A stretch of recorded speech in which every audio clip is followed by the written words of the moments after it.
Hello, hello, and welcome. This is going to be a guide for Bloodborne. This is for people who haven't played Bloodborne or need some help.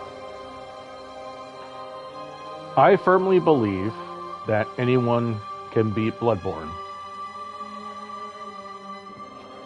And I'm here to help. And I hope I can.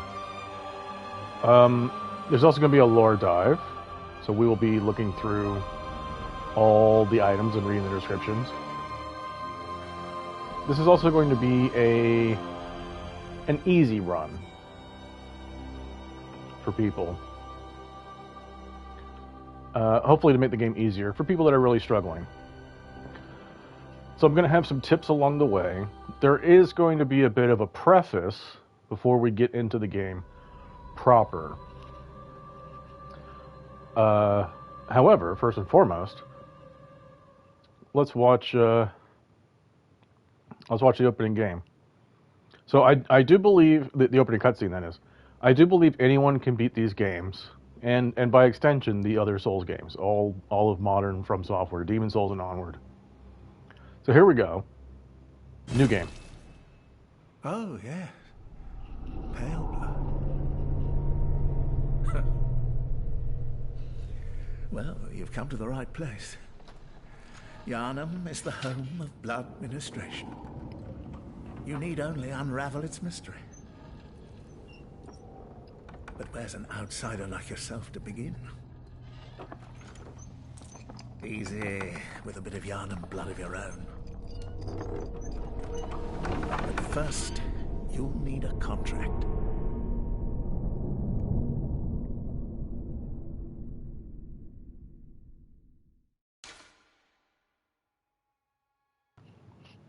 So that's fun. One of the greatest intros, I think, to any game. So we learned a bit there, right? We got this old man in a wheelchair. He's talking about something called blood ministration. What does that even mean? Well, I'm going to enter a name. I'm going to do, so I don't forget who this is, I'll just call it guide. Call this guide. Now, what do we want? So this is all up to yourself. Well, we don't care about that. I don't care about any of these things. I don't care what I look like ever. Now, origin matters.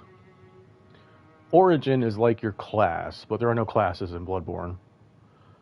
Strictly speaking, there are no classes in all the Souls games, but there are. It's really about your starting equipment and your starting stats. In Bloodborne, you don't start with any equipment. It's all your stats. And we can go through all these. We can see everyone is level 10, right? Except for the waste of skin, because they are a waste of skin. So milquetoast, ordinary, happy upbringing, all attributes average. Bloodborne does this thing, so your origin is like your upbringing, what your childhood was like and all that kind of stuff. So milquetoast is a word you might not be familiar with. Milquetoast means average, right? There's nothing exciting about this person, right? Someone who is milquetoast is not kind of a Debbie Downer, right? But it's like they're just blah. Who cares, right? They're not exciting. As such, your stats reflect that, right? Everything is pretty average. Nothing is too high above 10 or too far under 10, right? Everything's about even. Lone survivor of Lost Hamlet, high life essence and vigor. We got a beefy 14 vitality there, right? As opposed to the 11.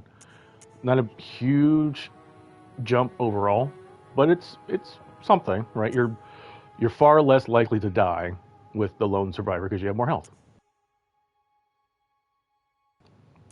Pardon me, I had a cough there. Well, first and foremost, what the hell do these things even mean? What do these mean? Well, I don't know if we can do it yet. No, we can't.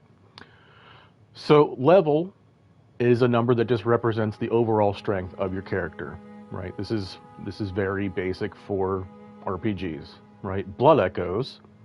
You might have heard about souls in the Souls games. That's what your blood echoes are. They're your souls. but I will be referring to them as echoes or blood echoes throughout the game. They're your money, essentially.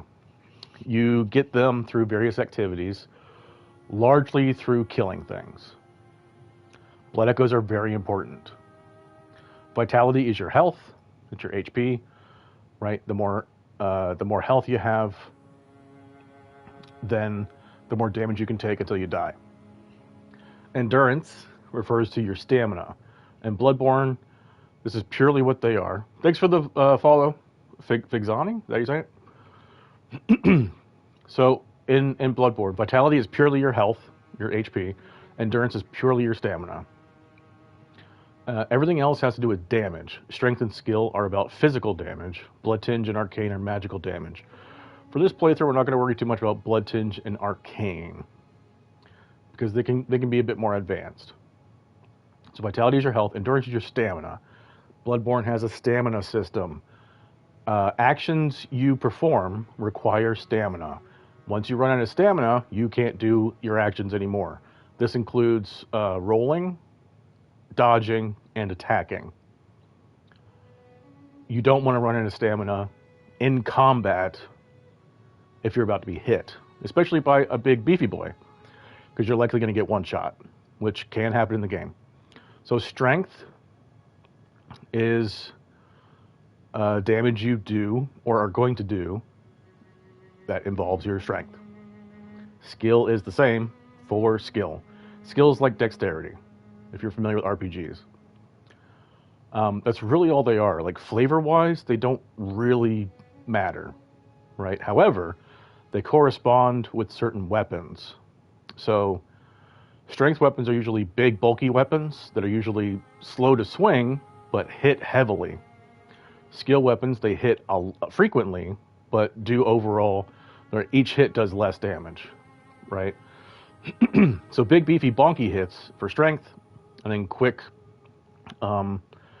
smaller hits for skill. But you can also combine them, right? That's what's called a quality build, where you combine strength and dex, or strength and skill, to be about even as you go on. That's a quality build. So like 40 strength and 40 skill is a quality build, right? Or 40 strength, 40 dexterity in other games. Blood Tinge is a type of magic, has to do with blood. Arcane is another type of magic. It has to do with arcane. What does that mean? I don't know. Ooh, we'll find out maybe. What do these things mean? So these are the overall stats. That's what all the stats mean. So this is the average guy. High health for this one. Not really anything else going on. Now, because we're not going to be worried about Blood Tinge and Arcane that much, we're going to want to have the points be into the other skills, right? So we might take Lone Survivor because Blood Tinge and Arcane are both 7, right? Violent Pass is even better, right? This is too high. This Military Veteran is probably good too. So we might do Military Veteran or Violent Past. But we can just keep reading the flavor of them. So Lone Survivor is just big health. That's it. Nothing else really going on. You should be able to use just about any weapon with the Lone Survivor. In Bloodborne, your origin doesn't really matter. You'll have a pretty easy time either way. The more you get to these kinds of ones, though, right? You see troubled childhood, suffered misfortune in youth, highly resilient as a result. So you have high endurance here for troubled childhood. So you're going to have high stamina, but we have 19 vitality, right? We're going from 11, 14 to 9. So you're more likely going to die by taking troubled childhood, but you have higher endurance, which means you'll be able to attack more frequently. Is that a trade-off you want to take? That's up to you. But you have high skill, right? So this character is saying, I like skill and stamina. Cool. But a decently high arcane, right? It's under average. 10 would be the average.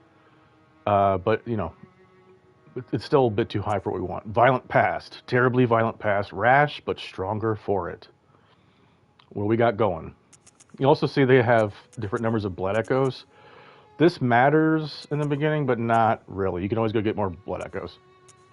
Violent Pass has the fewest, I think. Yeah, at 180.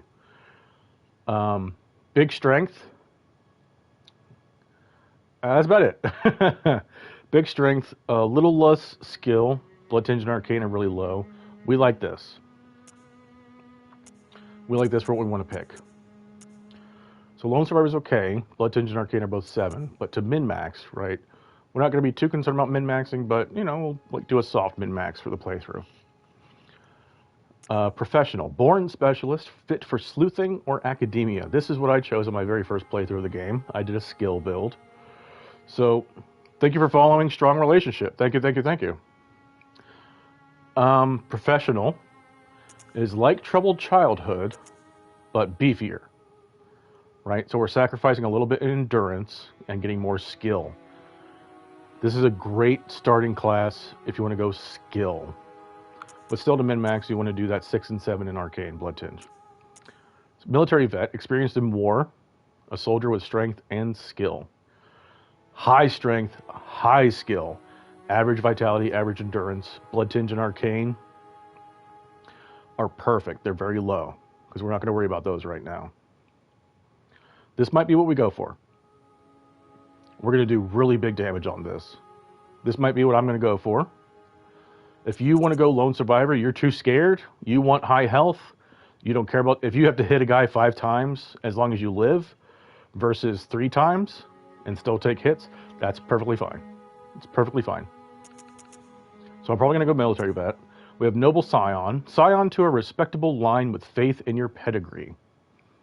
Now this is fun, right? These two are reflections of each other. High blood echoes. Again, it doesn't really matter that much. Very low vitality. Look at this, right? We have 9, very low, right? 9's a little under average. 9's quite low. 7 though. 7 is very low. You are very likely to die with this one.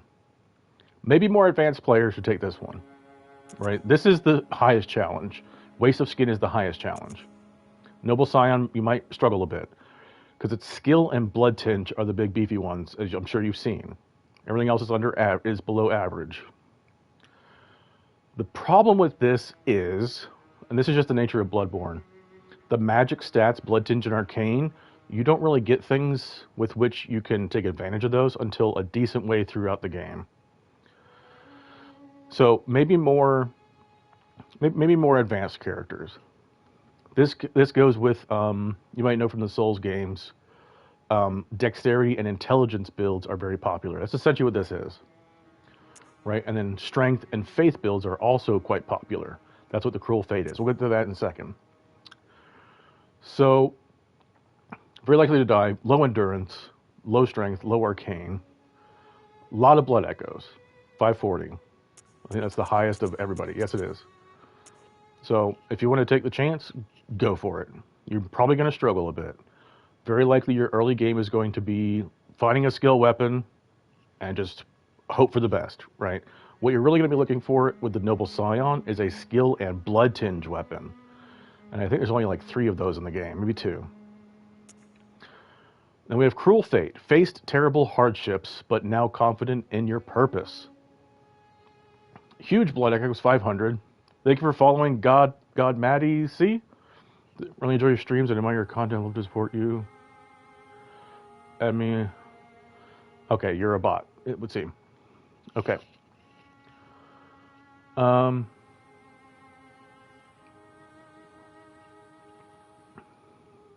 Cruel Fate.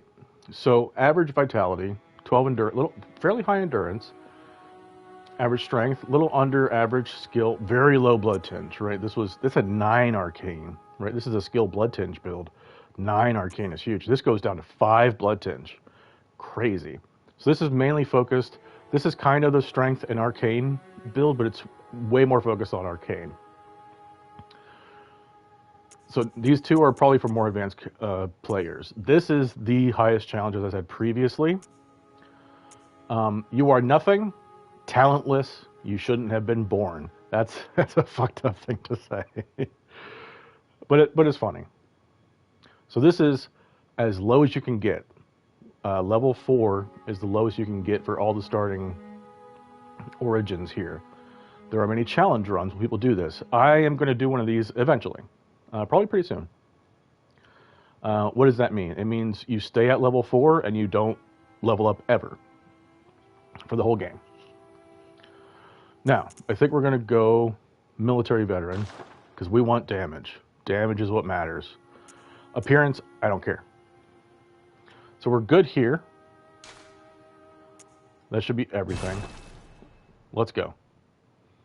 We'll get a loading screen. There will be a cutscene in a second.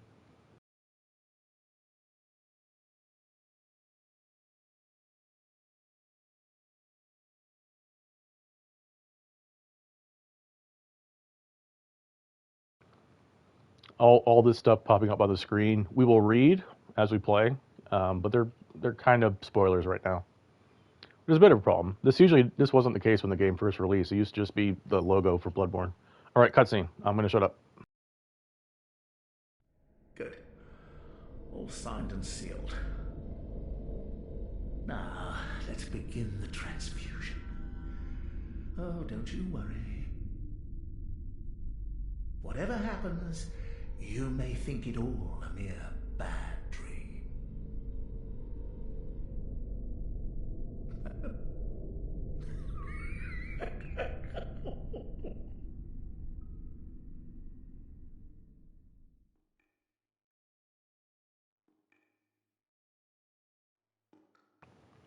That sounds scary, doesn't it?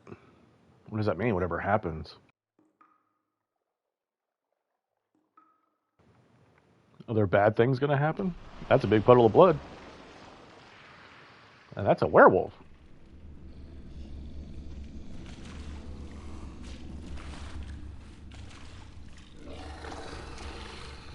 The fuck?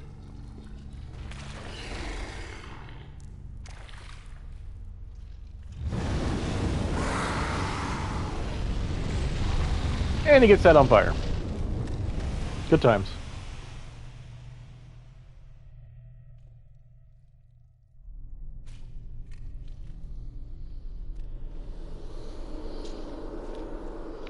And now we meet our little friends here. Who the hell are these guys?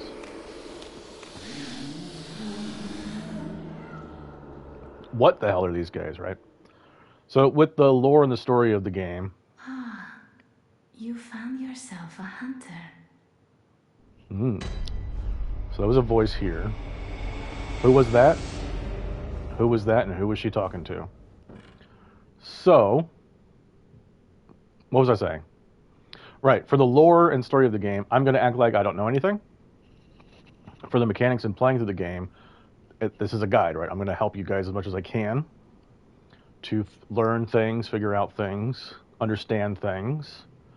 But for the lore, I don't want to spoil anything for the lore. I want that to progress organically, right? By learning things, reading things, right? Let the knowledge come to us as it does. So we saw the pop-up there that said, the way to pronounce that name is Yosefka. We're in Yosefka's clinic. What is going on? We're in a clinic. We just got a blood transfusion from that guy. Who is that guy? What's this blood transfusion all about? Blood seems to be a big part of the game, hence the name, Bloodborne. And you'll notice the name of the game is Bloodborne with an E on the end, right? As in airborne, right? An airborne disease, right? An airborne disease is one that spreads through the air, right? A bloodborne disease is one that spreads through blood, right? Coming into contact with blood, ingesting blood, so on and so forth. That's what the name is about. But are we talking about disease? Because it's just called Bloodborne. It's not called Bloodborne disease. So it seems maybe the game's about spreading blood in some way. Maybe a bit of a hint. So here we are on the game. We got left stick, moves, right stick, camera. Pretty basic. That's your basic gaming setup nowadays. It has been a minute since I started the game. We have a door here. We can hit the cross button to open the door. Doesn't open from the side. Well, dang. Okay. We haven't learned the controls yet. Maybe something will help us do that, right? We have a little shiny here, right? We can inspect. A handwritten scrawl. Seek pale blood to transcend the hunt. What does that mean? Okay. Moving on. We have another door. You notice we have a light, right? The lamps are really bright. This typically will light your way through the game, right? Big, bright yellow lights. Yellow specifically. usually means where you have to go. So nothing else really to look around here. So we'll just move on. Open the door.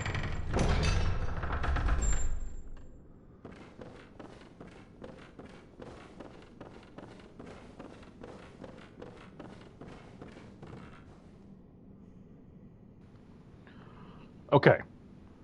Now we see this little gray puddle here. I just take a moment to take a drink. We see this little gray puddle. This is weird.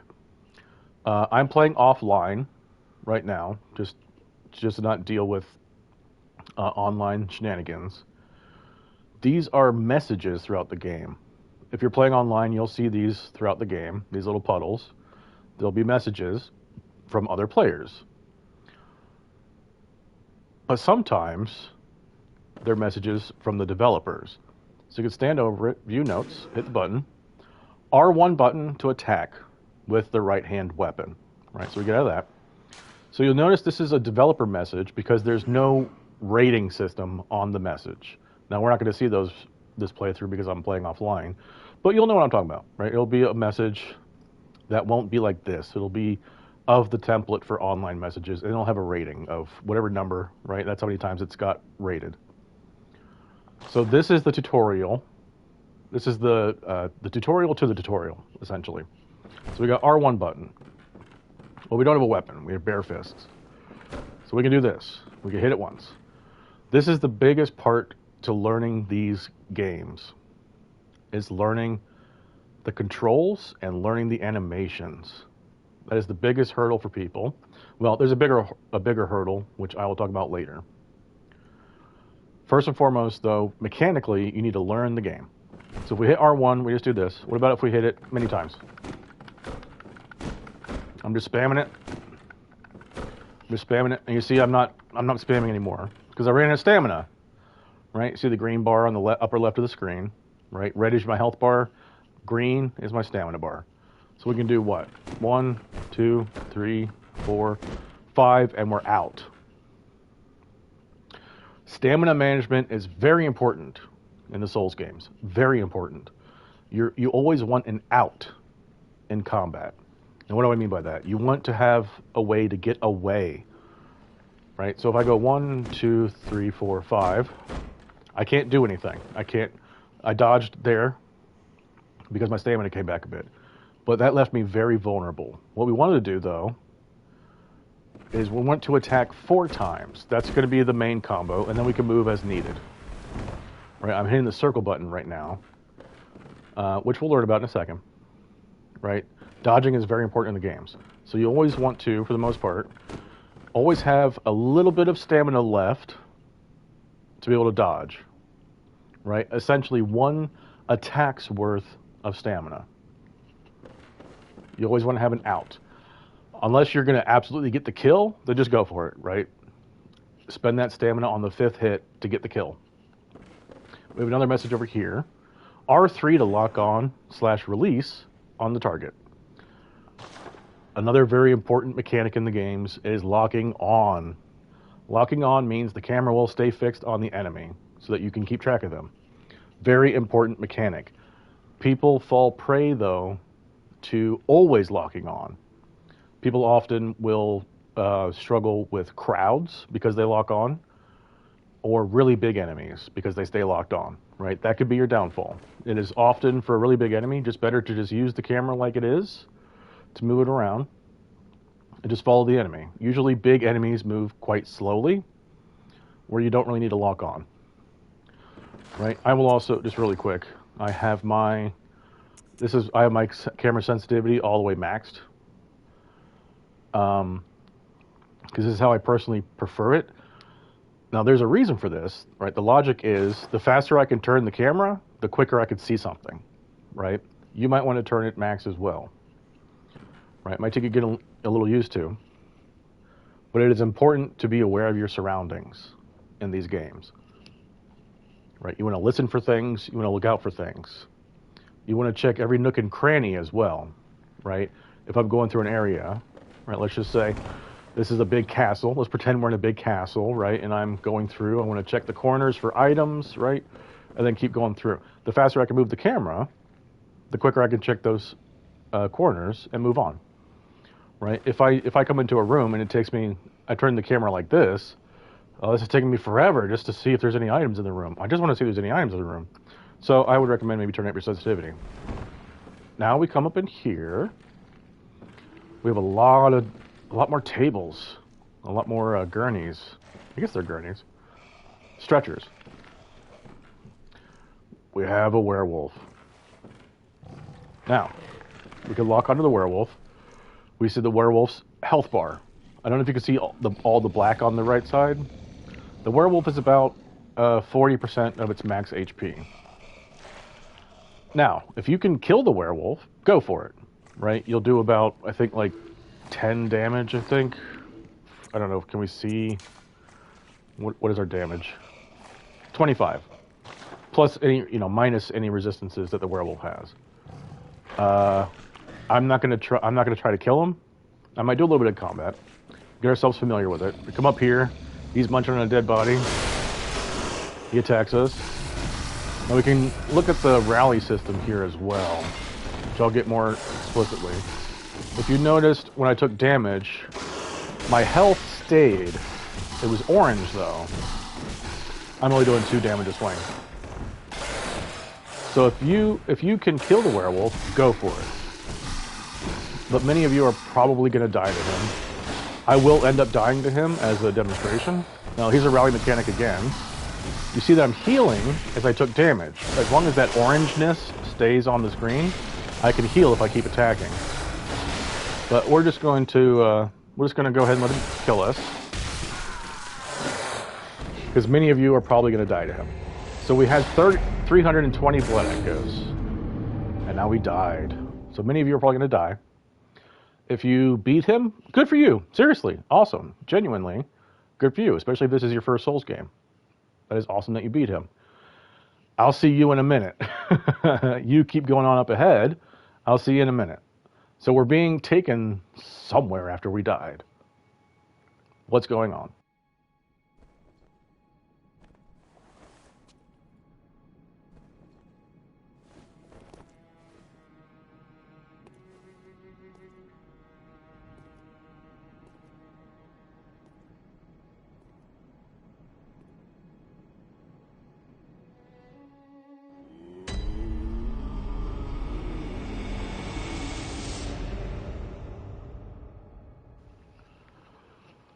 Hunter's Dream. What does that mean? Interesting. What is going on? Where the hell are we? That's a bunch of trees from Dark Souls 1. If you don't know what that means, that's okay. It's fine. Are we in the clouds? What's going on? What's called Hunter's Dream? Are we actually in a dream? Maybe. Are we not? Maybe. I don't know. So we see more messages here, right? We'll get to these in a second. But I did move, right? You might come in here and just look and want to go off that way. The number one rule for Bloodborne, this applies to all the Souls games, is explore. Explore, explore, explore. Check every nook and cranny for everything. So we come in here, the camera was like this. We see something over there. Is it a person? We'll get there in a second. We'll turn the camera, we see more puddle messages on the ground. We'll check those in a second. Who is this person? Inspect. An abandoned doll. What's up with that? What's with there's an abandoned doll here. Who are these guys? So the great design for the game here is that you're here, you see a person, being a human, you're likely want to go check the person. No, and then these guys pop up. Accept gift from messengers. So these guys are the messengers.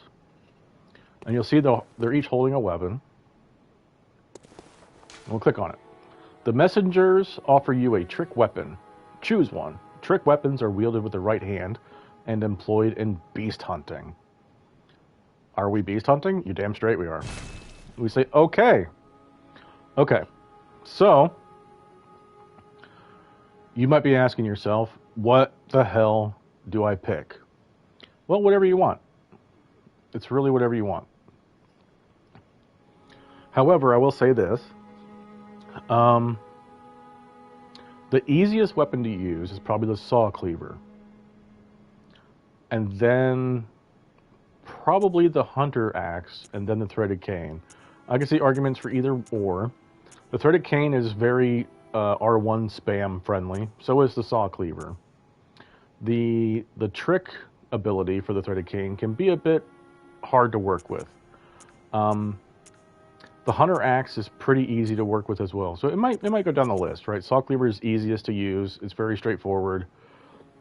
Hunter Axe is probably the easiest, and then Threaded Cane is a bit more advanced. That may be what it is.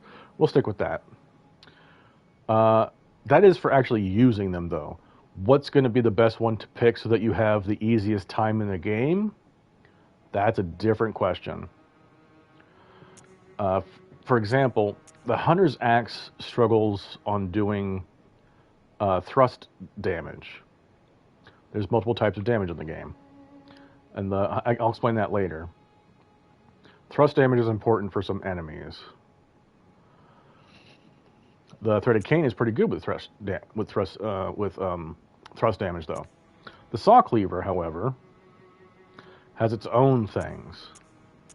So what do all these things mean? Well, we can look at the very bottom of the screen. We have the controls, and we have hit right or hit left on the touchpad for controls. Here are the controls. We see at the very bottom there, click R3 for help. I don't know why that doesn't appear on this screen. That should be on this screen too, but it's not. It's crazy that they don't do that. But you hit controls, and you can hit click R3 to help. I think everything else is still the same, right? Select, OK, return, display, toggle stats. OK, scroll, L1, R1 for scroll. Everything should be there at the bottom. I don't know why they don't do that. So, help. I clicked R3, now we have help. Physical attack, physical type attack. It does what it says on the tin. Blood type attack, mainly dealt by firearms. Okay. Blood damage is mostly from firearms. Arcane type attack. Sure. Right, arcane damage. Fire type attack. Bolt type attack. Right, now what does this mean? Well, physical is just plain old physical. Blood is its own thing for Bloodborne, blood damage. Arcane is like magic damage. Fire is fire. Bolt is electricity, right? Pretty straightforward. Bloodborne is very simple in these regards. We have QS bullet use. QS stands for Quicksilver. Number of Quicksilver bullets consumed with use. That is how many Quicksilver bullets will be used by using this weapon. It doesn't use any, so we don't need to worry about that right now. Durability. There is a durability system in the game. You'll see the Saw Cleaver has 200 durability. Axe has 250. Cane has 200. What does that mean? Well, you're going to have to repair the Saw Cleaver and the Threaded Cane more often than you are the Hunter Axe. That shouldn't really influence your decision on what to take. But if it does, okay. Largely what you're going to pick comes down to what you like, right? The Hunter's Axe has a move that is very loved by the community. You can do a spin move with the Hunter's Axe. Just often called spin to win. If you want to do that, go for it. The Hunter's Axe will be mostly a strength build. The Threaded Cane will be mostly a skill build. And the Saw Cleaver, I think, is a quality build, maybe leaning towards strength. Now, how do I know that? Well, I'll tell you in a second. We're going to keep going through these. Durability, right? Durability of the weapon depleted with use. The weapon gets more damage as you play on, right? Attack reduced when heavily worn. Very important. If you don't repair the weapon, I think it cuts your damage in half, which is very bad. Special attack. Strength of slow/rapid poison added to attack, and extent that attack is raised versus the kin and severely transformed beasts. Right, so if you see those symbols, you see the purple droplet there is slow poison, the red skull is fast poison, and then 100 to the kin, whatever that means, and then 100 to beast, whatever that means. So the hundreds mean the percentage of the damage of that weapon that would be dealt to those types of enemies. So 100 means 100%, right? So if my weapon does 50 damage, then I'm going to do the full 50 on each of these enemies. That's all it means. Now here's the stuff that people struggle a lot with the Souls games. Your attribute requirements and the bonuses. We'll do requirements first. The minimum attribute required to equip. So we see the strength symbol, right? If you're not sure what the symbols are, you can see them on the right of the screen over here, right? So there's strength. There's the symbol for strength, right? It's a big muscle, right? Flexing.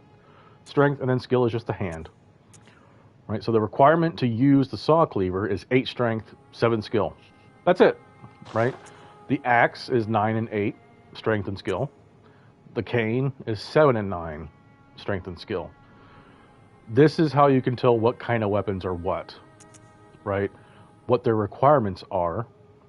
Whatever the higher requirement is really what the weapon is, right? So we have a big 9 here. So 8 and 7 are fairly low, and they're close to each other.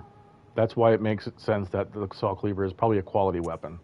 9 is big for the axe, right? 9 is a high number, but it's only 1 away from the skill. But because the 9 in strength is so big, that's probably why it's a strength weapon. And this is a 7 in strength and a 9 in skill, right? 9 is big, that's why the cane is a skill weapon.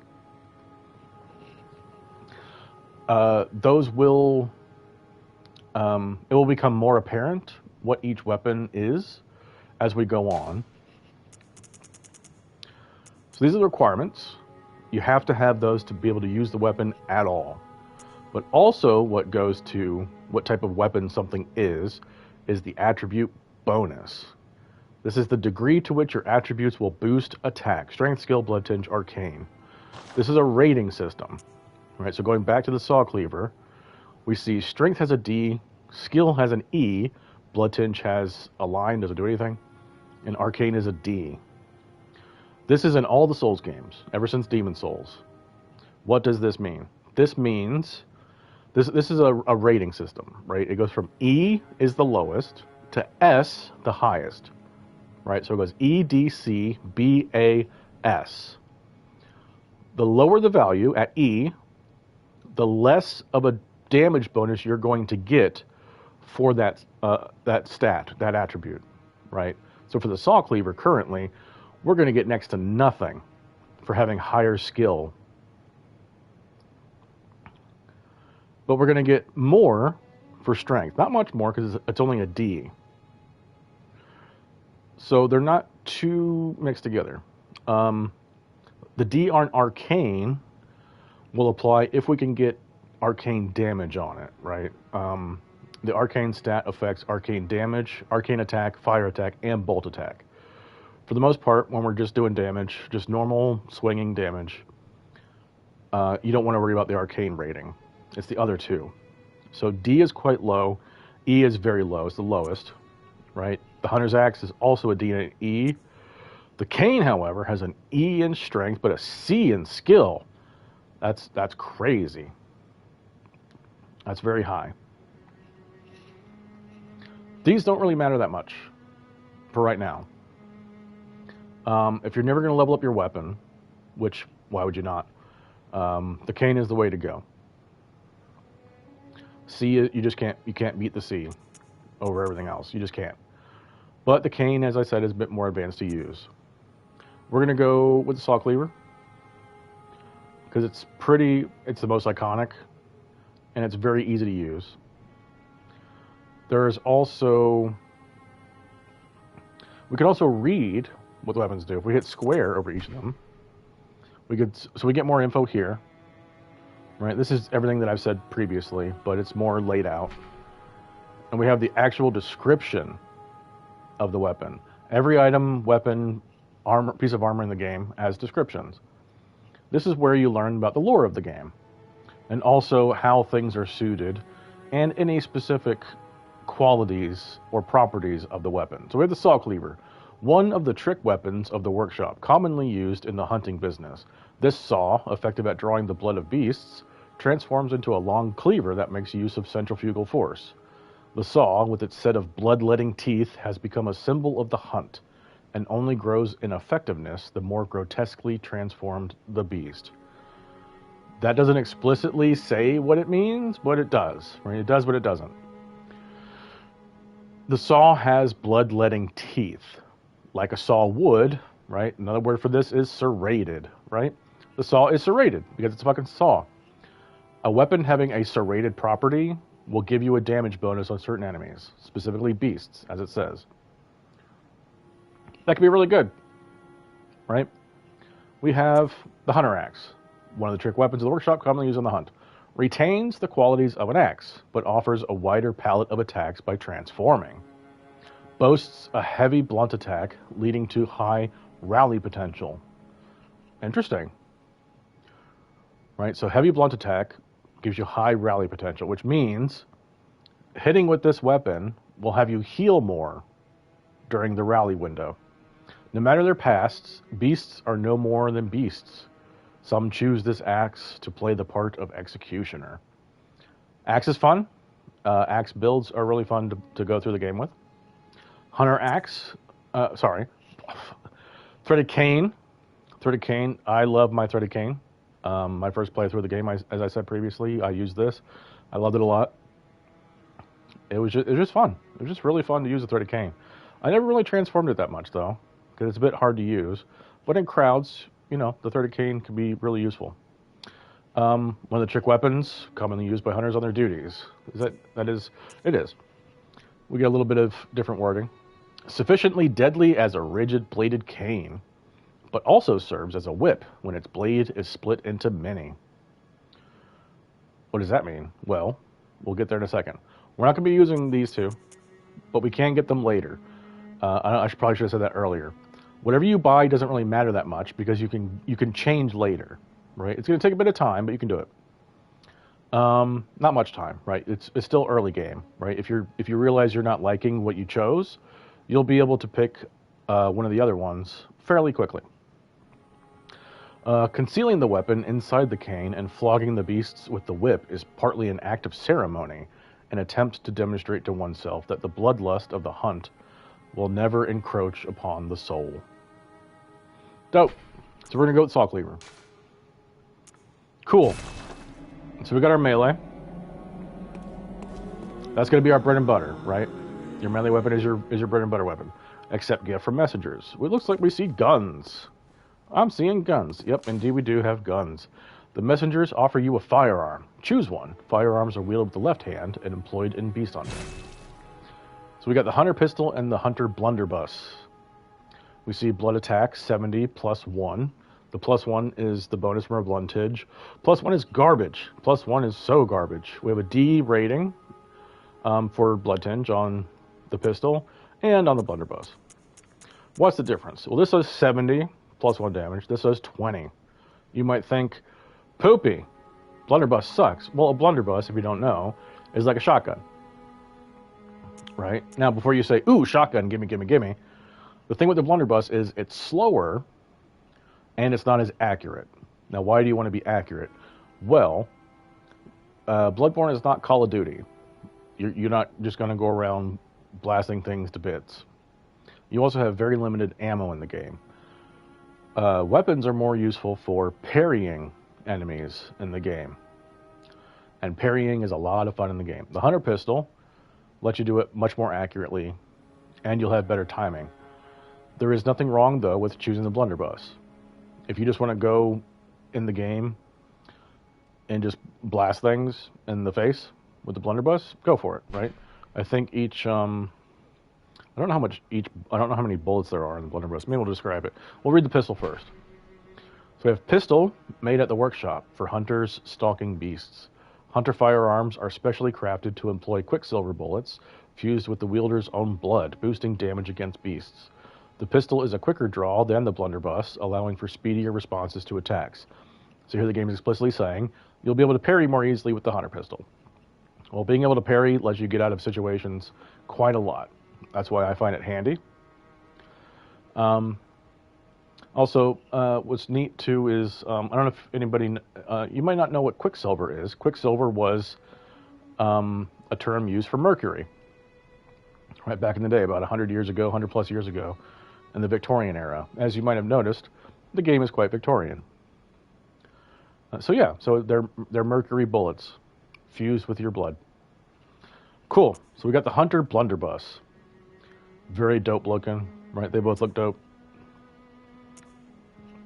A blunderbuss created at the workshop for the hunter's line of work. Hunter firearms are specially crafted to employ quicksilver bullets fused with the wielders on blood, boosting damage against beasts. Typically, that middle line will always be the same, right? The first line, the middle line, for things that are similar, will usually be the same. But not always. The lore is usually at the bottom, which this is. The impact of this highly effective weapon counters beasts' swift movements, and its widespread is nigh on guaranteed to hit the mark. Dope. So we are going to go with the pistol.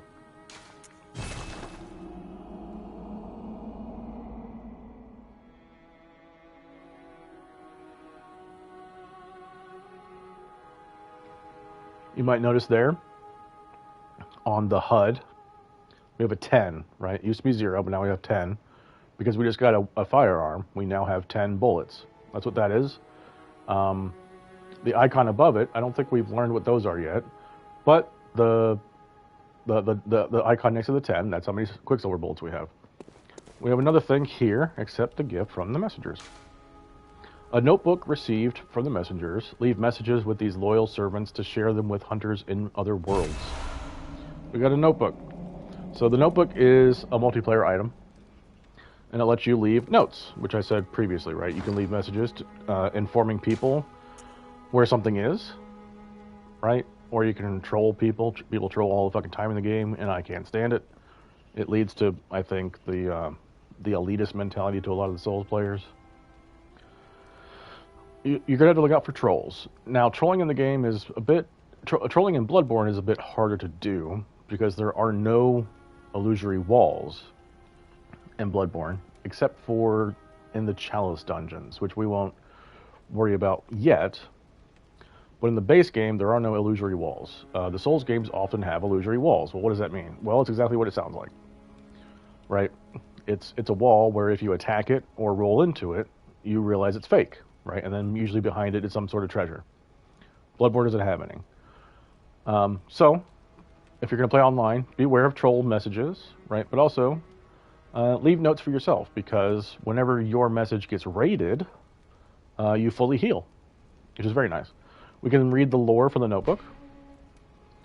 Messengers are inhabitants of the dream who revere the brave hunters. Use them to send messages to other worlds. Leave notes with messengers. Read the notes left to messengers in other worlds.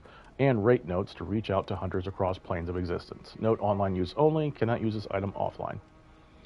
Dope. So it is what it says on the tin, right? Well, we're going to do a bit of a lore dive right now with everything that we have. We have the Hunter's Mark. Sacrifice all blood echoes and awaken anew. Hunter's Mark. Dangling upside down rune etched in one's mind. Symbol of a hunter. By focusing one's thoughts on this rune, a hunter loses all blood echoes but awakens afresh, as if it were all just a bad dream. And we are never going to use this. This is your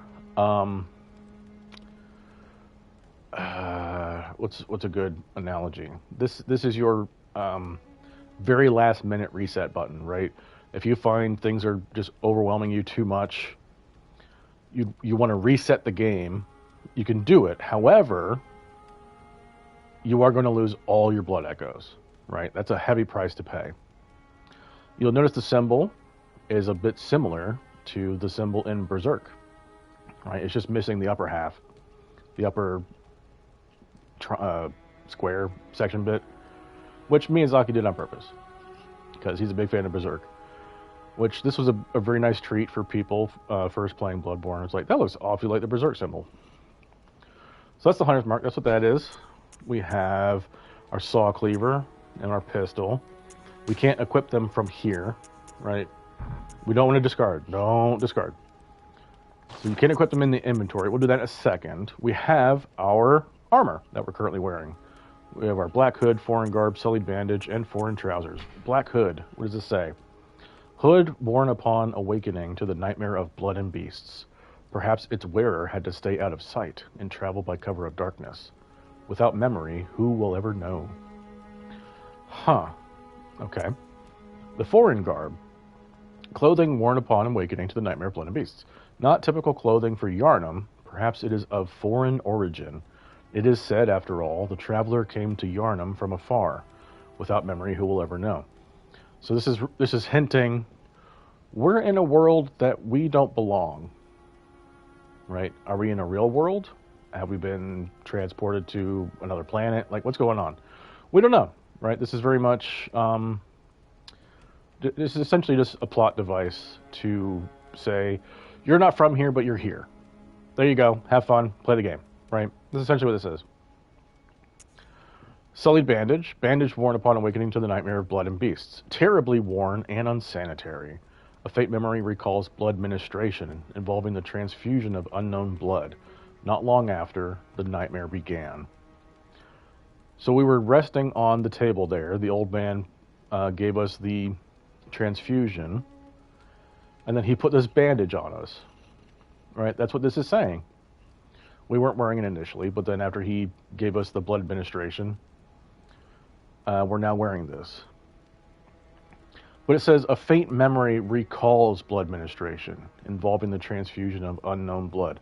So we're not quite sure, right? We don't know how long ago it was that he did this to us. We don't even know where it was, right? Like in the world that we came from. If we did come from another world, we don't really know where that is. What does blood ministration mean? And what do we mean by unknown blood? Right? Very big questions to be asking for the game. And then we have our foreign trousers. Trousers worn upon awakening to the nightmare of blood and beasts. Not typical clothing for Yharnam. Perhaps it is of foreign origin. It is said, after all, the traveler came to Yharnam from afar. Without memory, who will ever know? So these are the exact same. Right? That will happen. Right? It's the exact same item description. It just says these are trousers that have that property, and this is just clothing. We have nothing else currently. Cool. Well, here's the rest of the menu. Get familiar with this. This is me hitting the options button on the controller to bring this menu up. I don't know if the game ever explicitly says, it might later. It's probably one of the messages laying around. So that's your inventory. You have your stats screen. It is what it is, right? Those are all your stats. Get used to this, right? Oh, we have a help display there. We have the character's name, gender, level, blood echoes, the total number of held blood echoes. You can use them to trade with the messengers. Cool. Level. Total value of a hunter's overall attributes. Use blood echoes to level up. Right? People always talk about the game doesn't tell you how anything works. That's not entirely true. It's just not clear where you can go to learn all the things, which is why you need to play smart. Right? Just explore. Look around the screen as much as you can, press buttons, do all that kind of stuff, and you'll learn things. We have this thing called insight. What does that mean? Level of insight or depth of inhuman knowledge. Needed to ring special bell, but induces frenzy. What does that all even mean? Who knows? So we got all of our stats right there. We got HP, which corresponds to our stats. We have 573 HP, which you might think is a pretty big number, and it's really not. 91 stamina is not that much either. We have item discovery is what this is. Governs chances of enemies dropping items when defeated. The higher the attribute, the more you will find. That can be handy dandy when you want to farm certain items. You'll want to put things on that increase that. We have the damage we do. We have bare hands, so everything's all the same. Physical defense, ability to defend against attacks made with bare flesh or against foes with corporeal existence, right? So things that are physical, tangible, that's the damage it's gonna be doing. Slow poison resistance, right? The resistance to slow poisoning. The higher the attribute, the more resistant you are. Now, resistances in the game, there are 3 resistances: slow poison, rapid poison, and frenzy. The way they work, this is the case for all the Souls games, is as you are being exposed to the thing, a bar will fill up. Once the bar completely fills, the effect of the status happens. In the case of poison, so if you're standing in a poison area, you'll see this bar slowly fill. Once it hits the max, you are now poisoned. And now that bar will slowly drain away, right? During that process, you will be taking poisoning damage. You'll be taking damage over time. Once that bar empties, you are no longer poisoned. But if you are still standing in the poisonous area, then it just starts all over again, right? Your poison resistance bar begins to fill, right? And then you'll die if you just keep standing there, right? Well, we have a difference between slow poison and rapid poison. What does that mean? Well, it's exactly what they sound like. Slow poison happens slowly. It will poison you slowly, kill you slowly. Rapid poison does it rapidly. That's it. That's what they are. Slow and rapid poison. Rapid poison is very dangerous. Slow poison is dangerous too, but rapid poison is far more likely to kill you. Makes sense, right? Rapid versus slow. Frenzy. Frenzy is a certain status that is a real pain in the butt. So we have resistance to the lure of frenzy. The higher this attribute, the more resistant you are. Frenzy, if you've played Dark Souls 3 or Elden Ring, actually, it's like bleeding in those, right? As you're being attacked by something that's dealing bleeding damage, the bar is going to fill. Once the bar fills, you take a huge amount of burst damage, right? That's how frenzy works. The thing, though, what frenzy is, if you're exposed to something that induces frenzy, it's going to just keep happening, right? You don't need to be constantly hit by the frenzy thing for the bar to keep filling, right? You can get hit once by something that causes frenzy, and it's going to keep building the frenzy, right? As long as you're no longer being hit by something that induces frenzy, it will go back down, right? But if you've been hit by something that causes frenzy 2 or 3 times, the bar is likely going to fill up. Now, for all these things, there are ways to counter these things, but we haven't found any yet. We have Beasthood. The higher this attribute, the closer you are to Beasthood when temporarily transformed. Probably should say temporarily transformed. Beasthood, we don't need to worry about that right now. This is another status. A very important status, but that's really for late game. Mid-late game. We'll see. Well, early game. I will do something. We have damage reduction. Carol rune effect. Various effects of memorized Carol runes. What are Carol runes? We don't know yet. Damage reduction. It is what it is, right? It's the reduction of the damage you're going to take for all the types. Right? Physical. Physical is split into 2 types, blunt and thrust. I think there is just normal physical damage, and then there is blunt, and then there is thrust. Right? So physical is just normal physical damage, nothing special about it. Blunt is, typical bonk, right? Thrust is piercing damage, right? And then blood, arcane, fire, bolt. Very important attributes. Now, what do the numbers mean? What do all these damn numbers mean? Well, for the resistances, I think the physical defense is coming from our. Is that coming from our gear? This might just be your bare physical defense, actually, which is 10, which is garbage. So the numbers go from 1 to 1,000, right? Probably 0 to 1,000. You're never going to reach 1,000, however, though, right? So you could think of it like a percentage, right? But with an extra digit at the end, right? So 100% would be 100.0, right? And you just move the decimal over once, now you have 1,000, right? 1,000 would be 100%, right? If you have 1,000 resistance to something, right, 1,000 damage reduction, that means you would take no damage at all whatsoever, right? But we see our physical is 142, right? It's a percentage, right? That is really 14.2 damage, 14.2%, right? So remember, at 1,000, we would reduce it by 100%. We would take no damage, but we move the decimal over, right?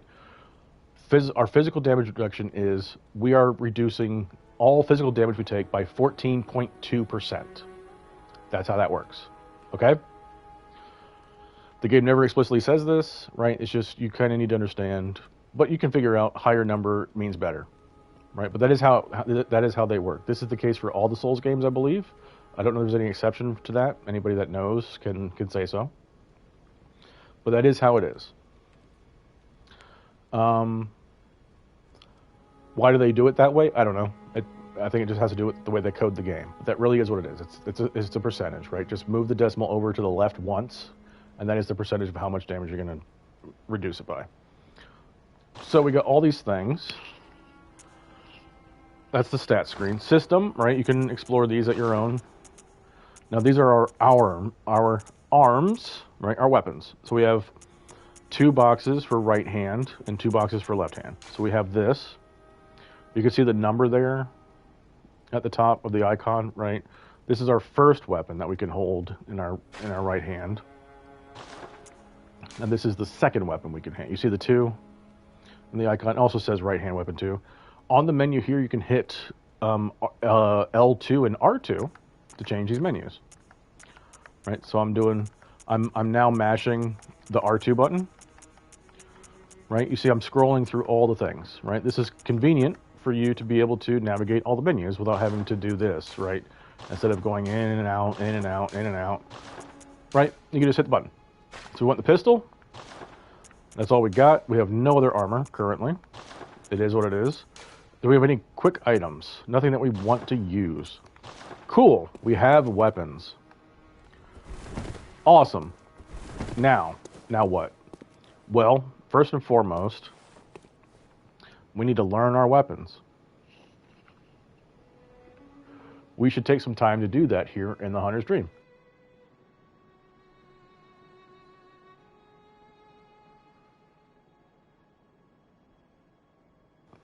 I need a quick moment to take a drink.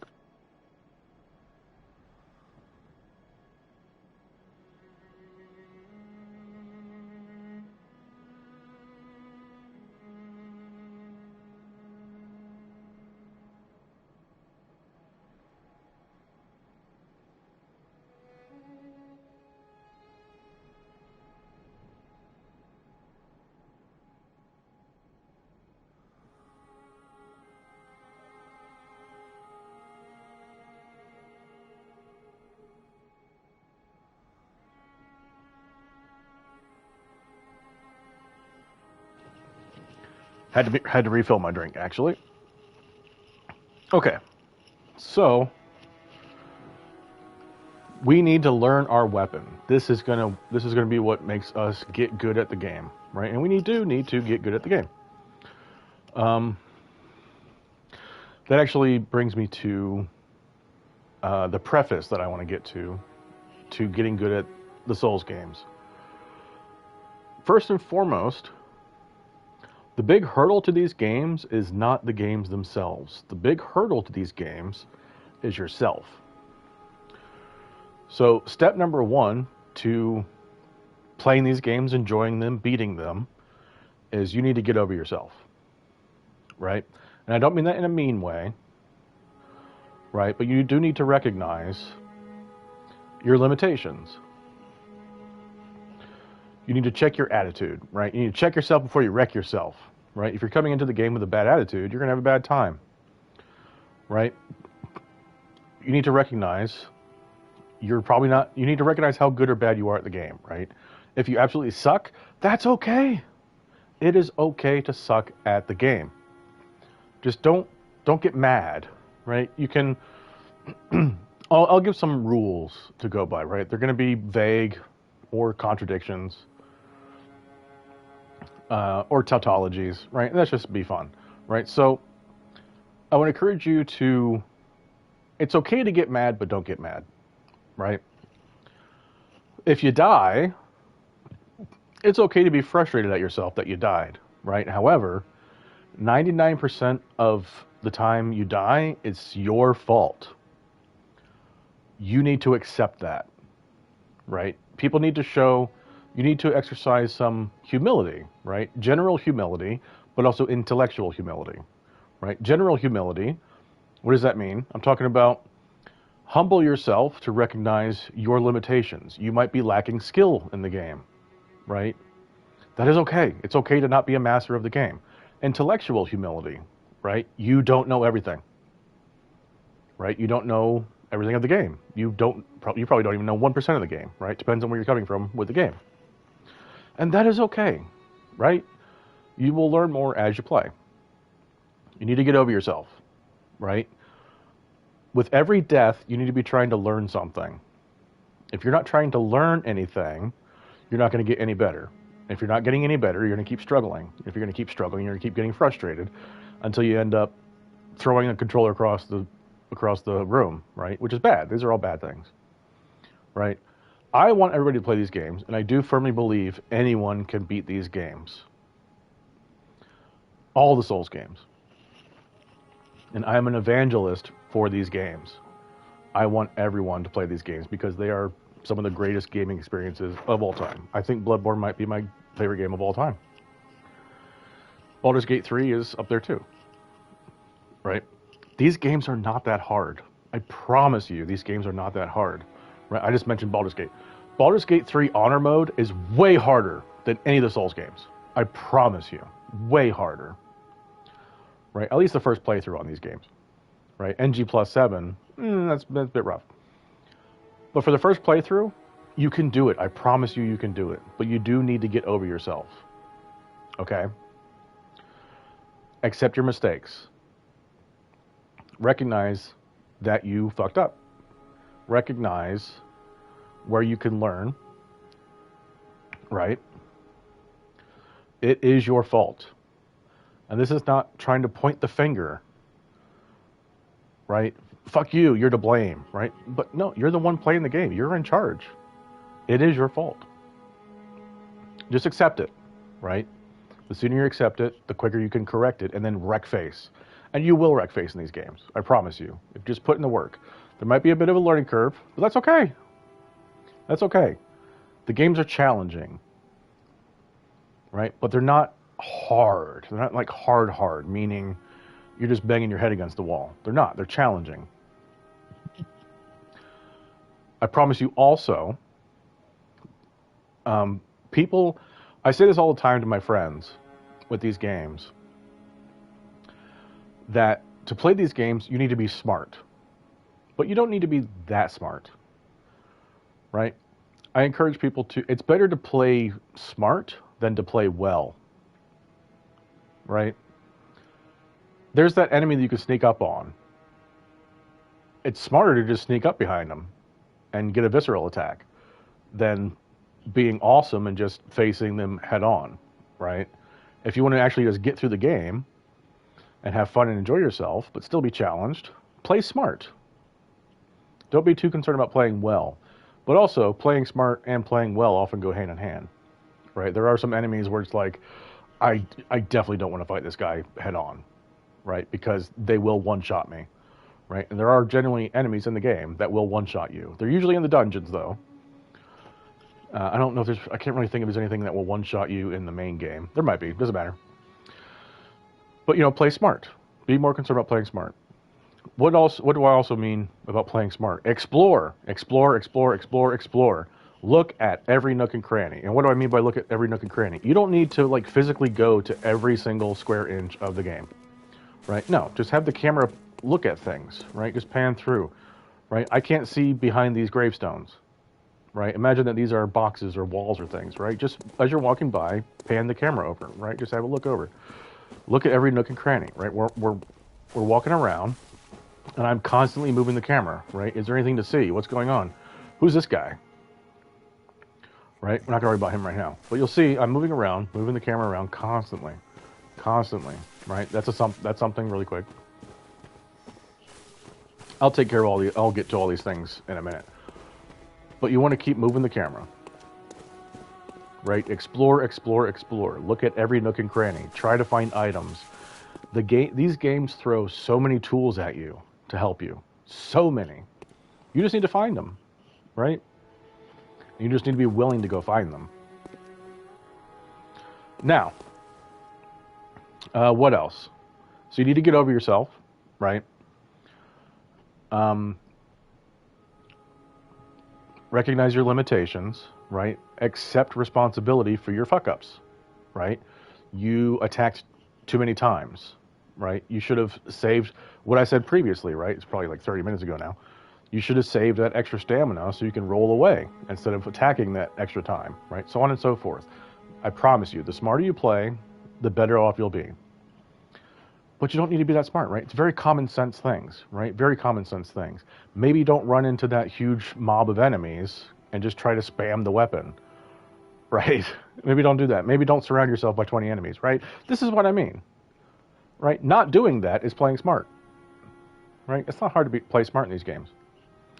What's another thing? You need to accept the game on the game's terms, right? This applies to every game, every single game you play, whether it's a board game, right, a tabletop game, any other video game. You need to accept the game on the game's terms. In the Souls games, right, with the engine they use, I don't know if it's the engine they use or the way they program things, I don't know what it is. But it is, you will be attacked through walls. And that's stupid. It's annoying, it sucks. But it is what it is. It is going to happen, right? Not very frequently, but it is going to happen. You need to look out for that, right? Is it bullshit? Yeah, kinda. Right? But you could also attack through walls, so it's kind of a give and take thing, right? Depending on the weapon you're using, you can attack through walls. You can attack through walls. So, but it is what it is. You need to accept the game on the game's terms, right? When you die, you lose your blood echoes. It is what it is, right? That is how the game is built, right? You have a limited number of healing items. You have a limited number of bullets. These are the terms of the game, right? In order to play the game, you need to accept this.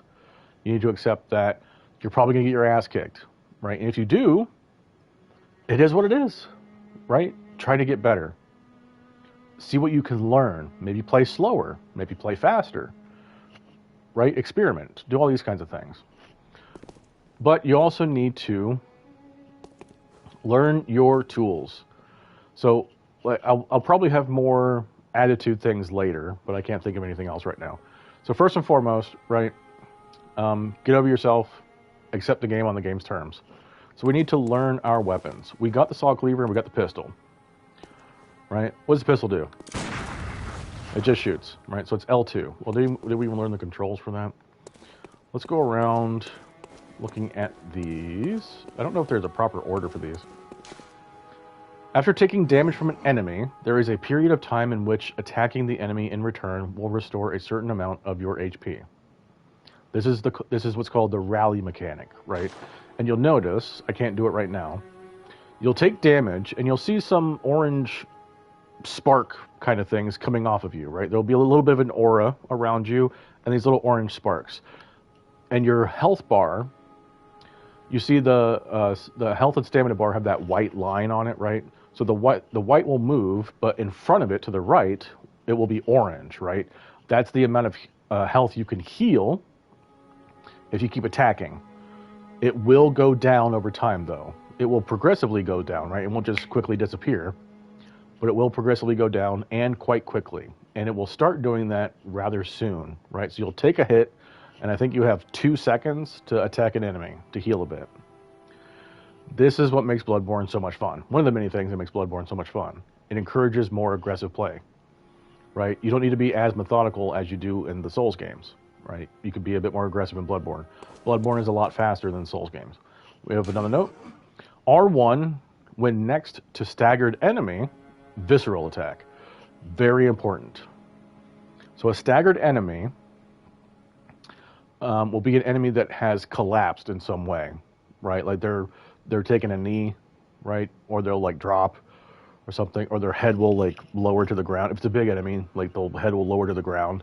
There's also going to be a big sound effect that indicates this. So you need to get into place, hit R1, you visceral attack. This is big damage from the visceral attack. I can't show it right now, but you'll know what they are as you go. This is akin to the critical attacks in the Souls games. There are many ways to set up a visceral attack. You can parry an enemy, that'll stagger them. For bosses, and I think other big enemies, if you do enough damage within a certain amount of time, that will lead to a stagger. Also, if you sneak up on an enemy and do a charge attack, that will also stagger them. But I'm getting a bit ahead of myself. So this is visceral attacks. There are several ways to set them up. On a staggered enemy, you hit R1, visceral attack. Fantastic. Shooting your firearm will interrupt and stagger an enemy when properly timed to their attack. This is parrying, right? Firearms are really how you're going to parry in the game. Very important for many enemies. So keep that in mind. Hitting an enemy from behind with a charge attack causes them to stagger. There you go, is what I just said previously. Right? And do feel free in your playthrough to go and read these all over again, right? And try to understand what they mean. R2 for a strong attack. Hold R2, charge the attack. So remember when we started the game, we had a message that said R1 to attack. So we just attacked, right? R1, Just quick attack. We can spam it. Now you notice we can keep swinging, right? There isn't really any combos in the game, at least not right now with the saw cleaver, right? So we're going 2, 3, 4, 5. We just keep swinging. And we can hit R2. I'm just going to press it. Nice. We get a big sweep, right? This is just kind of just a slashing sequence, right? And we get a big sweep. And now we're going to hold the button. Hold R2. This is a big point too. So this is, I'm starting with the saw cleaver. This is going to apply to all the weapons in the game, right? When you get a new weapon, experiment with these things, right? Hit all the buttons. Hit all the buttons, do different combos, right? So hold the button. So hit the button, spam the button. What did I say? So hit the button, spam the button, charge the button, right? Hold the button. Do different sequences with the button. So here we go. So I'm gonna hold R1. Doesn't do anything, right? So we can just, R1 is just, you hit, or you can spam, right? That's how R1 works. For right now, I have my firearm out, right? The weapon is not transformed. We'll get to transformations in a second. So we can hit R2 again for the big sweep, and we're gonna charge it now. Big wind up, and you saw that flash, right? That blue-white flash. Very important. That is a proper charge attack, as the message said. If you don't have the flash there, you didn't do a charge attack. Okay, that's the shooting. Hitting from behind. So we can do this, right? Hitting enemy from behind with a charge attack. So, behind an enemy, you hold it, flash, hit them, they will be staggered, right? And then you can hit R1 on the staggered enemy to visceral attack, right? Very important mechanics to learn in the game. So, where were we? Here we go. Okay, we're on this one. L1 to transform the weapon / transforming attack. Read this again. You hit the L1 button. This will transform the weapon / do a transforming attack. What does that mean? Well, we hit L1. We've just transformed the cleaver. Great. What does that do? Well, let's see. Let's hit L1 again. It transforms it back. Cool. So this is what L1 does. It just transforms, and it does. I'm just standing still. This just keeps transforming it by doing that. Well, what if we hit the attack button while it's transformed? Big slam attack right there, right? Big overhead sweep. Now I'm going to spam. I'm going to spam R1. 1, 2, 3, 4. We just keep doing this vertical attacks, right? Pay attention to this too, right? This is a part of accepting the game on the game's terms, right? Every weapon has its own movement sets. You can't just swing the weapon any way you want, right? You have to pay attention to the movement sets. This is all vertical attacks, right? Bear that in mind. The transformed saw cleaver, R1 attacks, spam, is all vertical attacks, right? The untransformed R2 is a big horizontal sweep. This is very important, right? Why does this matter? Well, there might be enemies that are really high up, right? You want to hit them, right? They might have a weak spot above you, right? They might be 10 feet tall. You can try to hit their head with this kind of attack, right? You might be surrounded by enemies. Do a big sweep, right? Try to hit a bunch of 5, like there might be 5 enemies in front of you, right? Try to hit all 5 of them with this attack. So we have the transformation. We're just going to spam again. That's all this does. What if we do R2 with the transformed saw cleaver? Oh, the big sweep again, right? But it's even bigger because it's a bigger radius, right? You'll also notice you see the teeth on the saw cleaver, right? It's properly serrated, right? It's a cleaver with a saw. It's a saw cleaver. It makes sense why it's called what it is, right? We'll transform it again. Big sweep, and we can combo it, right? I don't know if I did that with the transform before. Can we spam R2? Not really, right? It's the same move. It's the same move. There's a wind up on it, and there's a recovery time, right? We're not doing any combos. But if we transform it,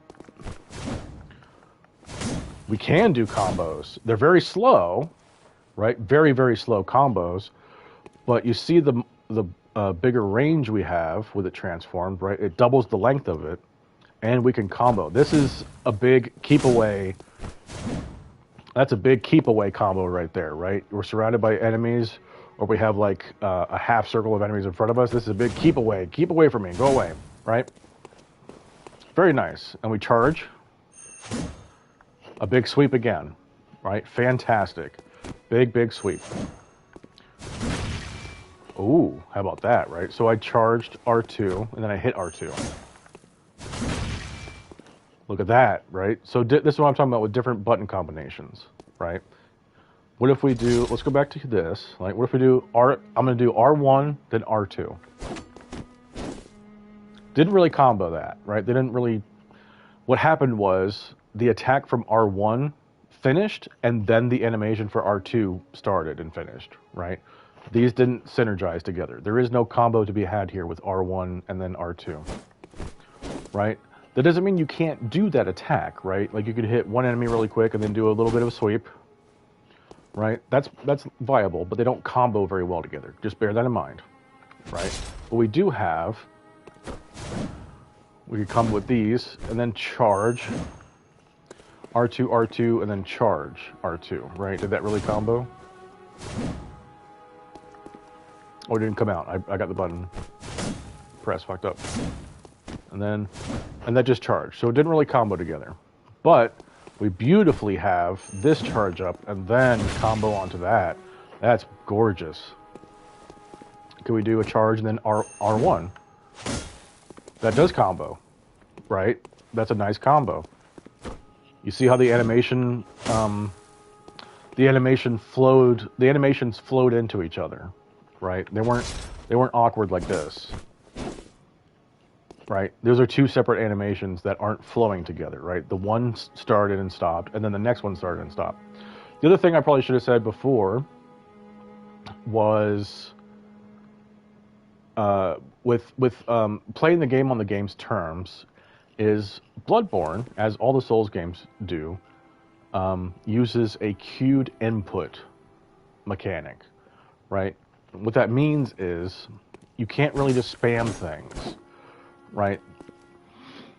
If you do that, like if you're spamming R1, but then you want to do a heavy attack, right? You're probably the input might not come out, right? But you'll probably be spamming or want to dodge, right? It's like, well, like I'm hitting the dodge button. I'm hitting the dodge button. It's like, well, the problem is you just input some attacks before the dodge. The game is going to play those attacks before you can dodge.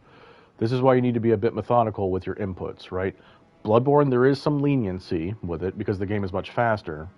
I think the queued inputs in Bloodborne might be smaller, but do bear that in mind, right? If you're mashing the dodge button, but you're still attacking, that's because the queue needs to finish, right? It needs to stop outputting your previous inputs before your dodge will come out.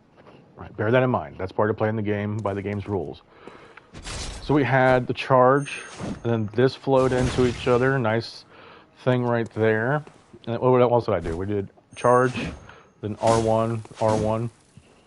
So we have some decent combos here, right? I don't think there's anything else really for transformed versus untransformed, right? This is just, and then that, and then this. Not really comboing very well together. Now, remember the message said, it talked about transforming attacks. Well, what does that mean? Well, what if we have it untransformed right now, and then I'm going to hit the R1 button to attack, and then I'm going to hit the L1 button. What does that do? That's a transforming attack, right? It simultaneously attacks while also transforming the weapon, right? You'll also notice on the HUD, you probably noticed already, the upper left of the HUD there, under the Quicksilver bullet icon, is that little circle, right? So it's empty now.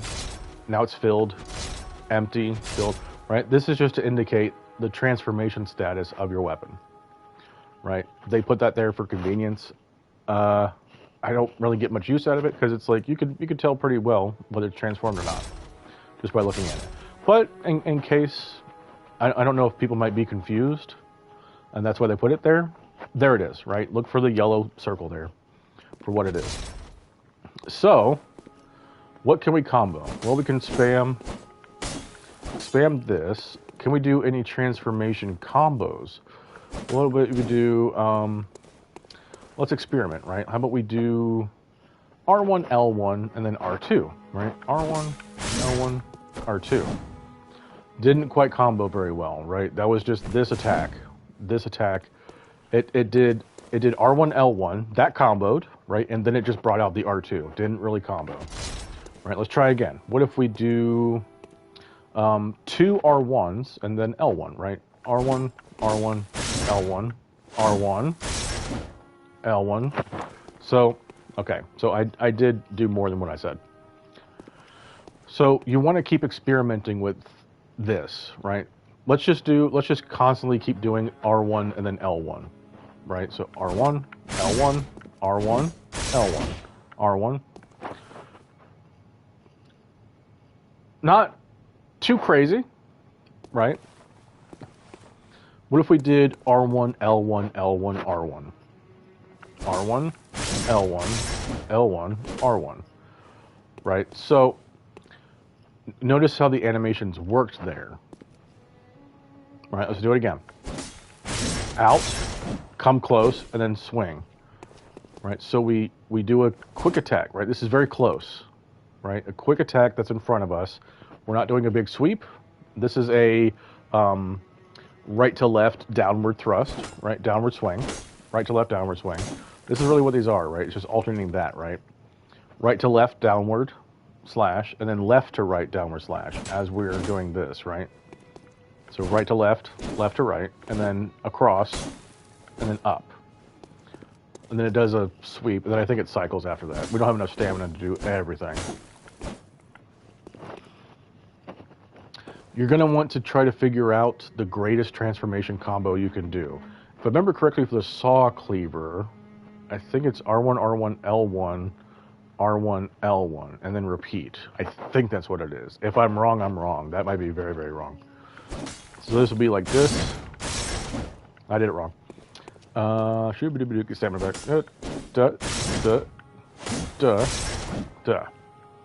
That might be it, right? I'm not sure. It might be R1, R1, L1, L1, R1. I don't know. Anyway, we're going to learn. This is very important for the game, is doing all these. Doing the transformation attacks. I don't do too much with these because of the weapons I use. They usually come out way too slow for me. I'd rather just swing the weapon. But for the saw cleaver, the transformation attacks are very important, right? Because it's quite fast, right? You see that? It's quite fast. So get used to that, right? And then the gun just shoots the gun. These are the very basics of Bloodborne. There are, I think it's 26 weapons in the game, in the base game, and then the DLC has, I think, 8. Find your favorite, right? That's the whole fun part of playing the game. We have more messages up here. Yeah, we do. Gestures. Okay, left on the touchpad, gestures. Personal effects on the right. Cool, gestures. We can do things. Cool, I can point forward. Right, and then you'll notice the PlayStation controller underneath them. You can move the controller in those directions using the 6-axis motion. There's no way to turn that off as far as I know. You might notice you'll randomly just do a gesture by just sitting there.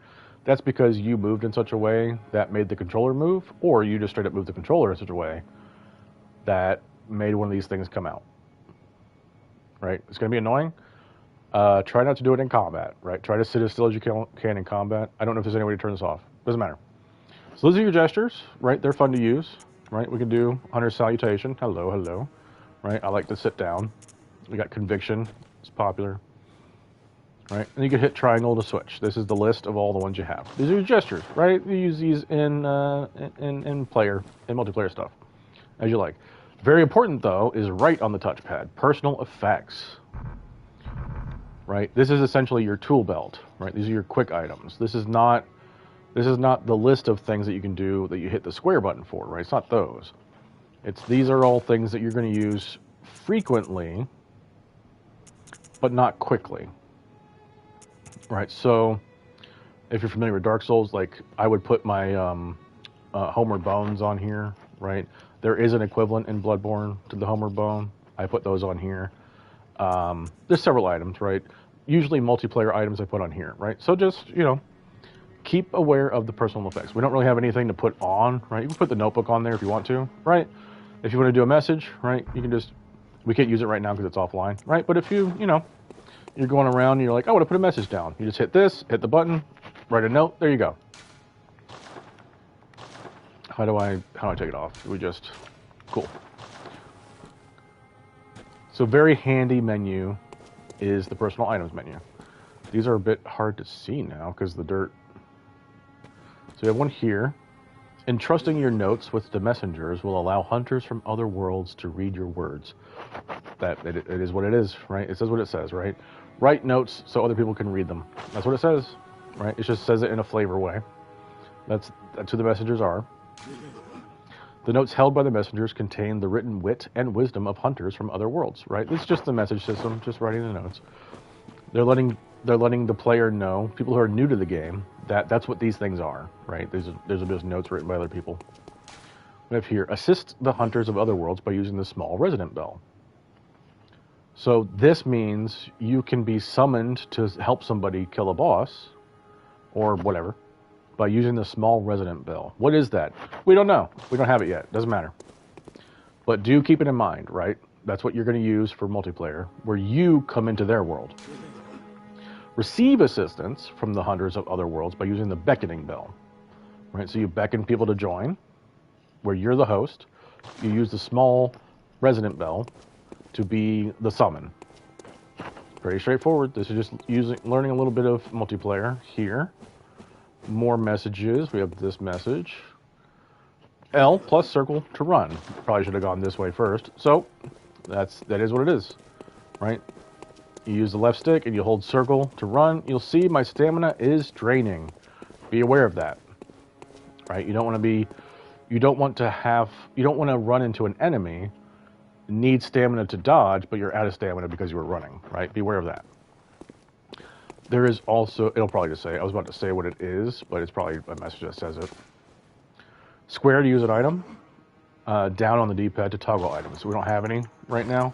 Right here is where we could put these, right? We could just demonstrate like this, right?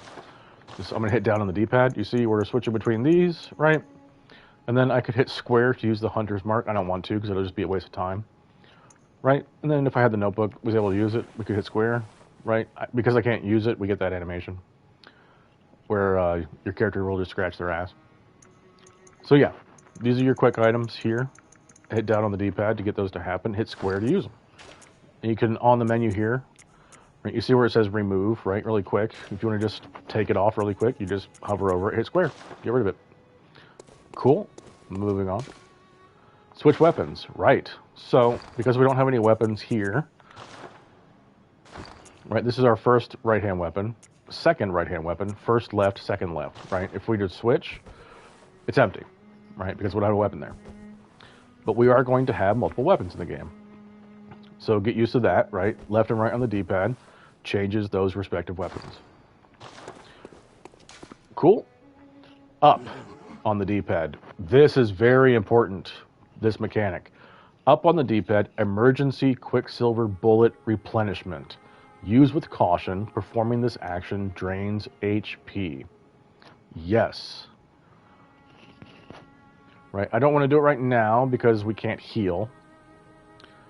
And when we leave the Hunter's Dream, so when you're in the world and you come back to the Hunter's Dream, you will refresh your blood vials and your quicksilver bullets, and you will heal whatever damage you've taken, right? But to leave the Hunter's Dream and go someplace else, whatever the statuses are of those things, that's what they're going to be when you go back.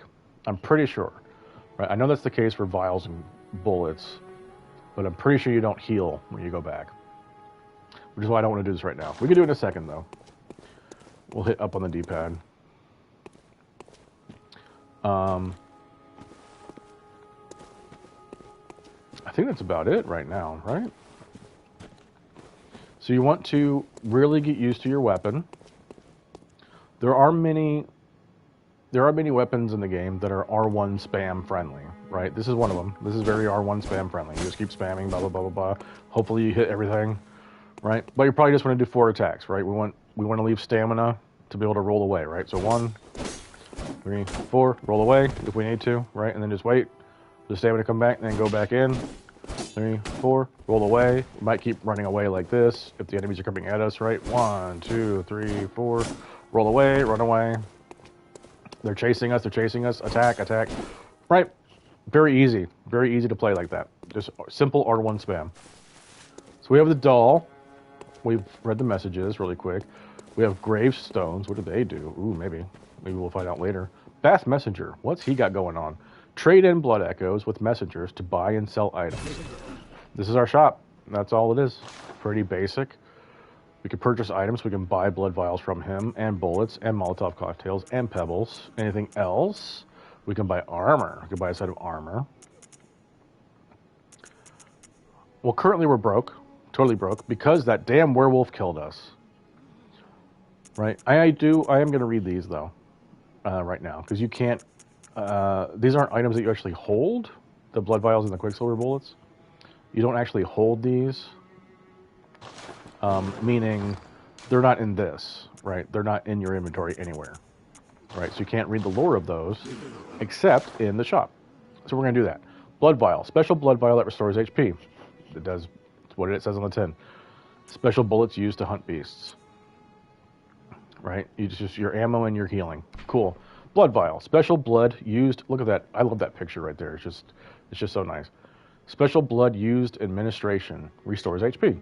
Once a patient has had their blood ministered, a unique but common treatment in Yarnum, successive infusions recall the first and are all the more invigorating for it.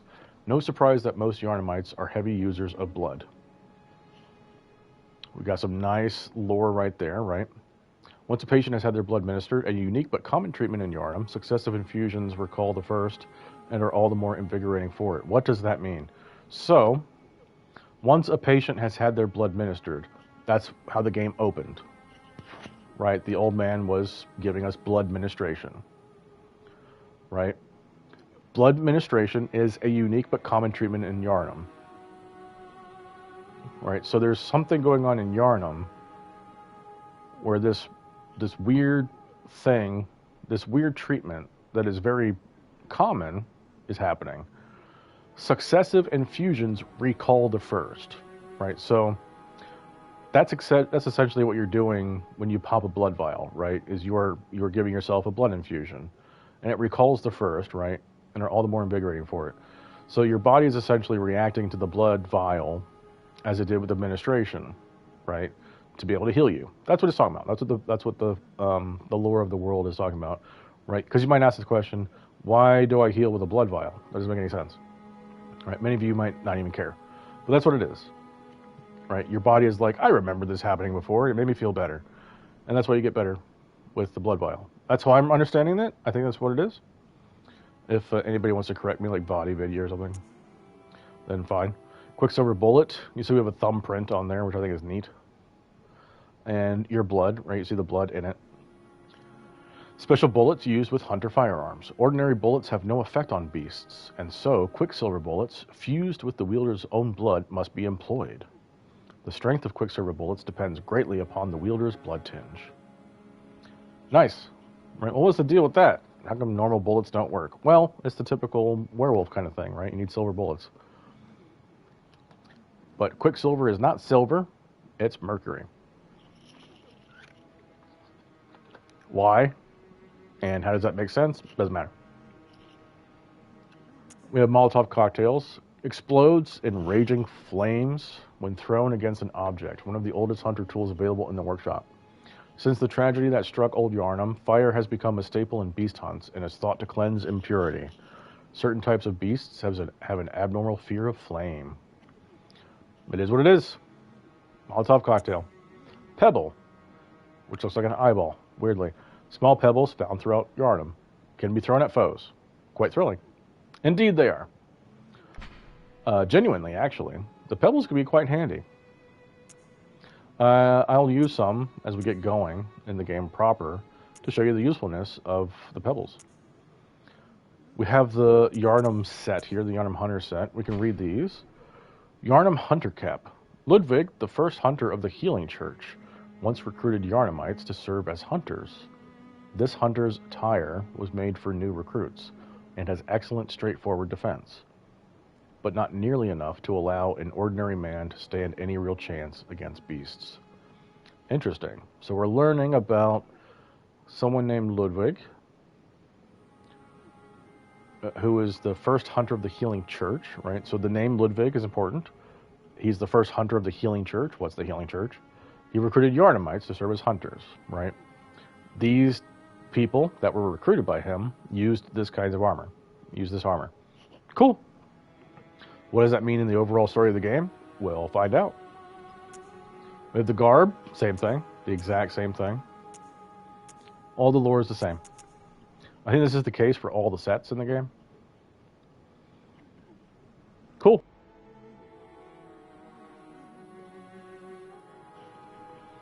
Well, we can't afford these now. How much does it show how much defense we would get if we were to have them? No. I think we'd have to own them. It's fine. But we can see the hold on, excuse me.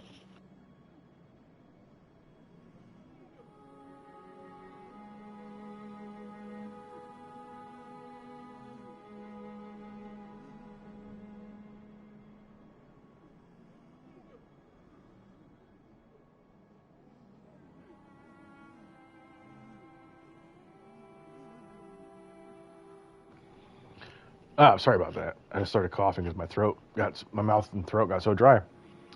We can see our damage reduction here on these, right? Physical defense, blunt, thrust, blood, arcane, firebolt. So we have 110, 80, 90, 90, 80, 100, 90.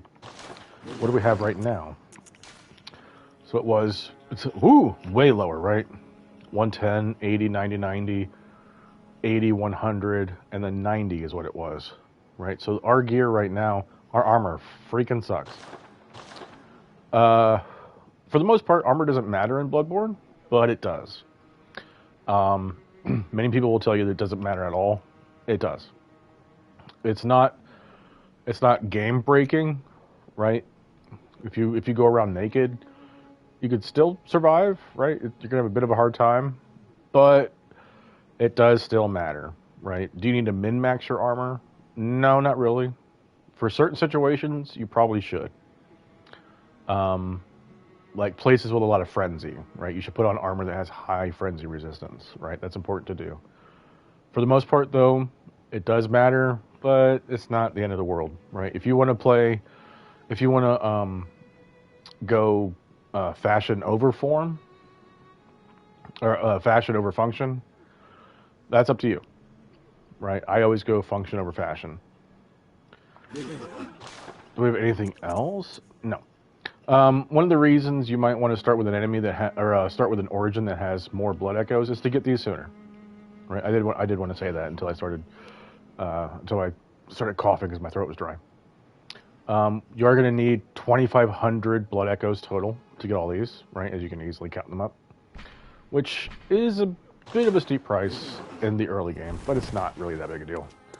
But maybe we'll just find armor along the way. Maybe, who knows? Okay, so I've done a lot of talking. I wanted to get all that out of the way to hopefully get over the first hurdle of what might be a pretty steep learning curve for people. I think, and check your attitude for these games, right? Get over yourself.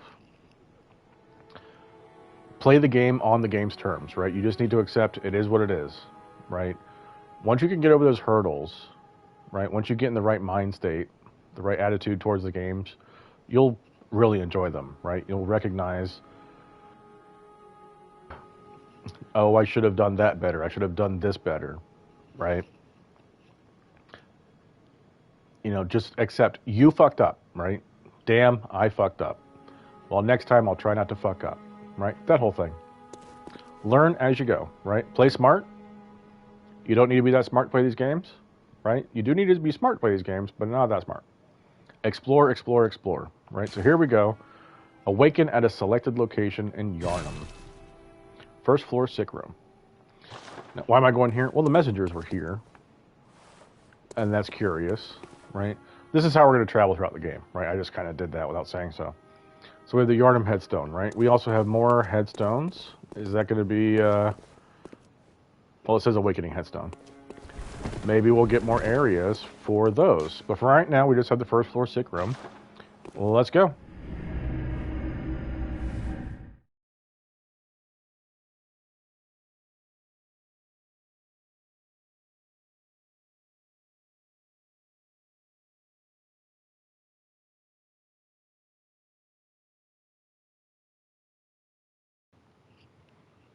Shining coins right there. If you can read that really quick, go for it. People that get easily lost in games might want to really take advantage of the shining coins. So we're back here in the game. And we have a lot more messages. What's going on with that? Interesting. R1, attack, right. Oh, circle to backstep. L1 plus circle to roll / quickstep. So backstep, backstep, backstep. Right, this is important, right? Get used to this. Can we combine that with an attack? Let's see. Oh, we can. Ooh. Right, these are the things I'm talking about with experimenting, right? The various controls. If it moves your character, see if you can attack and see what it does, right? So we can do that, and then R2, a different attack, right? Can we transform? Yes, we can. Isn't that cool? Right, so you can backstep and then do that attack, right? This is a very much the keep away combo you can do, right? So enemies are coming at you, someone might swing, you do a backstep, transform, R2, R2, R2, right? Big sweep, big keep away combo, right? Or you can backstep, transform, and then hold it, right? That comboed together, right? Keep experimenting with stuff like that. Right? What if we do a roll and then attack? That's a different attack, right? So these are, I think they're in every game, I'm not sure. These are staples for the game, right? You have a backstep attack, right? Backstep heavy attack. Can you do backstep charge? No. Can you do backstep charge? You have a roll normal attack, a roll heavy attack. Doesn't do anything. Right? What about roll charge? It just it's decently comes out though, right? You roll and you hold it. That combo's sort of. There's also running, right? We can run and then do an attack. Okay. So we noticed I was running.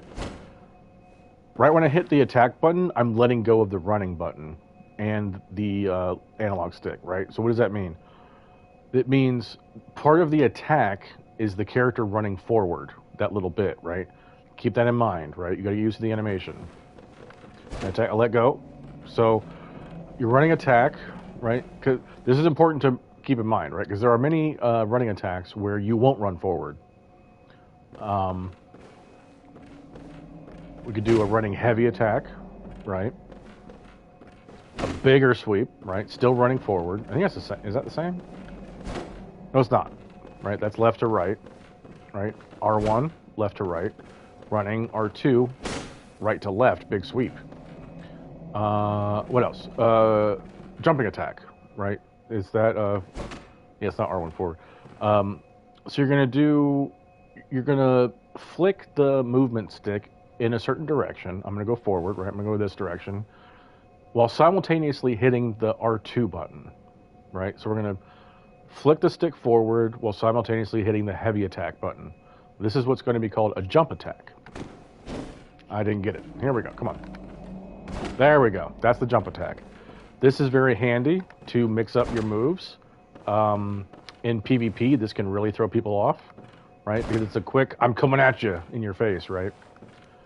Mixing these up with your attacks can be very, very handy to throw off your opponents, right? And you can PvP your friends too, right? Like you can get in a party and then PvP your friends, and if you do a jump attack and you throw them off guard and they freak out, right? That'll be fun. Let me just think for a moment. I need to take a sip as well.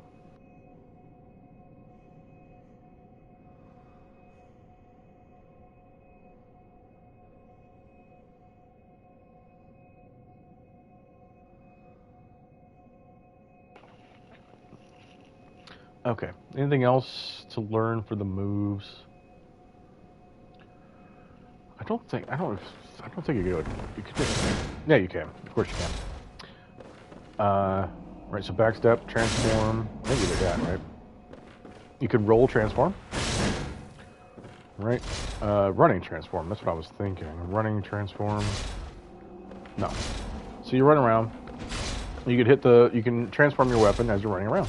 Right? Which is nice. Very handy. Okay. So, the Saw Cleaver is nice because the transformation for this is very fast. Different weapons will be different, though. I don't think there's really anything else we want to go for. So we have the werewolf is here. He still has low health.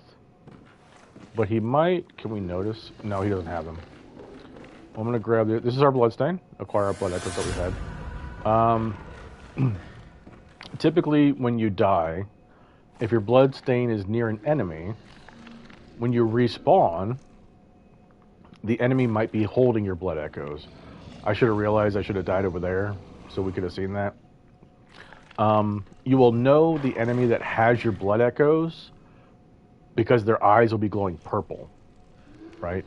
And you need to kill them to get your blood echoes back. You want your blood echoes. So here we go, we're just going to kill him. Much more damage from before. And we get his corpse down. Got some ragdoll going on. And he gave us 3 blood vials. Fantastic. Which means I can do, we could show off. Remember, it talked about the emergency bullets. So we'll hit up on the D-pad. Nice. We get that +5 in the red, right? At the expense of some HP.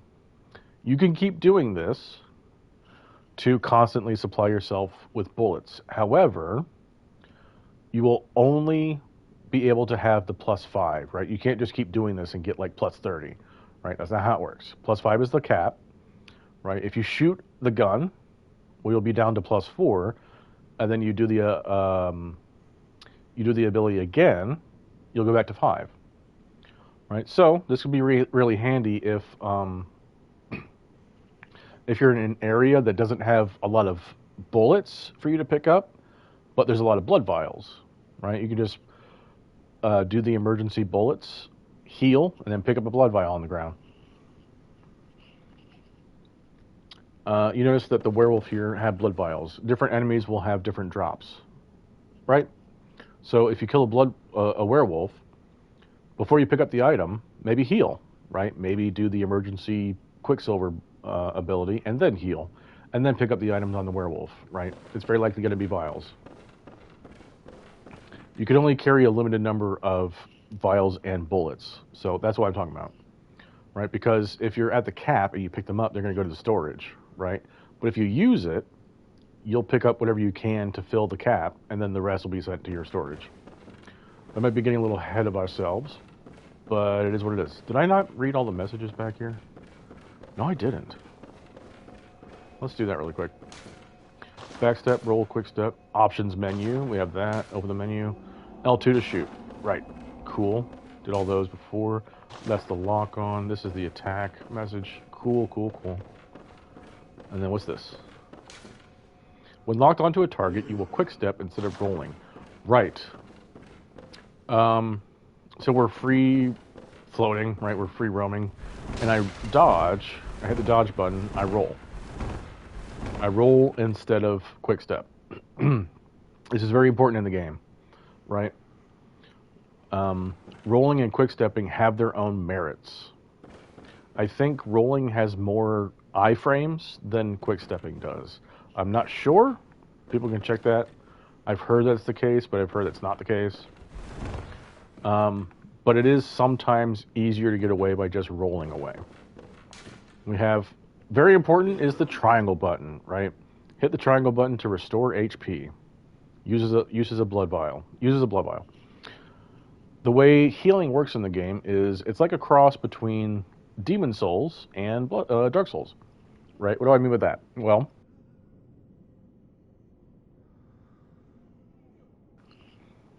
in Demon Souls, you had to get the healing items. You had to find them, right? Or farm them, right? That's how the blood vials work, right? You need to find the healing items throughout the world. But it's like Demon Souls in that respect. But it's like Dark Souls in that it is what it is, right? There's no varying healing items like Demon Souls had, right? Demon Souls had what, like 8 items that could heal your health to varying degrees. Bloodborne doesn't do that. Whenever you hit a blood vial to heal, it will restore 40% of your HP bar, right? Always. 40% of your total, that is. That's always the case, right? So right now, I could pop a heal, right? And it wouldn't be wasted that much, right? But if I had just a sliver of health and I healed, that's a bit of a waste, right? But in certain boss fights, many attacks, so you're at full health, and some attacks will leave you with just a sliver of health. So many instances, you'll want to heal that little sliver that you have. Right, like you're at 95% HP, right? You might want to heal up to 100 because the boss can hit you down to 5% HP, right? Which means it did 95% of your bar, right? Well, if you're at 95 and you take 95%, then you're dead, right?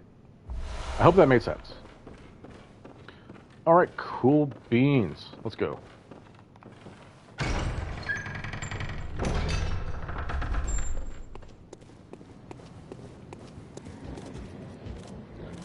Here we are in the world, and it is beautiful.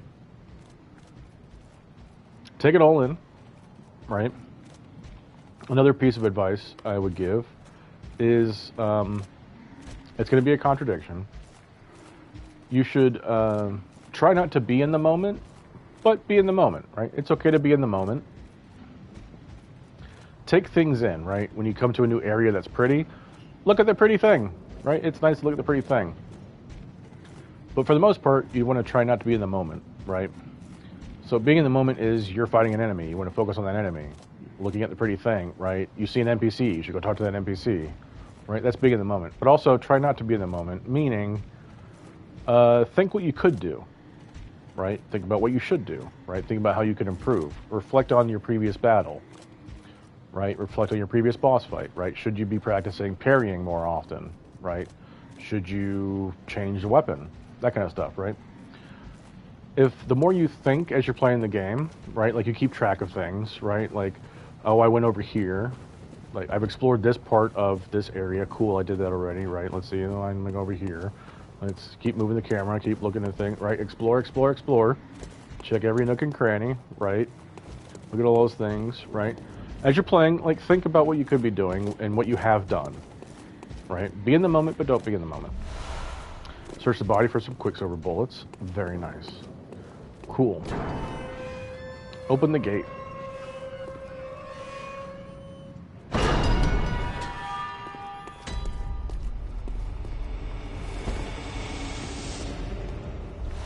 And we have 4 blood vials here. Fantastic. Right, explore every nook and cranny. I've noticed a lot of people that I see play the game, they won't go down the stairs right there. They'll just straight up go this way, which is fascinating to me, right? So explore, right? Just go down, right? As you go down the steps, just look. Like we saw the item, cool, we see the item, check that way, nothing, cool, and keep going. Right, go up here. This applies to all the Souls games, right? Just keep moving the camera behind obstacles. There's an enemy right there. Can't open the gate, it's closed by a device, whatever that means. All right, So we're in combat with a real proper enemy, not just a werewolf that we can just spam on. We can watch him, study what he does. Away! That's my favorite line. So he's got a torch and a big old axe. So he poked twice with the torch, right? That was a big chop he just did with the axe. That's another big chop, right? Can we get in? Well, how aggressive can we be? These are one of the more basic enemies. I should not have been hit by that. I'm just going to heal. That's embarrassing. So these are one of the more basic enemies, right? You want to get used to their attacks. You can kind of just blow your way through these enemies, but you really should learn their moves, right? He's only got like 3 moves, I think. Okay, maybe 4. Alright, so we don't want to deal too much with him. 3 swings and he's dead. So basic enemies, you want to learn their attacks. If you can be reactive in Bloodborne, that's fine. You can be reactive. Meaning, don't learn their moves and just react to what they do. That's fine, right? If you're quick enough to do that. But if you can predict what they do and know what they do, the better you can respond, right? If you know, like, when he's bringing up the axe, right? Depending on the position of it, if you know what that means, like you know he's coming down for a vertical attack or a horizontal attack, the better off you're going to be, right? Now, why does this matter? Well, he might not be alone. There might be groups of him, right? Or other mobs that do different things, right? If you get surrounded, you will get stun locked and you will get fucked, right? It's just going to happen. So you don't need to like become a master, like, right? You don't need to have like a full encyclopedia for each enemy, but be familiar with what they do, right? Learn what they do.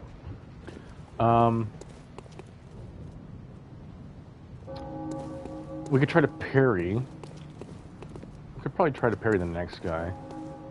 So that guy, you noticed he was wearing a black coat and a black hat, right? He had a torch and he had a big axe, right? That's what he looked like. He's like, I think he's a higher tier enemy for this area, right? He's like, if there's like 5 tiers, right? Where 1 being the highest, right? 5 being the lowest. He's like 4, right? I think these guys are 5s. Up here. So we have 2 more blood vials. We have a device. Cool. What's that do? It brings down a ladder. Cool. Well, what's over here? The ladder goes up, obviously. That's probably where we need to go. So what's over here? I see 2 bodies. Looks like they're moving. They seem animated, right? This is what I'm talking about with being smart, right? Don't just go barreling forward, right? Check things. Can we lock on? Yes, we can, right? By the way, I don't think the game explained that earlier.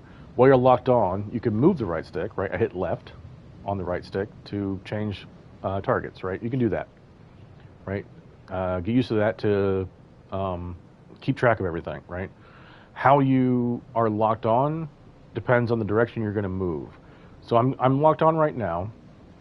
I was quick stepping earlier, right? So we're quick stepping here, right? I'm just going back, right?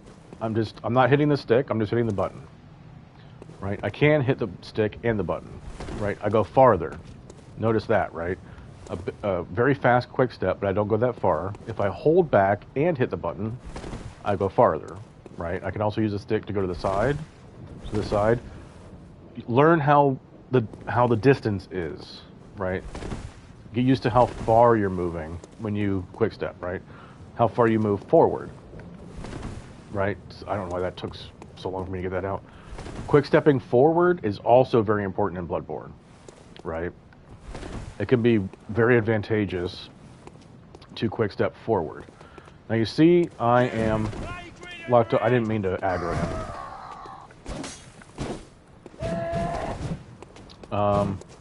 Well, what I was going to say was can't happen now. So I one-shot him, right? That means he's very weak. He's the lowest tier, these guys, right? He has very basic clothes, right? He's just wearing a vest, a hat, pants, boots, right? The other guy had a coat. So that guy was 1 hit. The guy in the coat was 3 hits, right? Keep track of these things while you're playing the game, right? Because then you know how much stamina you're going to have. We know 5 swings drains our stamina, right? If you get used to all these things, you should always have stamina, and you'll know when to back out and back away from, you'll know when you can go into combat and when you should back out of combat. I did want to show how the way you lock on affects things, right? So this guy was over here, right? Which means I would have been looking at that direction. I backstep that way, right? But if I'm locked onto this guy, it changes, and I backstep this direction. This isn't a great time to try to demonstrate that. So this guy takes 2 hits. You noticed after he died, I was still able to rally, right? I was still able to heal from attacking him. The game does not show you that. It does not tell you that. But do bear that in mind. I did that out of habit because I just do it all the time. We got 6 Molotovs right there, which is great. Go up the ladder.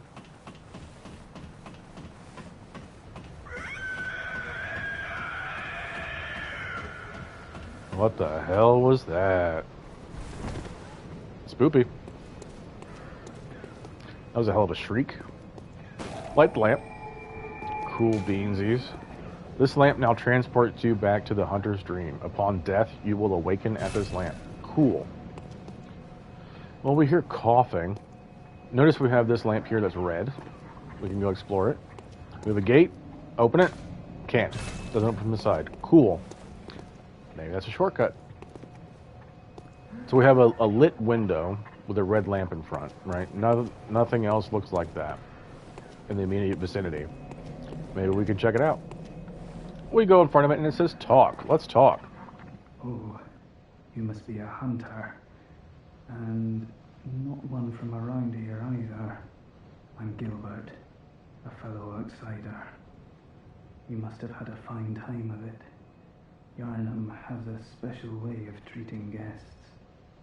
Well, I don't think I could stand if I wanted to, but I'm willing to help if there's anything that can be done.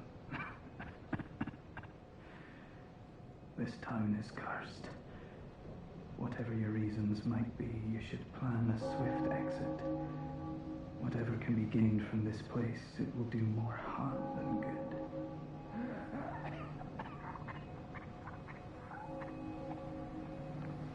Cool. So our first NPC... Oh, I forgot to talk to that guy in the wheelchair back at the Hunter's Dream. I don't think it matters, actually. I don't think we can. Anyway. So we got this guy as Gilbert, and he doesn't seem too happy. Now, in the Souls games, I think probably all From Software games, like including Kingsfield, you need to exhaust enemies' dialogue to A, make sure you're done, right? Make sure you're done talking to them. You get everything you can out of them. And B, progress quests. Now, how do you know you've exhausted the dialogue? When they start repeating themselves, right? If they're not repeating themselves, just keep talking and listening and going on, right? Get the lore, take it all in. And once they start repeating themselves, you can move on. All right, so we're going to talk to them again. Pale blood, you say? Never heard of it. But if it's blood you're interested in, you should try the Healing Church. The church controls all knowledge on blood ministration and all varieties of blood. Across the valley to the east of Yarnum lies the town of the Healing Church, known as the Cathedral Ward. And deep within Cathedral Ward is the old Grand Cathedral, the birthplace of the Healing Church's special blood, or so they say. Yarnumites don't share much with outsiders. Normally they wouldn't let you near the place, but the hunt is on tonight. This might be your chance. So that's pretty big lore-wise, what he just said, right? We had that note in the clinic that said, seek pale blood, right? So presumably, our character asked him, where can I find pale blood, right? And then he responds with what he says. So he's saying, maybe go check the Healing Church, right? We've heard mention of the Healing Church in other descriptions. That seems to matter, right? And he says they're in the cathedral ward. Look for the old great cathedral in the cathedral ward, the grand cathedral, whatever it was. So we have a goal, right? We should try to head to cathedral ward and find this old grand cathedral. That seems to be the origins of blood ministration. Right? As he said, right? The healing church is responsible for blood ministration, which is what we had happen to us that started the game. Cool. All right, one more time, we're going to talk to him. Across the valley to the east of Yarnum, you'll find the cathedral ward. Deep within lies the old main cathedral, said to be the source of blood. I haven't heard of pale blood, but that's your best bet if it's anything to do with unique types of blood. All right, so we have Gilbert here who keeps coughing, right? Maybe he's just sick. He probably has a cold, right? But there might be a plague going on throughout Yarnum. Who knows? But we have a sick NPC, right? Or at least an NPC with a cough. So he's basically just summarized what he said previously, right? Across the valley to the east, sorry. within So now he's repeating himself, right? Cool. So he's saying, once again, right, go to the east, to the cathedral ward, find the church, to try to find about pale blood. And he says they're usually the place to go to find unique blood. So he's familiar with this concept of unique blood. Maybe we'll find something. We have to break everything. Maybe we'll find out what unique blood means, right? So we go down this way, right? Every nook and cranny, check it, right? Nothing there. There's an item. Pebble. We got 8 pebbles, which we will put on. We also put the Molotovs on. Pebbles. So we got Molotovs, pebbles. Sweet.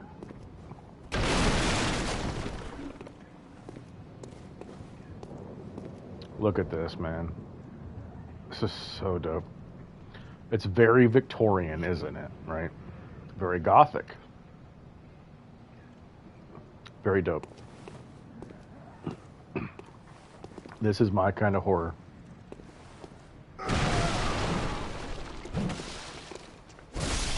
He's angry.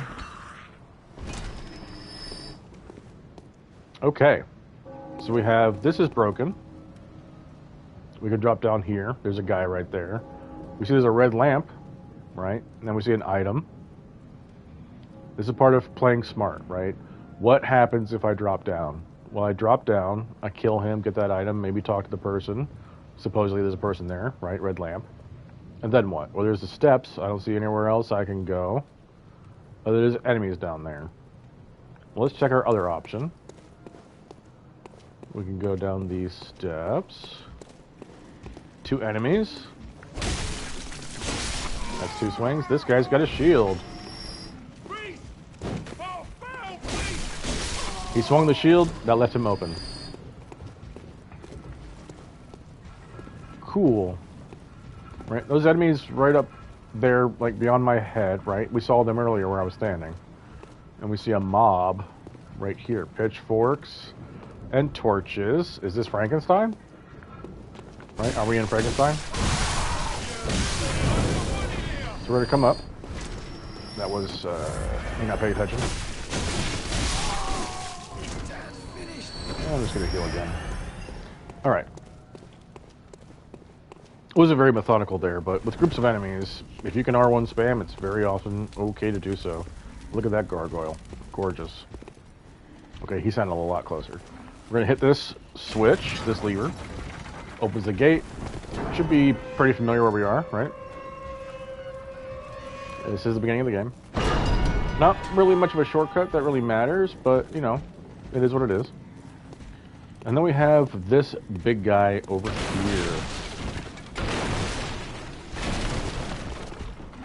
Very big guy. I'm going to have him hit me. Took half my health. Let's try to rally. Not really doing much. He hits a lot. Really hurts.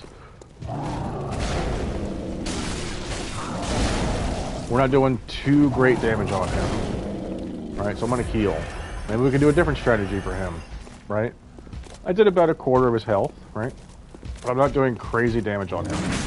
we're going to try parrying, dodging forward, and then that's a visceral attack. Try to spam to kill him. Cool. Now, a lot happened right there, right? A lot of that was just my experience. So, remember, when an enemy is attacking, you can shoot your firearm to parry them. If you succeed, they stagger. When staggered, you can get in close, hit the R1 button, right, the attack button, to do a visceral attack. Visceral attacks do big damage, right? You can beat the whole game by just doing that, by just doing visceral attacks. Visceral attacks are huge. Now, he's a big, beefy boy, and he's got an item. He's got a tempering blood gemstone. What does that mean? Well, first off, do we have anything else? Well, I don't see anything else. So if you can succeed on him, awesome. Right? If you can kill him, well done to you, right? Then you're pretty set on this game.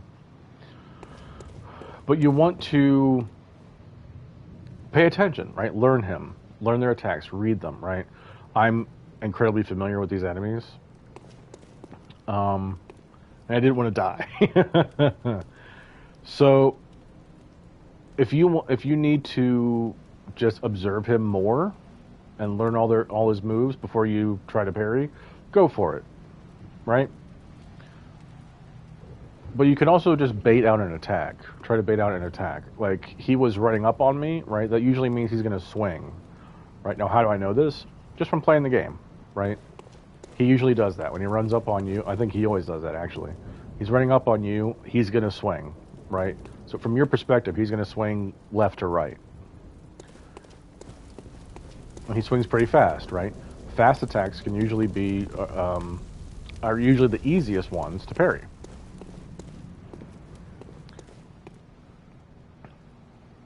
If you can get used to parrying in Bloodborne, you will have an easy time. I promise. But if not, it's okay. It is absolutely okay. So we're going to wander around. We have some dude burning on a cross. He looks proper beastie. Interesting. Right, I love, we have all these coffins that are chained, just littering the streets. These huge carriages. We're burning a beast man beast guy. What is going on in this game?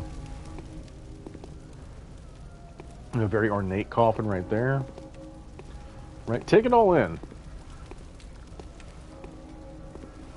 Get a real feel for the flavor of the game. Right, he's coming up here. I will try to parry him. Alright, he swung a lot. Get used to the parries. There we go. Now you notice I had iframes. You see that, right? I didn't take any damage from anybody else while I was getting a visceral attack. Bear that in mind too, right? You have iframes while you're doing a visceral attack. Where am I going? Oh, we're over here. Okay. Let's get up. Bam.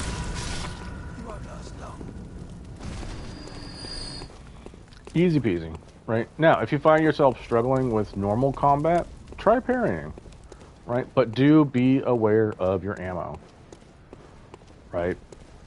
It is very easy to run out of ammo with parrying, especially if you're not particularly good at it yet, right? So do be aware of that.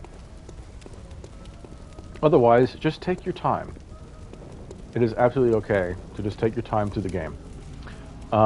Your first playthrough might take a long time, right? If your first playthrough through Bloodborne is like 200 hours, that is a long time. But if that is what it takes, that's okay. Don't feel down on yourself because it takes that much time. At least you did it, right? You beat it. And hopefully you'll improve as you go on. You're going to search him for more Molotovs. Very nice. And we have a red lantern, and we can knock on the door. Are you that outsider? Well, sorry, but I don't want anything to do with you. Trot along, will ya? Are you that outsider? Well, sorry, but I don't want anything to do with you. Trot along, will ya? Alright, so we notice he only had one sequence of dialogue. Right? So he doesn't seem that important. And he's rude. He doesn't like that we're an outsider. He called us that outsider. You're that outsider, aren't you? Which I think is interesting. Like, does everyone in the town know who we are and that we're here? Got another door? Lads, you've come on. You'd open the door on a night of a hunt. Away with you. Now. So everyone seems to know what the hunt is, right? This seems to be a recurring event that happens, who knows, right? Every 10 years, once a year, who knows? Maybe we'll learn more. Here's this guy. He is moving, right? And he's got a gun. Try not to be surprised by him. You can't lock on. Oh, there we go. Many people don't see him. They'll just run past quickly without moving the camera, right? We're coming up here. A lot of people just run past and they don't just turn the camera, right? Check the corners. Check your corners, right? Keep moving the camera. Explore, explore, explore. Check every nook and cranny. Check your corners. Because he's just sitting, we can easily kill him. And we got bullets, which makes sense, right? Guys with guns have bullets, right? Keep that in mind, right? As you're going around killing enemies. If you need bullets, look for guys with guns.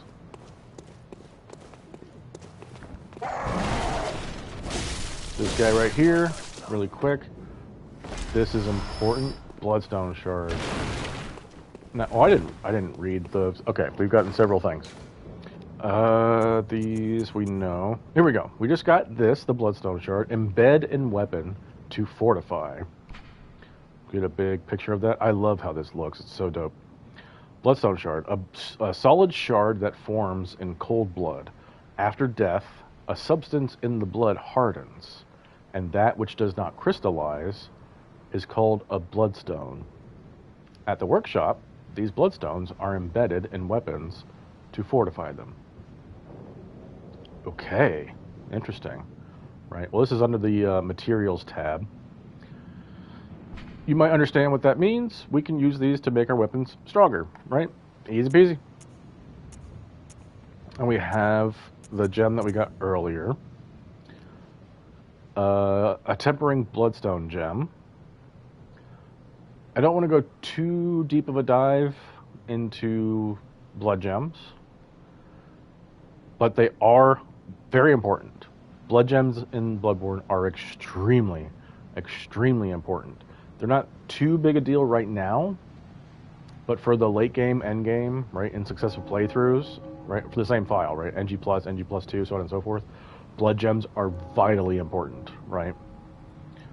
For right now, not that big a deal, but we are going to have to keep up with them, right? We will keep up with them as we're playing the game. So we have a tempering blood gemstone with a 1 in the parentheses, and we have a symbol there with the 3 lines, right, with a 1 next to that, and then we have that black square, and it says radial, right, where I'm going to click R1 for the help. Healing Church Blood Gem Rarity. That's the rating. The rarer the gem, the more potent it is. So the rating is the number. That's the rarity.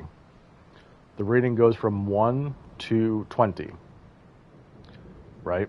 So the higher the number, the better it is. Right? And the rarer it's going to be.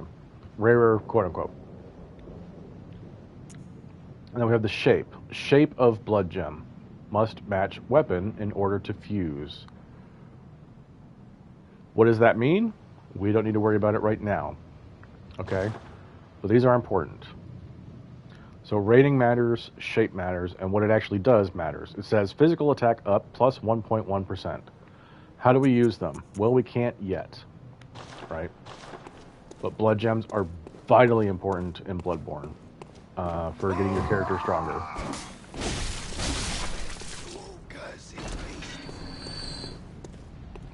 See a whole mob of guys over there. My goodness. And what are they doing? Looks like they're burning a werewolf. Interesting. They all got torches and pitchforks. It is. We are in Frankenstein. The angry mob full of torches and pitchforks. Gonna aggro some of them. We have this guy right here. Right, he's in the black garb, right? So that's 3 hits for him.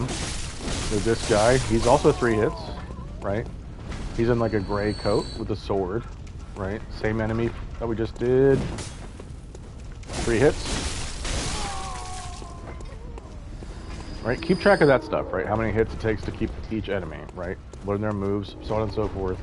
And absolutely take your time. I am playing very slowly for this playthrough. I'd probably be on Father Gascoigne by now. Or at least on the bottom bit. I'm getting ahead of myself though. So, not too many guys came up here. We're gonna walk on. So we're gonna back up. See if we can kite any enemies. Keep an eye on the guns, right? Beware of the guns. What the hell hit me right there? Did a gun hit me? It's probably that one up there. That's fine. So I'm just gonna do, try to bait some of them to come up. I don't think anybody's gonna come. We're just gonna hit the shield. Keep attacking until he drops the shield.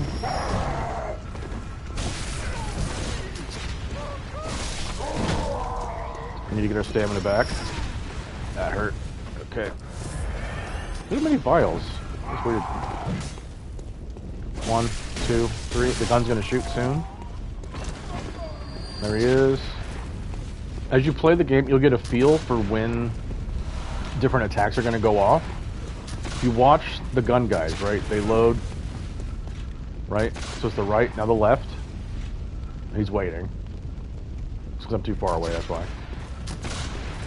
Right? You could watch, they load the gun, and then they raise it, and then they shoot. Right? You'll get a feel for the timing on that as you play the game. I didn't realize I was in the, like the threshold for the range of their attacks. So here we go. He raises, shoots, loads,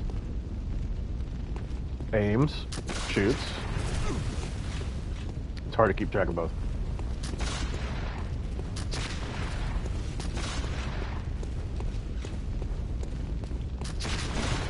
I know the consistent pattern. But yeah, you'll use things as you go. We got Cold Blood Dew 1 right there. We're gonna get him because he's up high.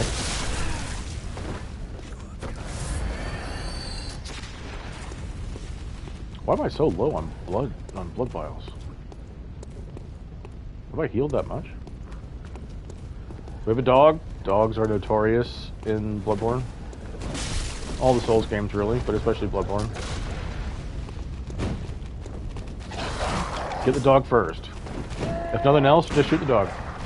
Right? Just shoot the dog. The dogs are annoying, just shoot the dog.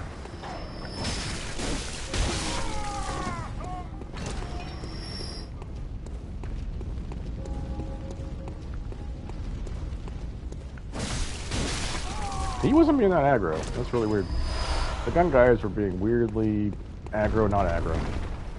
Ooh, the door's slamming. 2 blood vials. I am so low on blood vials. Did I miss something? I don't think I missed any pickups. You need to get him to drop so we can get his things. There we go.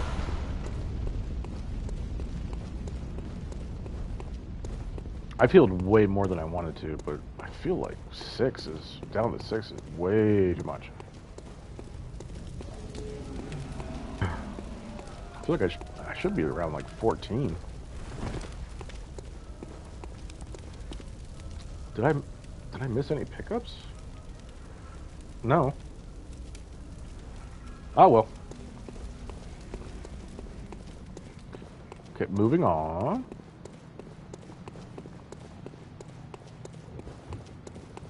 All right, so this area of guys gives a lot of people a lot of trouble. Right, you could do what I said previously. I forgot the pebbles. I was going to use the pebbles. You could just come up the street really slowly, right? Or up on the path. I don't know what this is. sidewalk, up high street. I don't know. Like you could chill here and just throw pebbles at guys one at a time. Right? You could come up the street slowly and throw pebbles at guys one at a time. Pebble is just it's a distraction, right? It's like you hit an enemy with a pebble, and it does a little bit of damage, and it aggroes them at a distance. It aggroes them.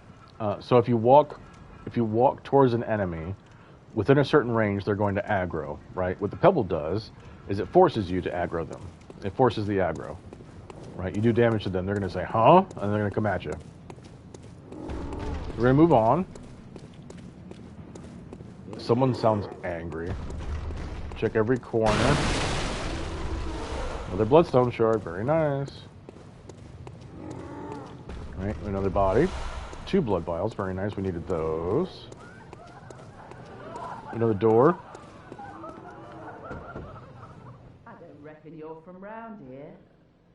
Well, stuck outside on a night of the hunt. Oh, you poor, poor thing. I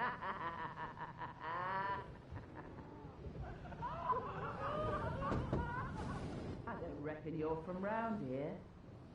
Well, stuck outside on a night of the hunt.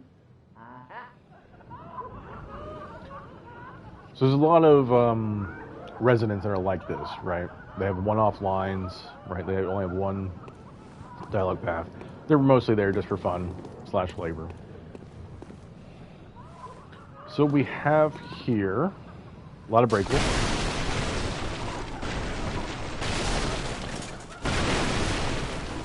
Now, this is kind of a secret, not a secret, right? We could drop down,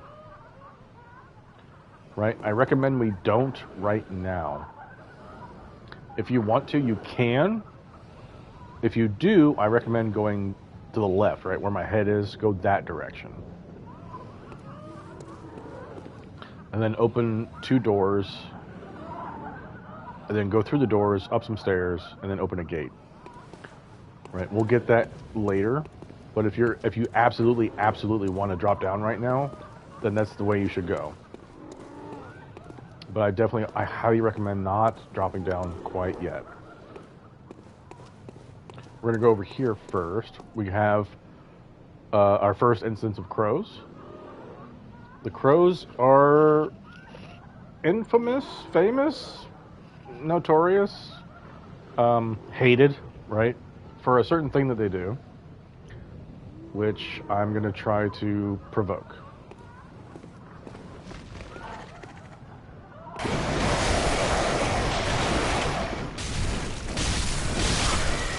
Yeah, they bark like fucking crazy.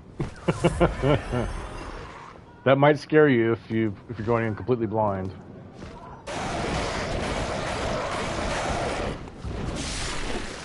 I didn't think I was going to get hit by that, but I did.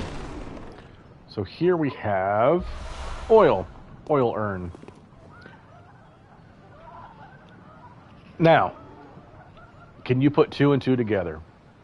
Right, I'm sure you can. You're smart. Once again, right?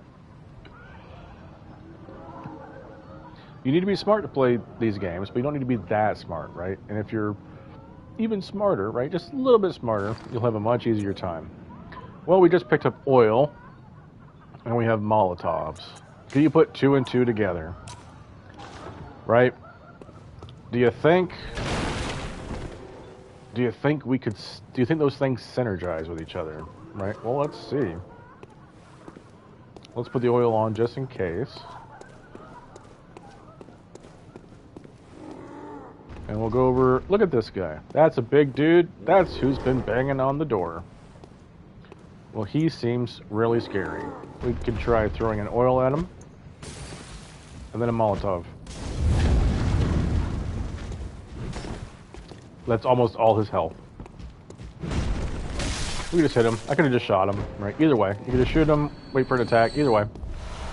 That did so much damage, right? Play smart. Don't play well. Right? For your first playthrough. Be more concerned about playing smart than playing well. So we got more Molotovs, and we got a torch. Torch is very important. Put that torch on as your secondary left-hand item. Why does the torch matter?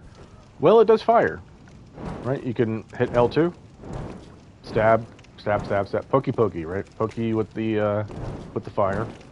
You can do a little bit of fire damage with that, right? That's very nice. But really, what you care about is the light, right? Look how much this lights up, right? It's fairly dark here, right? Put the torch on. Ooh, so much light. Very nice.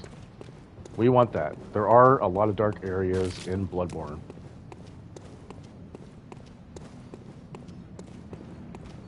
We'll come up the stairs here. We'll go this way. You remember we were on the other side of the gate here, and we saw there's an item we couldn't get before. I didn't mention it, but I'm sure you saw it. We got Cold Blood Dew, which I didn't read before. I didn't read the first one. Cold Blood Dew 1, right, parentheses 1, used to gain blood echoes. Droplet of cold blood containing blood echoes, used to gain blood echoes. Hunters sustained by the dream gain strength from blood echoes. They imbibe the blood with thoughts of reverence, indeed gratitude, for their victims. So this is, I love the lore there, it's so nice, the flavor. This, it does what it says on the tin, right? You can use it, you can pop it to get blood echoes. It is what it is, right? It's basically a, you could think of it as just storage for blood echoes, right? If you pop it now, you'll gain them, but if you die and lose them, right? If you die twice without getting your blood echoes, you've lost them, right? But if you keep the cold blood dew as it is and wait to use it in the hunter's dream, the better off you are, right? You won't have wasted it. So don't worry about popping these now. Pop them when you're ready to spend them. When you're ready to spend blood echoes, that's when you should pop your cold blood dew.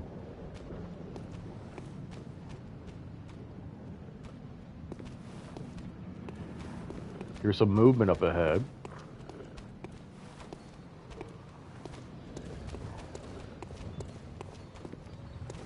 We have a gate. Can't do anything. Go up the stairs. Look before you leap. We got a dog. He's really close. I'm just going to attack him.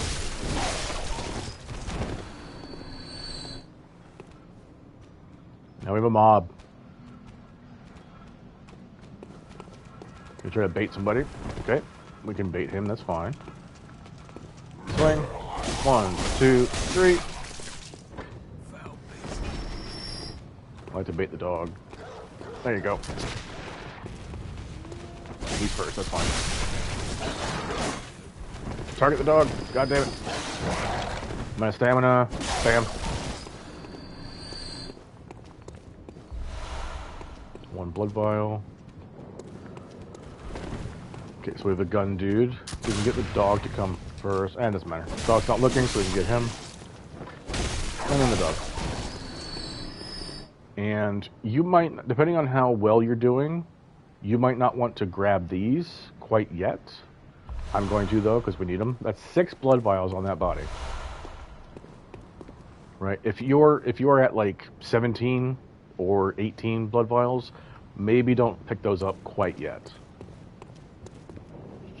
Why, you might ask? Well, you're probably going to need them. You're probably going to spend some blood vials up ahead in a second. And remember, if you're at the, right, you see how my Quicksilver bullets are blue, right? The 20 is blue.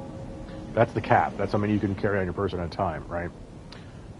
With the blood vials, like I have 16 now, right? If I were to pick those up, I would pick up 4 to go to the cap of 20, and then the remaining 2 would go to the storage bin, right? Would go to the storage box. Which means I can't use those 2 until later, right? But if I come up here, and I'm going to pop 2 blood vials so I don't die, well, I'm at 14, right? I pick up the 6, now I'm at 20, right? And then I could just leave items hanging around that are potentially blood vials until I need them.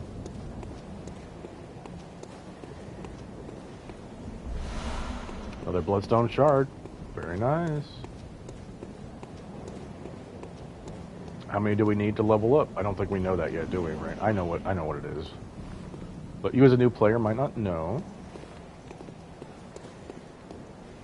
My Okay, you're aggroed. You're definitely aggroed. Come on. We want to do one at a time. Oh, they're both aggro now. God damn it. Are you going to do it or not? Why are y'all being weird? There you go. So you can parry the werewolf, right? Which is very handy dandy.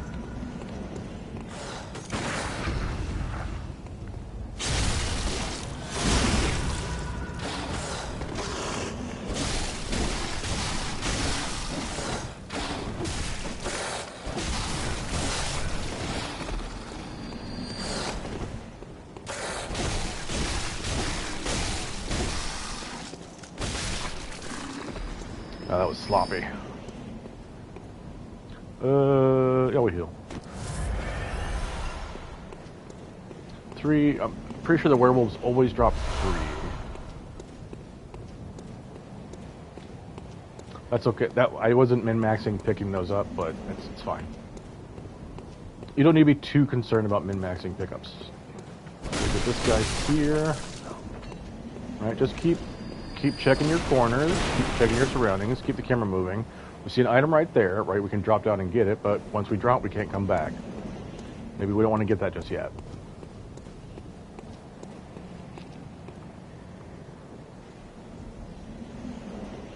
I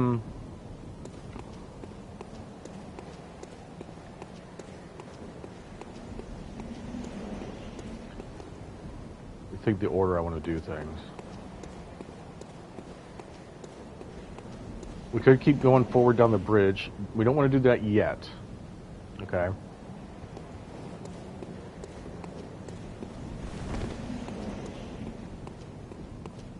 We do want to go down here eventually. I'm just thinking if we want to go get the shortcut first. I think we'll go down this way first. So we have this body, 10 pebbles, huge. Go over here, get these shard right here, run up here, and roll an attack here, another shard, attack for 8 piece. It is so loud to destroy things. Bam, bam. Right, now a little quick tip here, which I might not even do actually. Well, I will do this. You see those coffins right there. You can drop down on them, and you won't take any fall damage. If you were to drop and straight to where I am now, you will take fall damage. It'll only be a little bit, but it's still. We don't want to take damage if we don't have to. Now these guys are fairly beefy right now.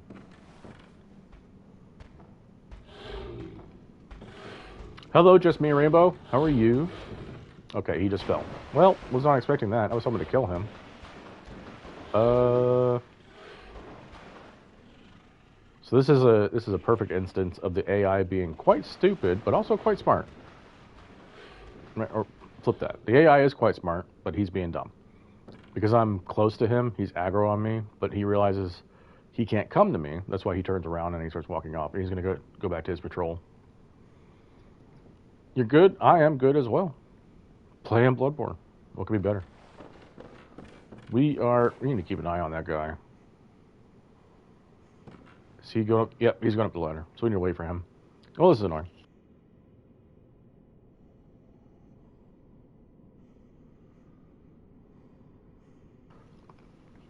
And he fell.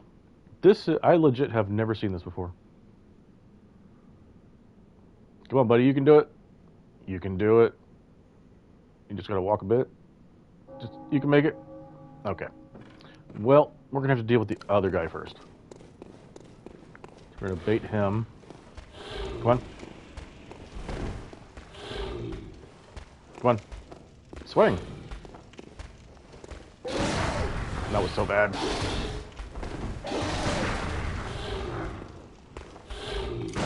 There it is. Oof, I'm rusty, I'm parrying.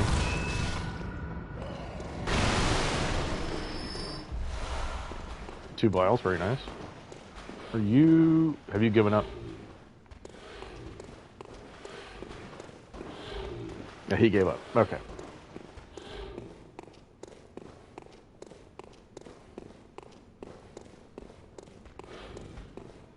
So you can kill these guys by just straight up combat, but I think the visceral one-shots all of them. And it's much easier. Their attacks are quite telegraphed. This guy's more aggro. He's got a sliver. We're gonna go aggro, get up in his face, and then we attack. With Bloodborne, you are rewarded quite decently. The more proactive, that was terrible. My God. Okay. Get our health back. We didn't get much. All right. There's a guy to the left up here. Same dude as previously.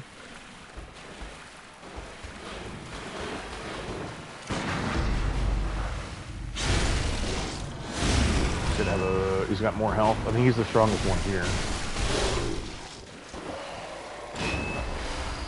More blood vials.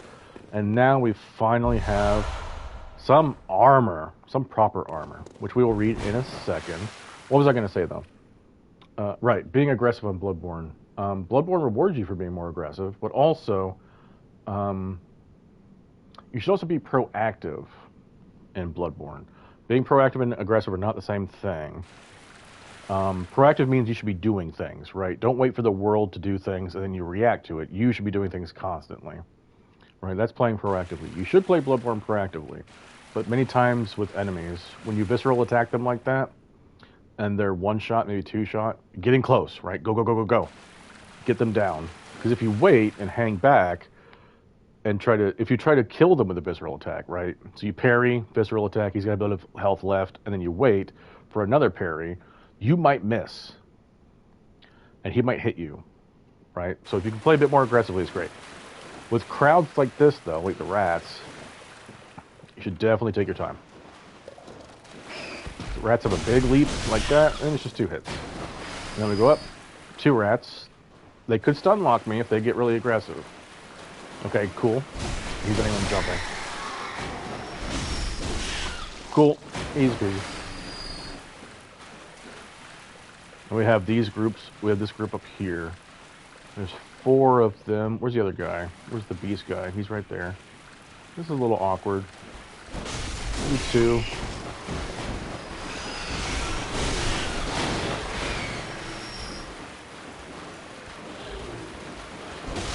Get the rat down.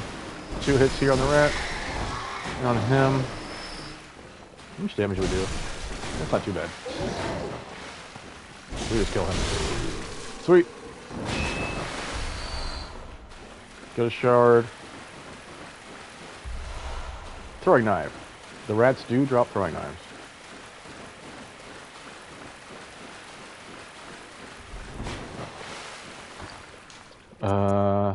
I don't think we didn't read the oil urn, did we? When this urn hits its mark, the target is drenched in oil and made extremely flammable. Fire is commonplace on the hunt, and oil urns accentuate its effect. Sometimes when hunters burn beasts, they appear intoxicated by the euphoria of purification. Read up. Throwing knife, finely serrated throwing knife. Look at that. Oh, the artwork is so nice. Throwing knife with a finely serrated blade. One of the old hunter Henrik's favorite weapons. Who's Henrik? Does not cause a great deal of damage to beasts, but with deft use, can distract attackers and keep them at bay. Very nice. Handy dandy notebook. Okay. With these, so we have our proper gear now. With the hunter hat, one of the standard articles of hunter attire fashioned at the workshop. A fine piece of hunter attire that provides stable defense to anyone facing Yharnam's beastly threat.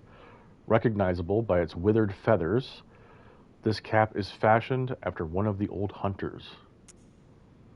Then we have one of the standard articles of hunter attire fashioned at the workshop, accompanied with a short cape to wipe away blood. A fine piece of, I think it's the same, right? A fine piece of hunter attire that provides stable defense. Allows one to stalk beasts unannounced by cover of night. Very nice. And this is the same. It's all the same. So we'll see how much more.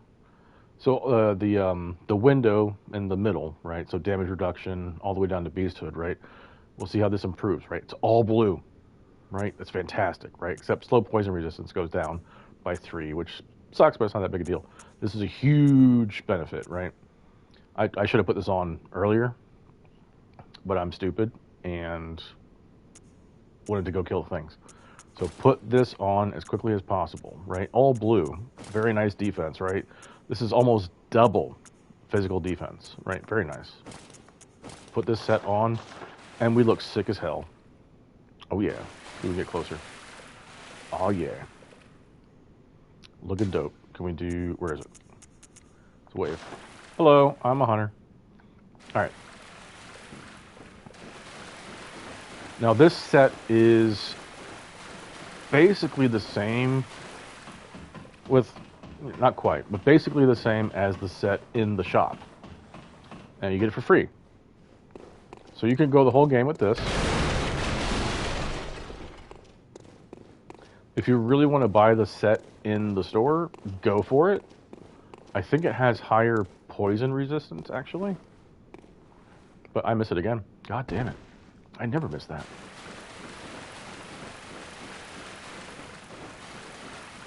So yeah, that's your options. You can find this this armor in the sewer, which is free. So you can have more echoes for leveling up. And it's decent armor. I think I've played the whole game with this, because I really wasn't concerned with anything else. I'm about to say, if I failed again. Alright, that's a thick cold blood 5. Cool beans. And we can look down what's here. See a lot of bodies over there with an item. Stuff across the way. Don't really want to drop down. We could drop on the beams and go slowly at a time. And then all the way down. But that's not what we want to do.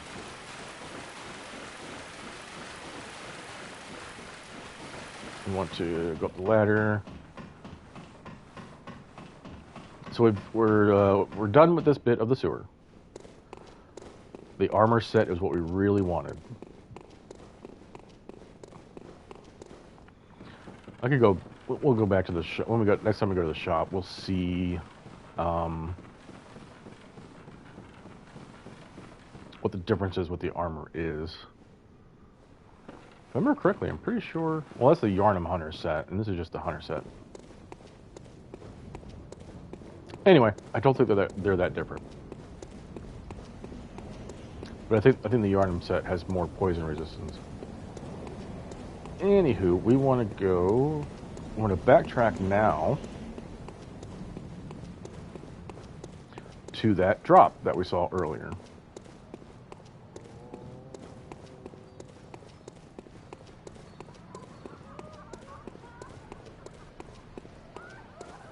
Do I want to heal? Don't really need to heal. There's dogs in cages. Kill. Kill the puppers. They're bad puppers.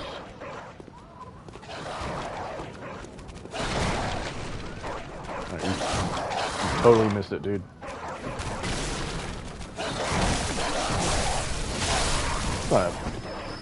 That was he's not a smart dog, but he hurt me pretty good.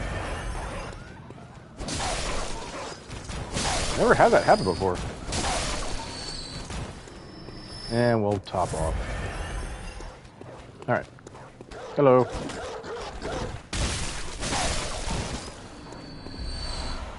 Cold Blood 3. And this is, I think these all say the same thing. Oh, that's different. So these are the same. You see the number, right? 1, 3. It is what it is, right? A higher rank gives you more. We'll read this one. A thick droplet of cold blood containing blood echoes, used to gain a larger amount of blood echoes. A strong will produces thick blood, doubtless the product of obsession, a potent source of human strength. Are these, you'll notice too how the images change, right? They get more elaborate as you go up, which is very nice. Very nice touch. We'll kill this pupper over here.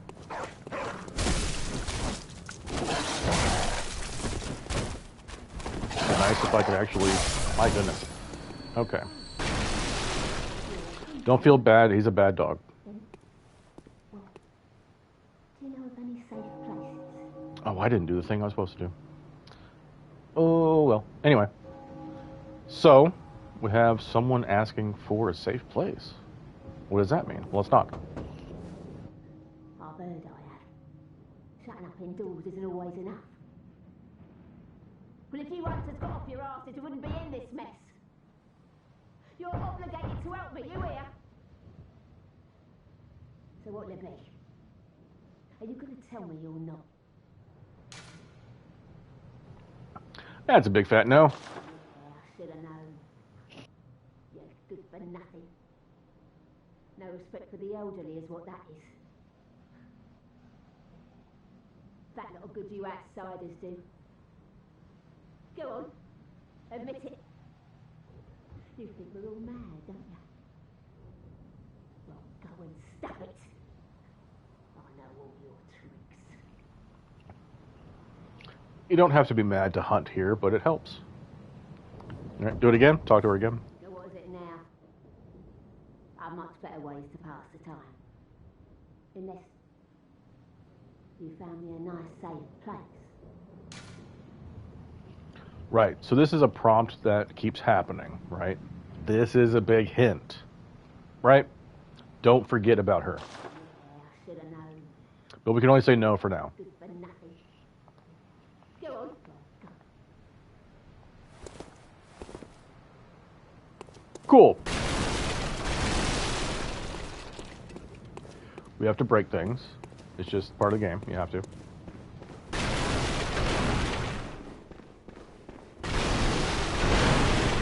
Get a lot of breakables in here. Oh yeah. Oh, that feels good. Oh yes. Oh. Was it as good for you as it was for me?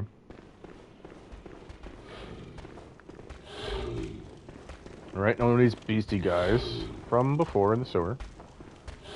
So I'm leading him up the stairs because trying to get a visceral attack on the stairs is awkward. And I wasn't feeling that one. Do it again. Really?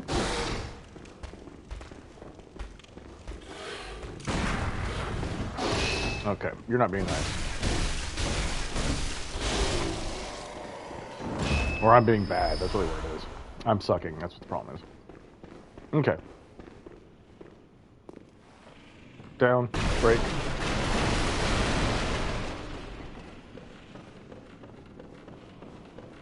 Okay, we're going to do several things here. We're going to get this due. You'll notice we have items that are hanging on dead bodies on chains. Chains can break. Now the thing is, we don't want to fall, at least not yet. So we're going to do, I'm going to transform this. I'm going to hit, it should be R2, right? Is that the sweep? There we go. Transform the cleaver, hit R2 to do the big sweep, and then hit that chain, and we're going to come over here and do the same.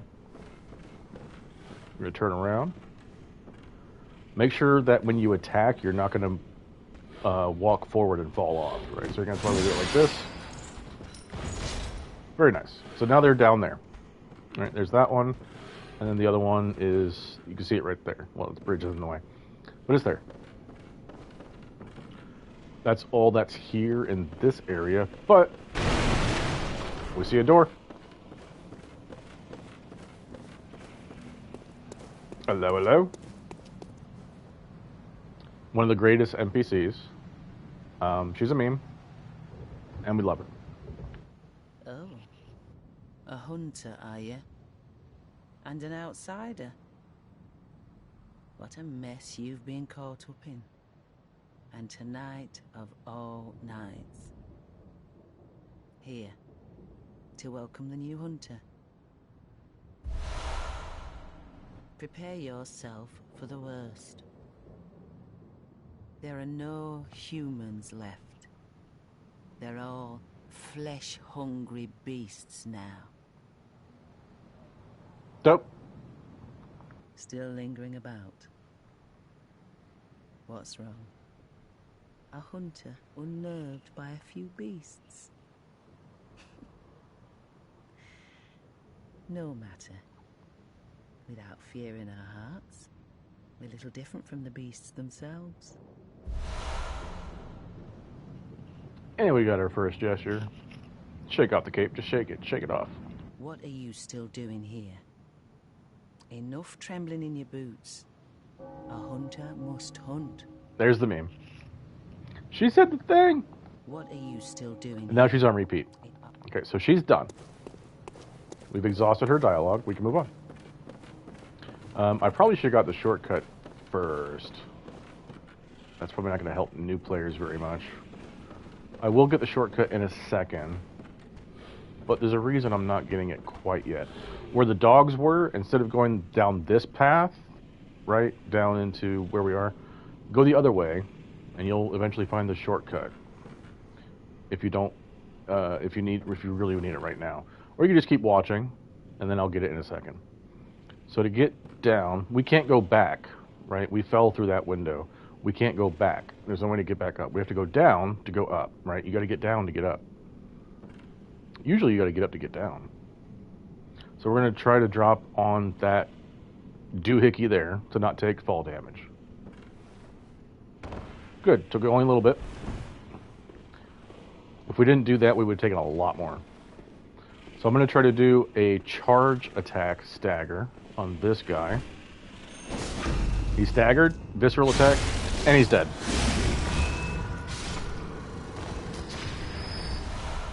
So that is part of playing sneaky in the game. Part of being stealthy. We have a gun dude. Wait for him to shoot. Or are you just moving? Thank you. You know another gun dude? Grab out this.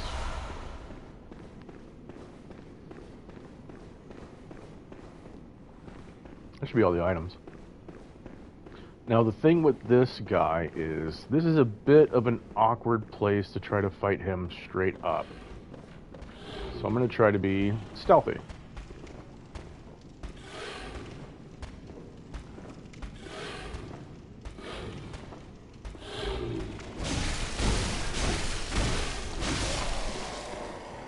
Very nice.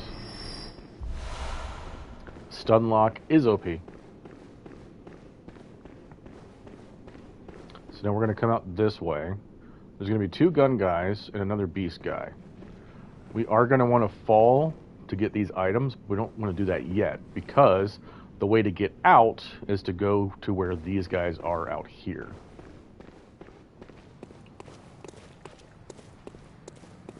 Oh, perfect. Perfect placement. So you're dead. Oh my god, I didn't see you. Try to get you over here. Oh my god, what are you doing? Come on.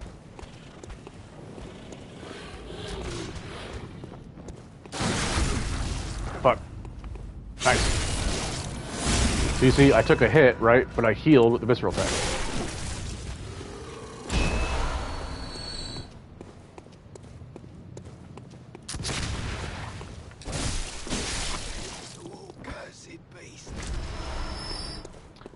What's the point of that, right? So it is worth it a lot of the times to take the risk to get the parry, right? You might take damage, but you want to hit the stick forward and hit the dodge button forward while you're locked on, right? That'll make you quick step forward. You want to get in quick, right? You'll take the hit and parry at the same time, and if you get in quick, you get the visceral attack, do that huge damage, and you heal from the visceral attack. That's one of the more riskier methods, right? If you just try to essentially force the parry, right, you're pretty much guaranteed to take the hit like that. And just do it. If you can get the visceral attack in time, you'll be fine.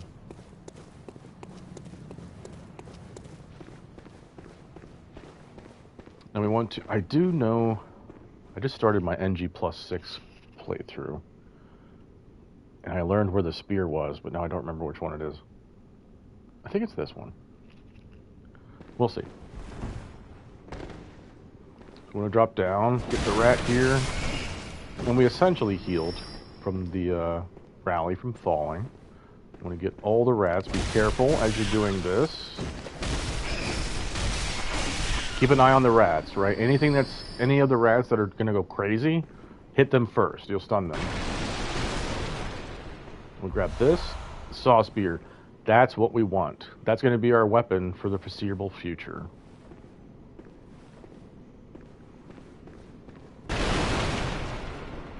We could beat the game with that. You could beat the game with anything.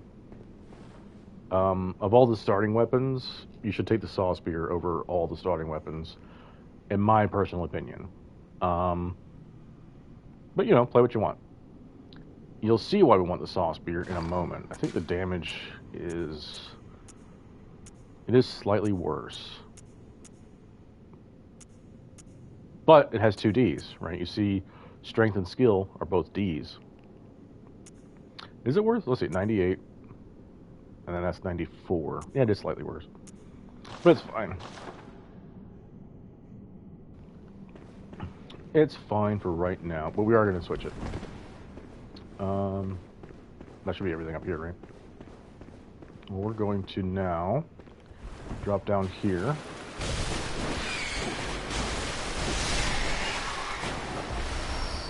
Throwing knife, and we get something that's very important. Madman's knowledge. Now, I have a lot to say about that. But first, we're going to go kill these rats and get this item.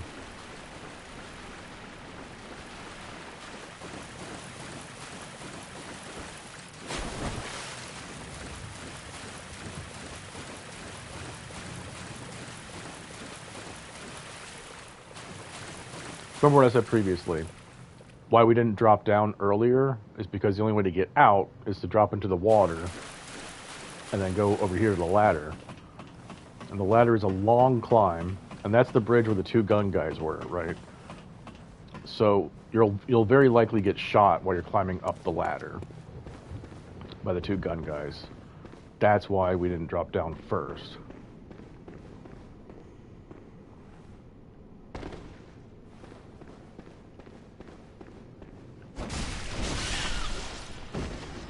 Anything? Nope. Okay.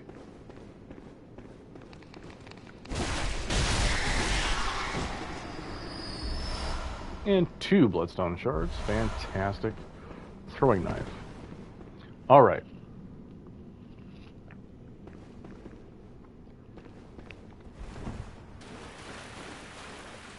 So I have a lot to say about the Madman's knowledge that we just picked up over here. This item, this placement of the Madman's knowledge is my favorite item placement in any game ever.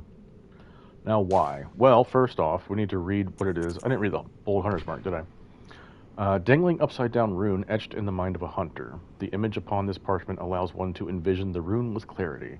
Allows a hunter to reawaken again without losing blood echoes. A trick that seems nearly too good to be true. If you're familiar with Dark Souls, this is the Homer Bone. There you go. That's all it is. Let's make sure we've read everything so far. Oh, we didn't read the saw spear. We can read the saw spear. One of the trick weapons of the workshop, commonly used by those who dedicate themselves to the hunt. This saw, effective at drawing the blood of beasts, transforms into a medium-range spear. The saw, with its set of bloodletting teeth, has become a symbol of the hunt, and only grows in effectiveness the more grotesquely transformed the beast. Dope. Okay, so now we have one of the most important things in the game is Madman's knowledge. So far in Bloodborne, we've had a lot of focus on beasts, right? Werewolves and such, right? Then we get this thing called Madman's knowledge, and it says, skull of an enlightened madman used to gain insight. So we'll open it up, and we see it's a skull with a weird ethereal slug thing coming out of it. That's really weird. Also, the way the skull is, you notice the teeth, right? We have the 2 incisors in front, but then on either side, it looks like we have 2 canines, which is weird, right? That's not how our teeth work. What's up with that? I wonder what the explanation is for that. Maybe VodiVidya has an explanation for that. I don't know.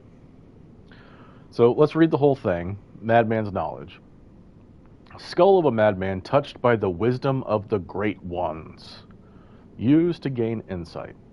Making contact with eldritch wisdom is a blessing, for even if it drives one mad, it allows one to serve a grander purpose, for posterity.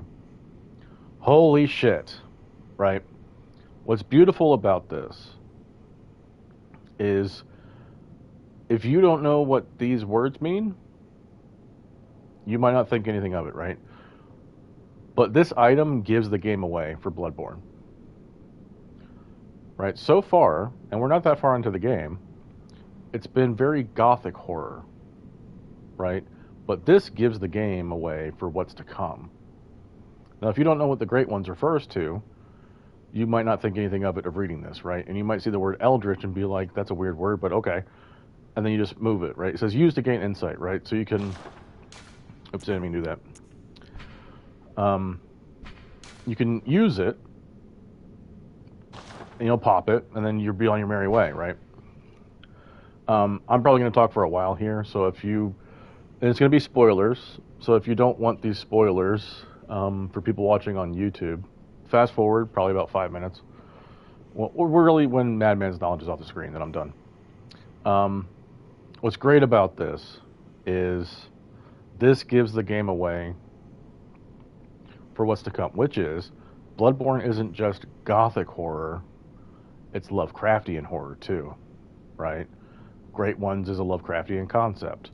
Eldritch, even though Lovecraft didn't invent the word, he used it a lot, right? And Eldritch means something that's weird or uncanny or like beyond comprehension, right? Usually in a supernatural sense, right? And what's beautiful about this is if you're in the know about that, then you recognize they're just giving the whole game away for the rest of the game. But if you're not in the know, you're not going to know any better, right? Which is very on flavor for Lovecraft, right?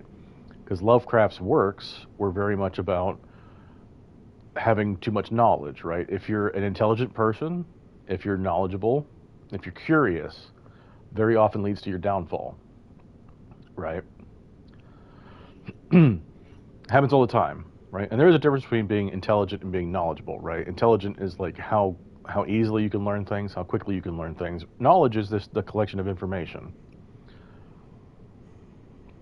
And what's beautiful about this is the placement of this item.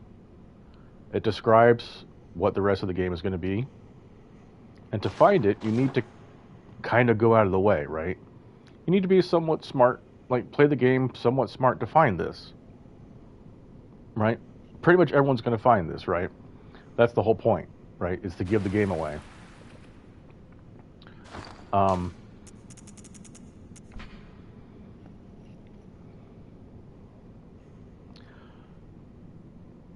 Why this is my favorite placement of an item ever in a game is that it's so on flavor for Lovecraft.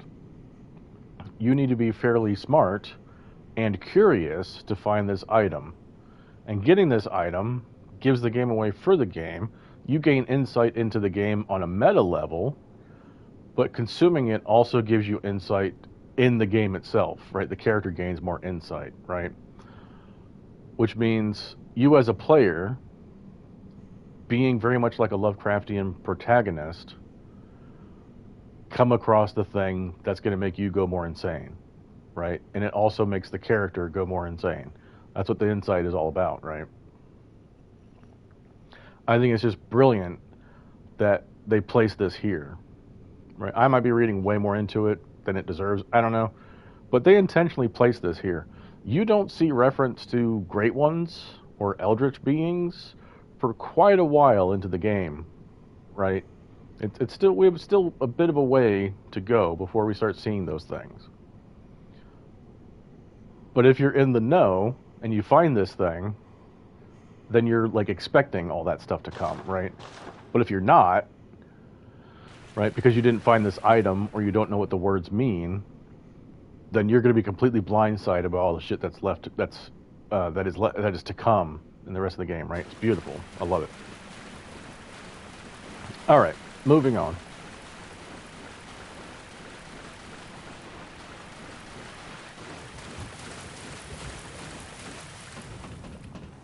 I hope I explained that pretty well and it wasn't too confusing. Because I have a lot to say, but I also don't want to just sit there for an hour.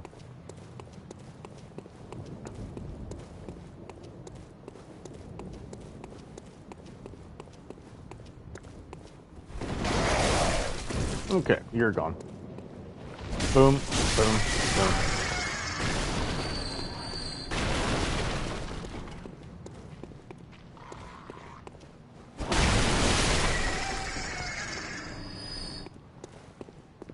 And drop down.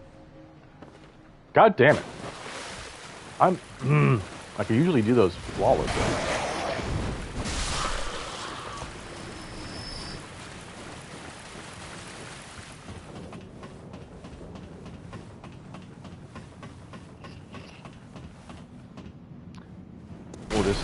We'll take the shortcut. You can do that, by the way. You just go right around that edge like that.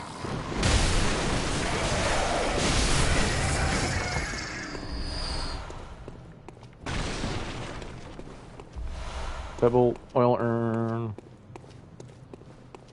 There's nothing else, right? No. Let's try to drop down on this. Just line that up and get it, and we get a shard.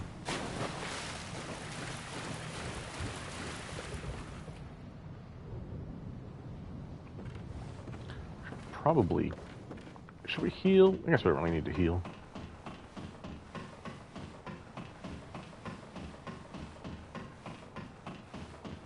Really probably should have taken the shortcut by now.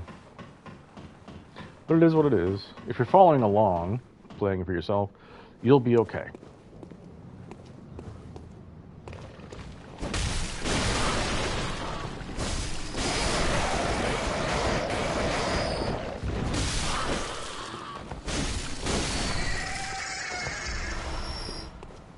There's another one, right?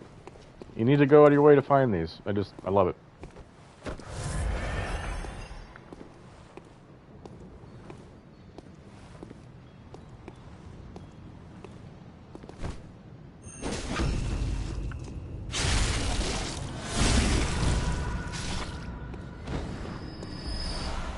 Shining coins, cool.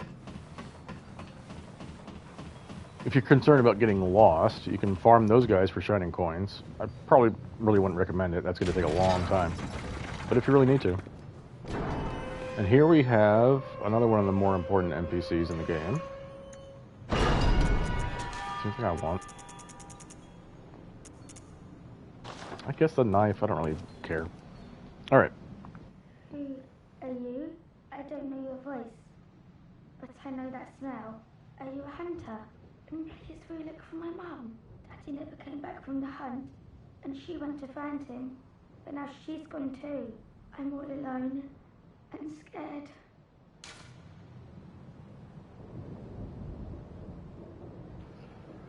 We will find her. Really? Oh, thank you. My mum wears a red jeweled brooch. It's so big and beautiful. You won't miss it. Oh, I mustn't forget. If you find my mum, give her this music box. It plays one of Daddy's favourite songs. And when Daddy forgets us, we play it for him so he remembers. Mum's so silly running off without it.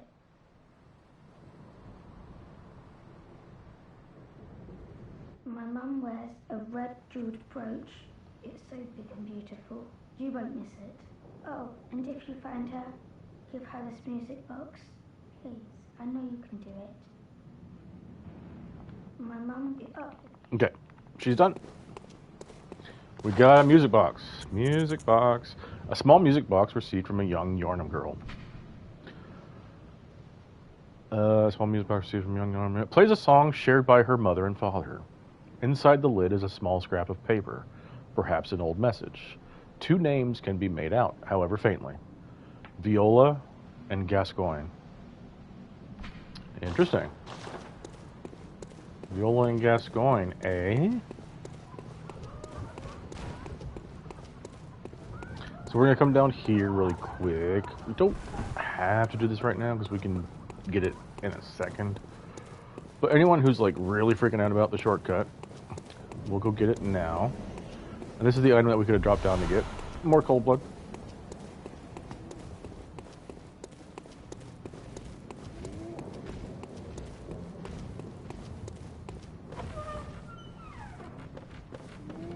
Enemy here. More blood vials. Do be careful of this guy. This is a guy in a wheelchair. You can see he's moving. He's got a big old gun. He's got a big fuck off gun. We're gonna kill him. If you don't kill him before grabbing the item, he will just ambush you. Got pungent blood cocktail, which is very important. And we have a little shiny. A shiny note. When the hunt began, the healing church left us, blocking the great bridge to Cathedral Ward, as old Yarnum burned to the ground that moonlit night. That's a lot happening right there in that message. Right, well, what do we have? We got Healing Church, Cathedral Ward, Old Yarnum, burned to the ground. We know what the first two are. And Old Yarnum.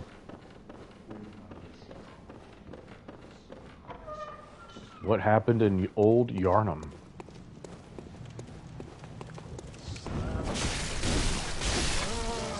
Get that guy. We'll get this. We will open the ta-da. There's a shortcut. And we're not going to do that yet. We're not going to go back to the dream yet, because we're going to circle all the way back to where we were. Actually, we can go this way. So I'm going to go up the stairs. I think there's an item up here, actually. So kill him. And then watch this guy. Use the torch if you need to, right? Much brighter, right? That's why we want the torch in our offhand.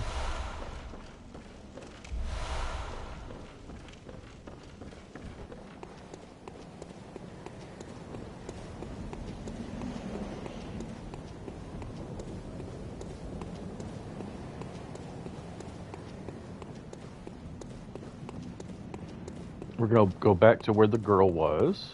The girl is. Go back down the ladders.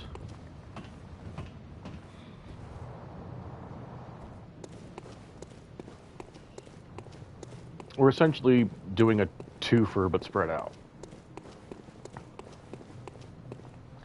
So I could have, after talking to the girl, I could have opened the gate and then just gone back down the ladders and then done this bit. And then get the shortcut. But I wanted to show the shortcut. I probably should have shown it earlier, but I just wanted to show the path to it so people could get it as soon as possible.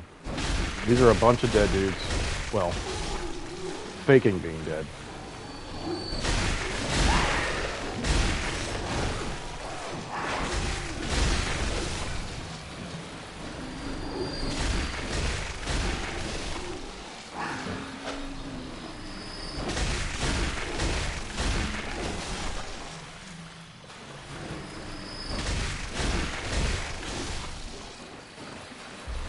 Ten bullets, and they drop something. More blood is nice. Oh, bullshit. Okay. Fine. Hey, nice. Bold Hunter's Mark. Now, you might find a message here that says there's an illusory wall here. Because these kinds of setups, right, in the Souls games, usually there's an illusory wall. But I'll prove it to you, right? Rolling, attacking.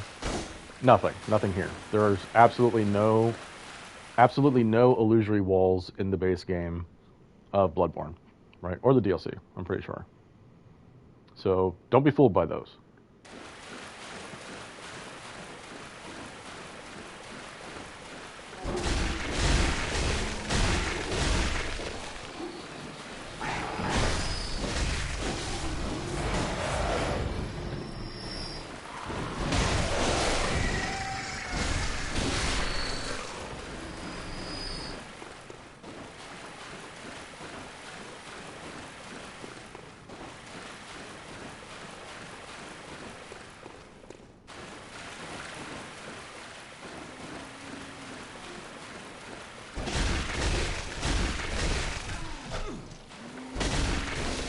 Excuse me? There's a lot of shit happening in this playthrough that I've never seen before.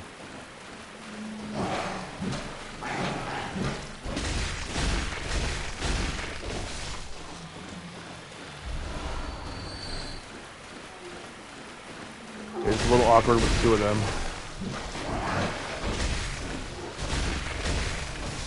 I tried doing a transforming attack, but it didn't come out. And it's fine. Alright, just take your time with those guys. They hit decently hard, but they're really just beefy. That's really what the big problem is with these guys. And then watch these crows up here. What the hell are you? That's a dog. Okay.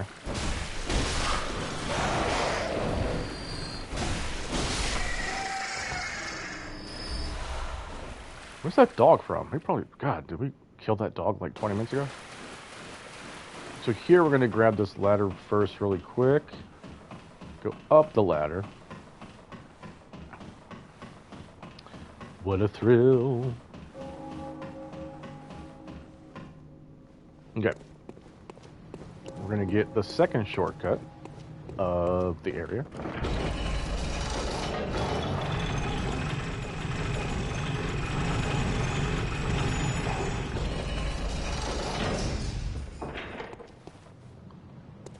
And I wrote it to show you where we are. So this is, I don't think we've seen this area proper yet.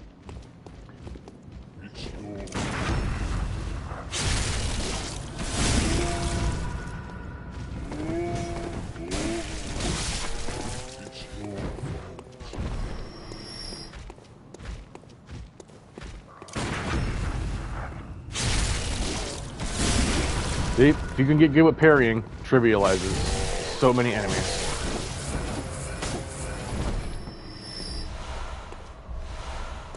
So this is where the shortcut is from before, right? So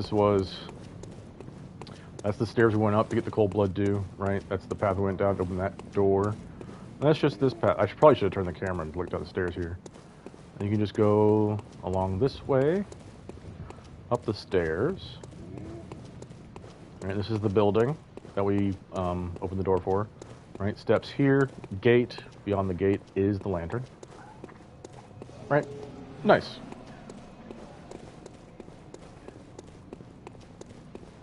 Now we are going to go back to the Hunter's Dream in a minute.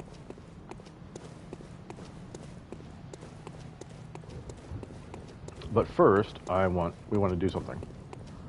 Do we get anything that's worth reading? Shining coins, we can read those. Assorted shining coins, which might guide one's way. Various coins that are particularly luminous. There are very few uses for spare change during the hunt, but these will serve as guides through the darkness. Or one could save them until morning if it ever comes, which I don't think I've ever used these. So if you use it, there you go. Little shiny thing on the ground. You can mark your path if you get lost easily. Right? Very nice. Very handy dandy.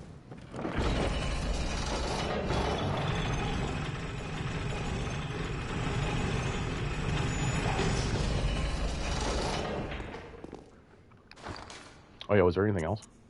135. This is that.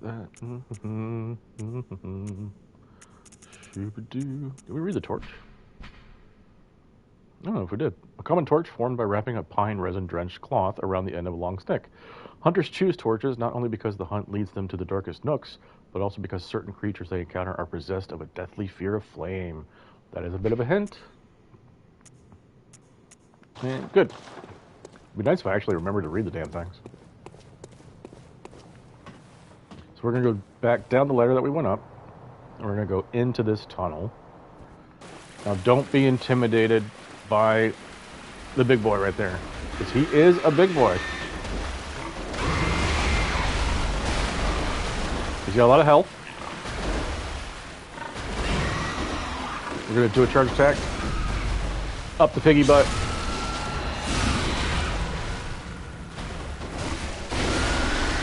And he's dead.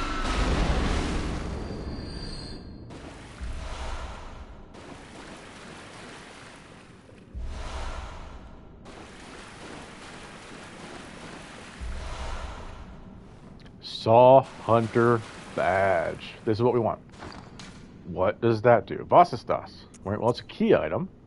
Badge of a workshop sanctioned hunter. Badges are very important in the game.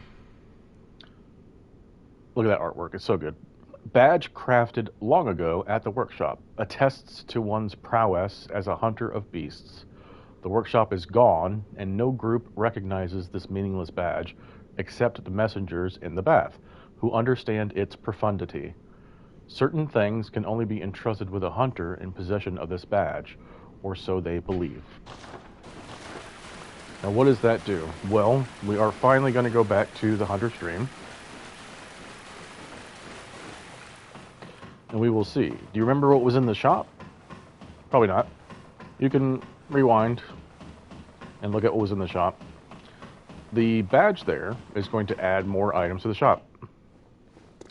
This will be a recurring mechanic throughout the game.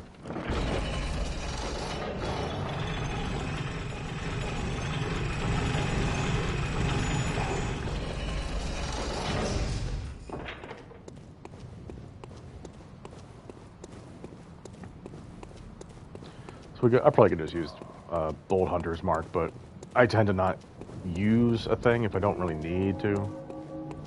And we're not really in the realm. I don't even think we can buy any, actually. Maybe we can. I don't want to have to buy Hunter's Marks, is my point. Right? I don't think Gilbert changed, right? No. Cool.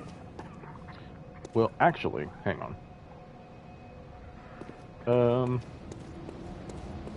I'm going to actually do this first. Because I forgot to do it. This should happen. We're going to go back in the clinic.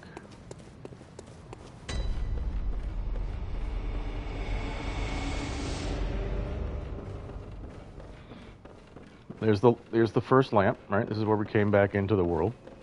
We're going to backtrack up here, right? This is where we started the game. In this room, we get a talk prompt. Interesting, right? Is somebody there? Yeah. Can you see through the window right there? Some clothes. Yeah, there we go. That's better. That's much better. It's a bit awkward to try to get the view. But yeah, someone's right there. Are you out on the hunt? Then I'm very sorry, but I cannot open this door. I am Yosefka. The patients here in my clinic must not be exposed to infection. I know that you hunt for us, for our town, but I'm sorry. Please. This is all that I can do. Yosefka's blood vial. Interesting. Now, go. And good hunting. Well, thank you. Talk again. Are you still in need of something? More blood. But I have nothing more to offer. It's true. Please, try to understand my position. I can only pray for a fruitful hunt. One more time. She should be repeating. Are you still in need? Yeah, she is. Cool. So that's Yosefka. And we got her blood. Yosefka's blood vial invigorates the senses, restoring a larger amount of HP. Blood vial acquired from Yosefka's clinic. This refined blood, highly invigorating, restores a large amount of HP. The product of a slow and careful refinement process, this rare blood vial appears to be a clinic original. Cool. Now, before we go to the Hunter's Dream, we're going to pop these. I meant to do both. So you see the counter went up, right? That little eyeball symbol went up. We have 2, right? Now we're going to go back to the Hunter's Dream. And this is, remember, this playthrough is about making the game as easy as possible for new players. Right, so what we're about to do is for that reason, is to that end. Looky, looky. The doll is standing. What's up with that? Well, we're not going to worry about her for right now. We're going to look at this. Accept gifts. Consume insight and ring the beckoning bell to enlist the cooperation of hunters from other worlds. Silencing blank ends such forms of cooperation. Beckoning bell and silencing blank. These are multiplayer items. We have this too. Consume insight and ring the old hunter bell to enlist the cooperation of hunters. Old hunter bell. Old hunter bell is to get summons, NPC summons. Cool. So there's the old man in the wheelchair. We are now going to put on the saw spear because this is going to be much better than the saw cleaver. And then we're going to get some upgrades. But right now, I really have to go to the restroom. I will be back here in a few minutes. Then we'll continue. We'll talk to the people, do the things all up in here. And then we'll go do our first boss. All right, I will be right back. I appreciate your patience.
Alrighty, I am back. Really had to pee. I appreciate your patience. So, let's talk to this guy first. Aha. You must be the new hunter. Welcome to the hunter's dream. This will be your home for now. I am Gairman, friend to you hunters. You're sure to be in a fine haze about now, but don't think too hard about all of this. Just go out and kill a few beasts. It's for your own good. You know, it's just what hunters do. You'll get used to it. This was once a safe haven for hunters. A workshop where hunters used blood to enhance their weapons and flesh. We don't have as many tools as we once did, but you're welcome to use whatever you find. Even the doll, should it please you. Creepy. Okay. This was once a work. He should be repeating. Yep. So now the shop is open. Obviously, we can come inside, and we have a shiny note. To escape this dreadful hunter's dream, halt the source of the spreading scourge of beasts, lest the night carry on forever. Interesting. Now, I'm going to go out here really quick. Why are we putting on the saw spear? Well, for this reason. We can do pokey attacks, right? Stabbing, proper thrust attacks. But this is going to come in handy later on. That's why we're doing the saw spear. It's also just better. It's better than the saw cleaver, right? You see, it's much longer, right? Much longer reach than the saw cleaver, right? And that different variety of attacks is just so handy. So this is the workshop. This is the memory altar. The workshop tool required for this task is missing. Can't do that. Get familiar with in here, right? This is your storage bin. Place items in storage or retrieve stored items, right? We shouldn't have anything. You see the icons on the upper right of the screen, right? Like the suitcase looking thing, and then like the chest, right? The suitcase is what you are currently carrying, and then the chest is what's actually in the box. And we shouldn't have anything really. Yeah, I didn't think so. Got 3 Molotovs. You want to keep a pretty good storage of the vials and the bullets. If you need to, go farm blood echoes and then just buy vials. You really shouldn't have to farm those though. Now, we're going to use the saw spear for the foreseeable future. Fortified weapons using bloodstones. Right. And we have 12. So we can't max out. We can get pretty decent. So what do we see here? We see 99. If we hit square, we can see what's going to go to. Right, so you see where it says 90 to 99. That's the base damage, right? The base damage is going to go from 90 to 99. And then the plus 8 to plus 10, that's the bonus damage that we're going to get, right? Our bonus damage is going to go from plus 8 to plus 10. Right, so it's going to go from 90 to plus, it's going to go from 90 plus 8 to 99 plus 10. So from 98 to 109 for the saw cleaver, right?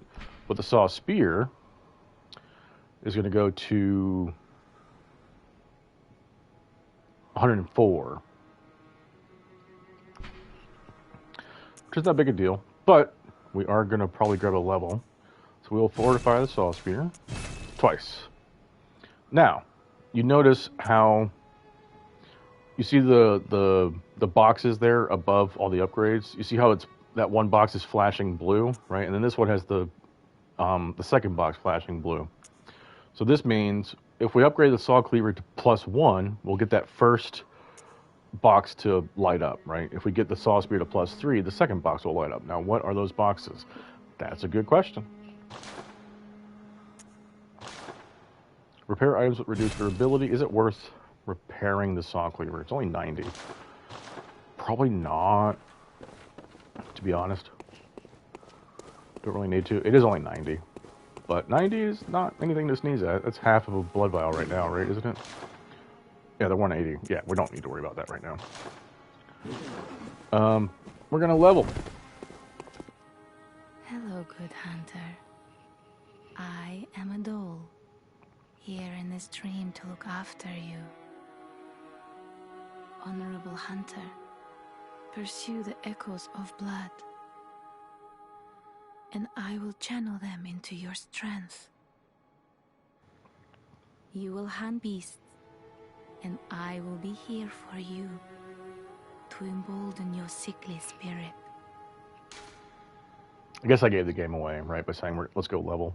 I should have said, let's go talk to the doll.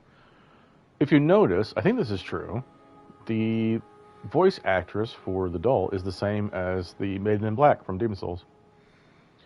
Right, the way she pronounces strength kind of gives it away, I think. Right, it might just be, there might be more to it. But that really gives it away to me.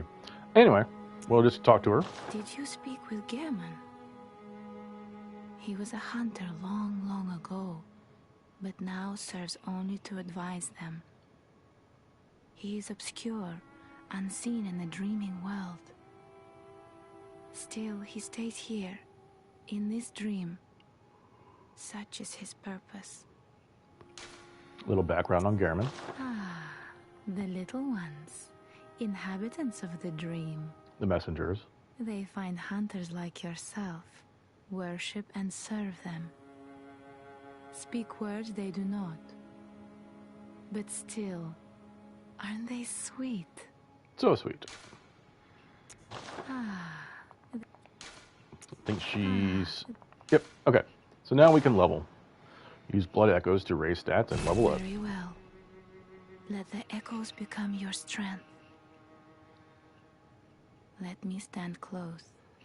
Now shut your eyes.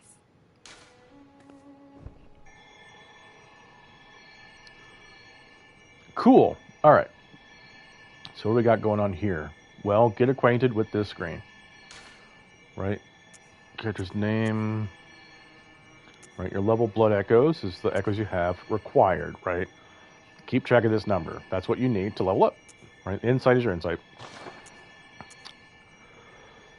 In other Souls games, you can see the number of souls or what have you that are required to level up while you're out and about in the game, right? By going to the stats menu. You can't do that in Bloodborne. You can only, in order to check what you need, you have to come here to the doll and open up this menu. So in A29, I'm just gonna hit right on the D. We can hit right and left, right?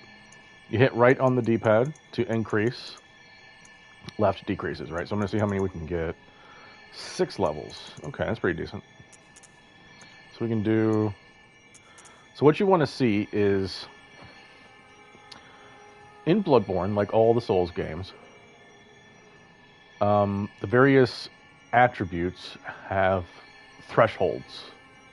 These are called the caps, right? There's the soft cap, the hard cap, and the level cap. Right? The level cap is the absolute limit to how high a stat can be raised. In all the games, that number is 99, right? So you can't go from 99 vitality to 100, right? You can't. 99 is the max. That's the level cap, right? There's the soft cap and the hard cap. What is the soft cap? When leveling up, so we go from 10 vitality to 11, right? We go from 573, you see the blue numbers. We go from 573 HP to 594, right? That's a difference of 21. Right, if we go again, that's, what is that, 22? Yeah, 22. Right, and then again 22, and 21, 23,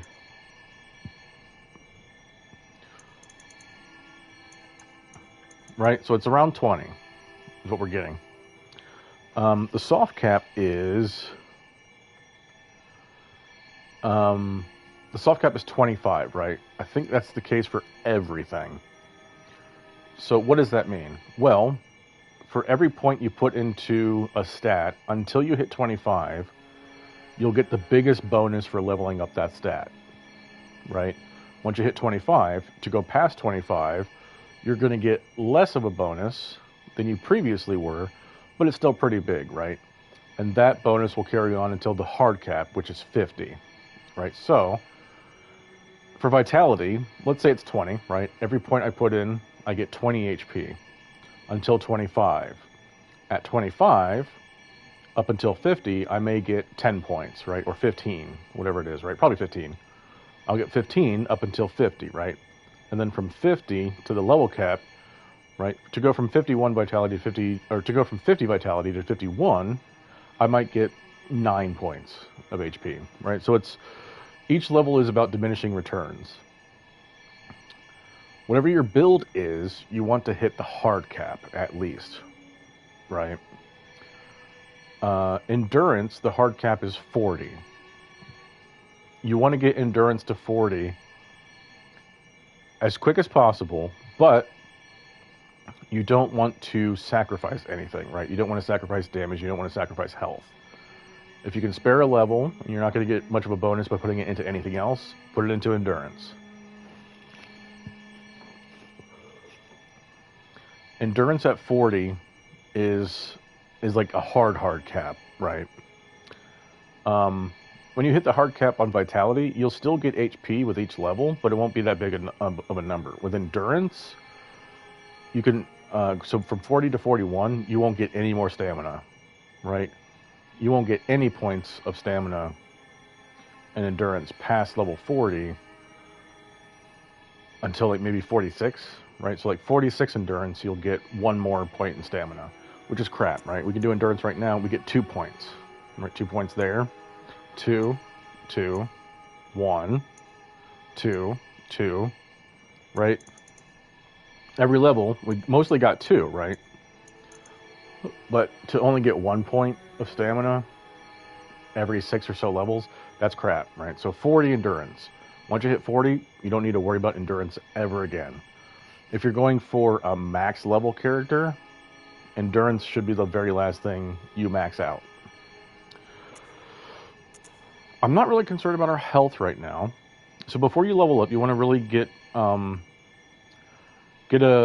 understanding for everything that's going to happen, right? So just put points in sequentially, see how much of a bonus you're getting, right? With your damage dealing stats, right? See what you get for each one, right? So here we got 1 point for strength. We get 2 points for skill, right? That means for this level, to go to level 11, we should take skill, right? Let's do it again. That's 2 points. No, that's 1 point. That's 1 point in skill and 1 point in strength, which means to go to 12, we can put a point into strength. Skill is 1, strength is 1. Now, this really depends on how you want to build the character, right? If you're only going to get 1 for each one, you might have split the difference, or maybe look at other weapons in the game that you might want to use. I do have a weapon in mind that we're going to use to beat the game, and it's a quality weapon essentially, but we're not going to get it for a while. So we get 2 damage on that. 1, 1, 2. Okay. 1, 1. That's 1. Okay, so each one we get 1. That's still 18.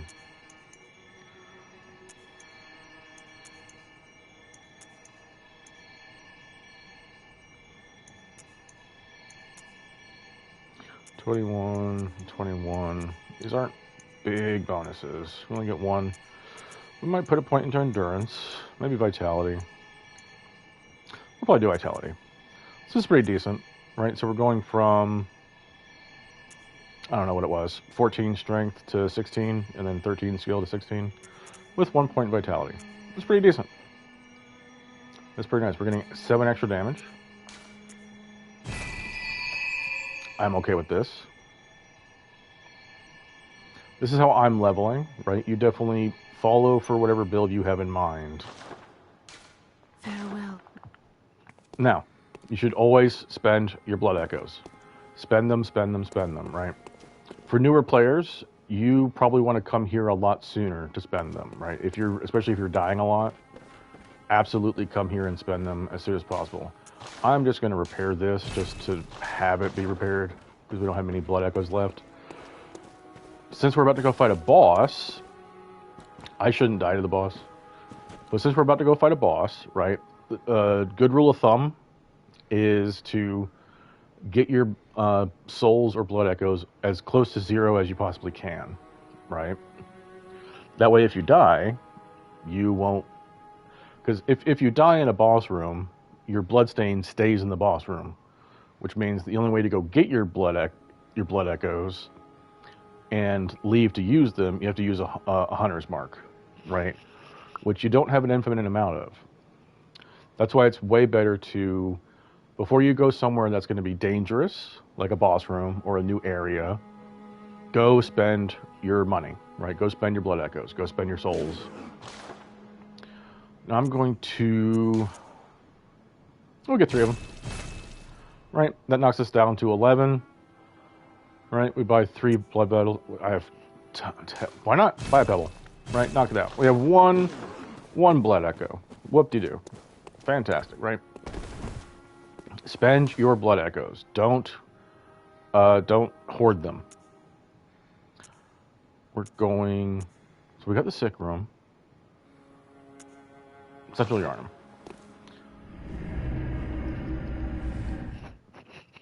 You should absolutely spend your blood echoes. If you've been wandering around for a while and you're not sure, like you're feeling uneasy because you've been accumulating so many blood echoes, just go spend them, right? It's okay to retreat and just go spend them because you're getting uncomfortable, than risk losing them.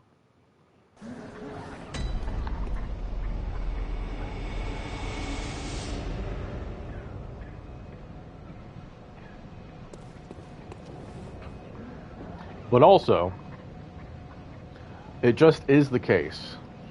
Eventually, you are going to lose your blood echoes, right? And it sucks, right? But it is your fault. It is your fault. When you look, I've lost millions of blood echoes, right? It is what it is. Right? There's no use crying over spilt milk. I'm not saying you can't be frustrated, but once it's happened, it's happened.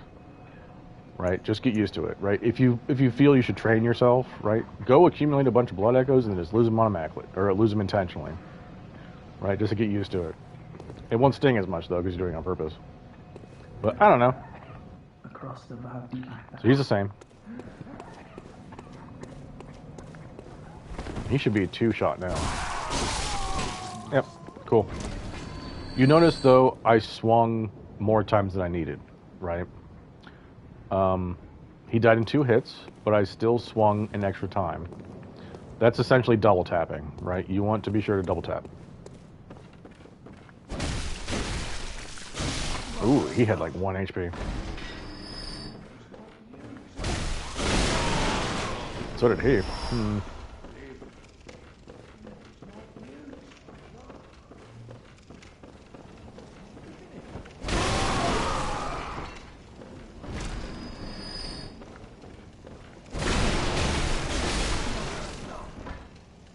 Right, so we are stronger, not significantly, but we are stronger.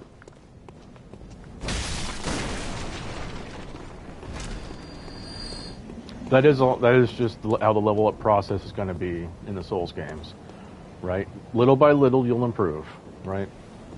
With each successive level.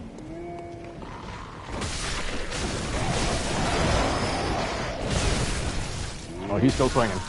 All right, lots of death.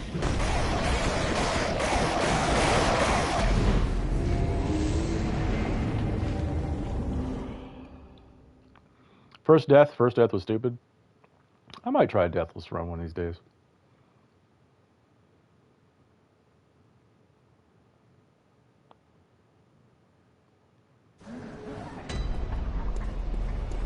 Alright. I didn't know the big guy was still swinging as he was. I thought he was just doing a one hit. I didn't expect him, I didn't realize he was doing the big combo that he does. But it's fine, it's fine.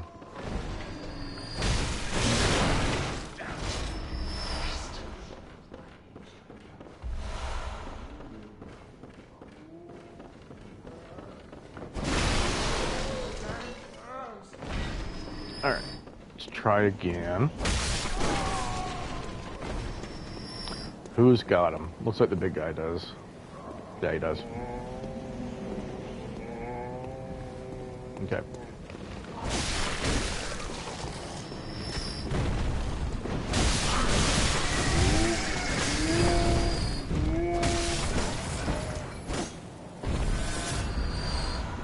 Antidote. Oh, nice. Didn't expect to get that so soon. We can read that. We can read antidote. It does what you probably think it does. Where is it? Of course. Antidote, small medicinal tablets that counteract poison, used to treat ashen blood, the baffling sickness that ravaged Old Yharnam long ago. These tablets only provide short-term relief. The ashen blood ailment eventually triggered the spread of the beastly scourge. So there seems to be some sort of sickness coming from Old Yharnam. Interesting. We have these. Are these worth reading? Use insight to ring and call to other worlds for help. Great old bell discovered in the underground labyrinth. This doesn't really pertain to the lore of the world, but it sort of does. Its ring resonates across worlds, and the first hunter used it as a special signal to call hunters from other worlds to cross the gap and cooperate. A human must use insight to ring this uncanny bell, but the benefits of cross-world cooperation are many. And then the silencing blank. Hunters are linked by the resonance of bells with special encoded tamers. This inaudible burst disrupts such resonance. Fire to end cooperation and prevent further cooperation. Firing this does not disrupt the resonance of a sinister bell. Yep.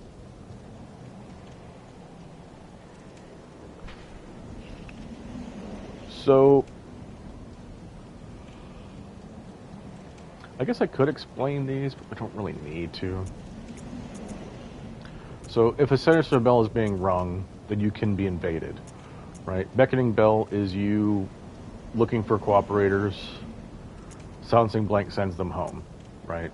The way it works is you ring the beckoning bell, and it's a constant effect going on, where anyone who's ringing the small resonant bell will come to your aid, right? As long as the beckoning bell is ringing. Once you ring the beckoning bell, it's constantly going, and then if you just wait, you'll get people to join you, right? If you don't want people to join you anymore, use the silencing blank to stop the bell ringing. You can also use the silencing blank. It has two functions, right? You can use it. You can also use the silencing blank to send people home. That's how they work. We're not really doing multiplayer for this playthrough, but I thought I might do a little bit of explaining for multiplayer. If you want more, you can use the wiki.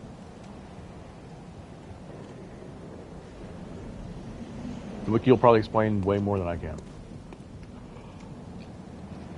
So here we're going to fight our first boss, which is optional, but he's fun. Do I have anything? We don't have anything really too crazy to use, do we? We don't have a certain something something yet. Well, two certain something somethings.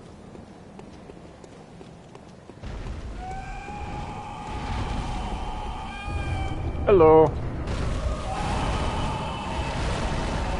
So here's the cleric beast.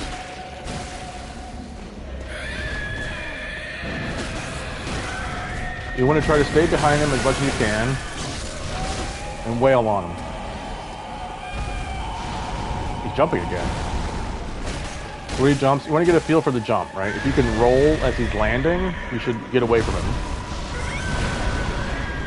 Oh, that's bullshit.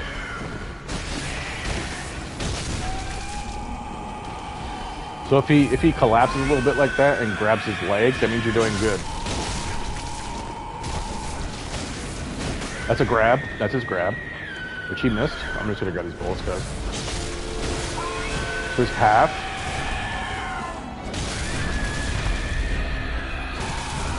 Try to not be in front of him. You don't really want to lock on either. You notice I haven't locked on. So just keep swiggity swooty. Go for that booty.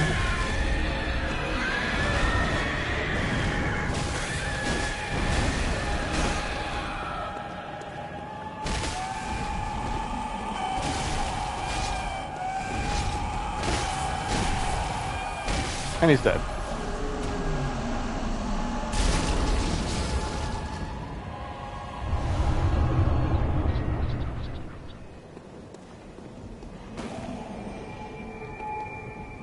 Very easy. I hope I helped with your boss fight. It's really largely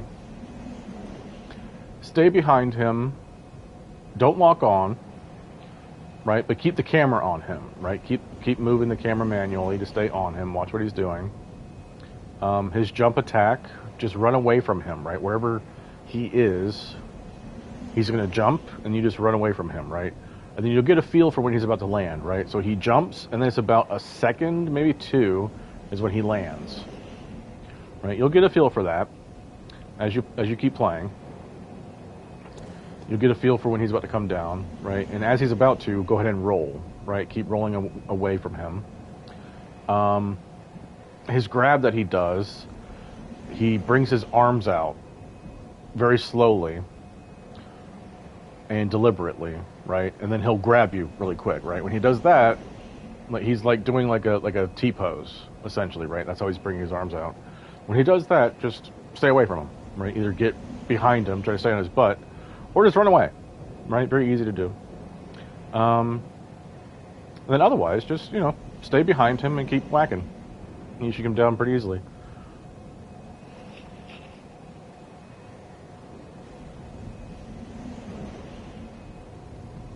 We did get a decent number of echoes from that, so we'll go back to the dream and level up.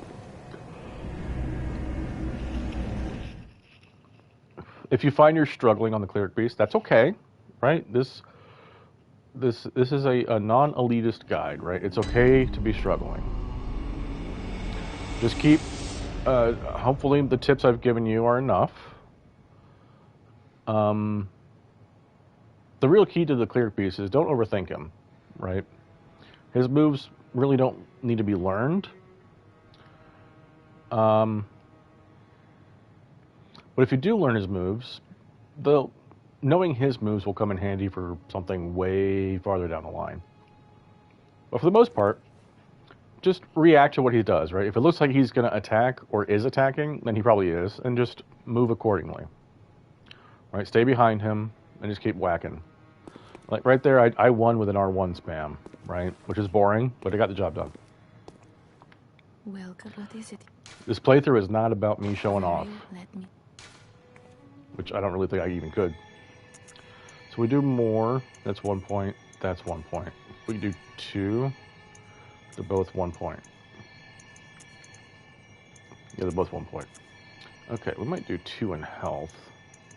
Which we don't really need. We might just do, just like that. 2 more points of damage. Farewell.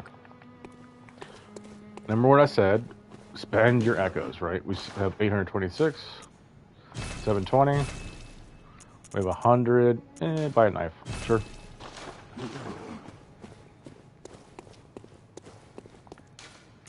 Then we're going to go back. Do we want the bridge?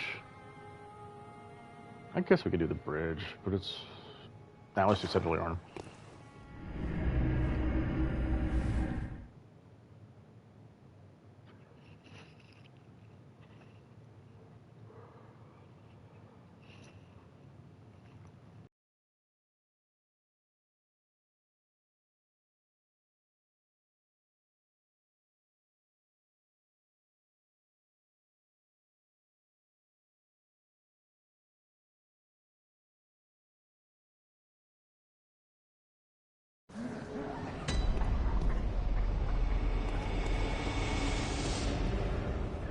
Yes, I see.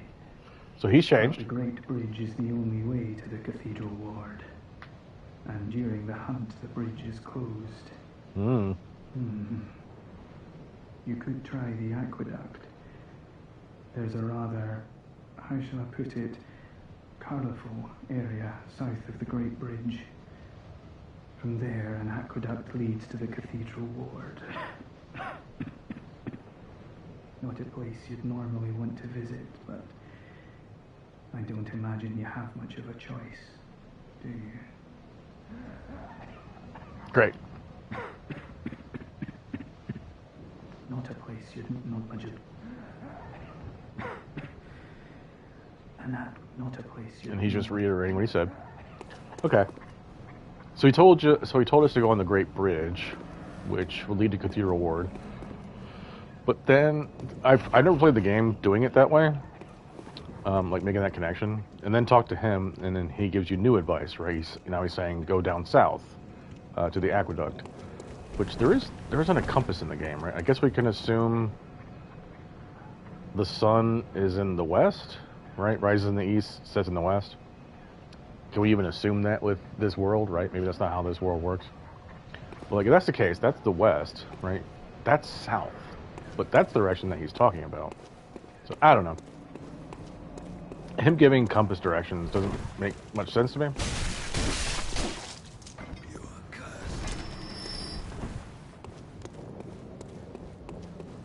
Okay, so... we don't need to worry about these guys. Just run past. Right? General rule of thumb, you want to fight enemies. You don't just want to run past them like a lunatic. Because they will likely catch up to you, and then they'll gang up on you. Right? And that leads to death. That's bad. But if you're running to a boss, or wherever, it's pretty okay, right? Especially with those guys. Right behind them is an elevator shortcut. They can't chase me through there. So it's okay to run past them. Don't worry about fighting them to go to where we're going now. So this should be familiar. There's the piggy.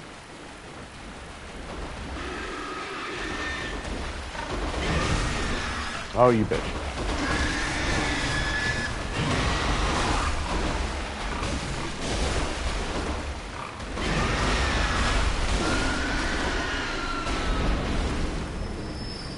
Just kill him to get some vials. Probably should have popped one. You will likely see messages if you're playing online about falling down here. Well, here's the thing, right? General rule of thumb for life and for gaming, especially gaming in the Souls games, look before you leap, right? How about look? Right? You can read the message. Don't just fall off because the message says, hey, there's a treasure down there. Look before you jump, right? You need to be smart, but you don't need to be that smart, right? Very basic. Actually, look, check. Right? You'll likely see a message there. You'll likely see a troll message there saying to fall down there. But people are just being dicks. Don't fall for it. So after you do that, you get the pig. Maybe get some vials from the pig, which is nice. Just go up the ladder up here. What a thrill.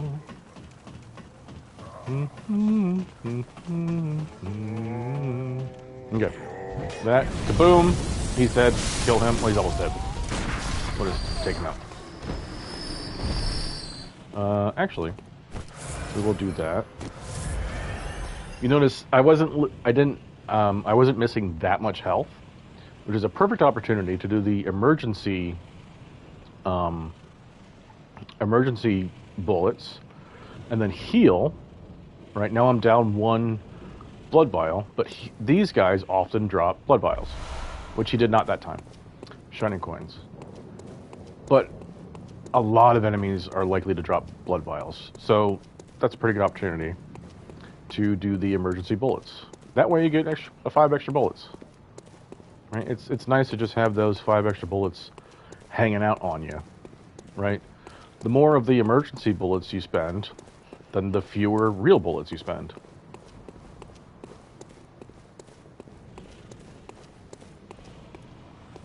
Right, the blood vials and the quicksilver bullets are your bread and butter for the game. Very important. So we're going to get up on these guys. Walk slowly, right? You see I'm walking. I am not pushing the stick all the way, right? I'm just tilting it ever so slightly until I start moving, and then I keep it like that, right? That's how you use stealth in these games. Charge attack, visceral.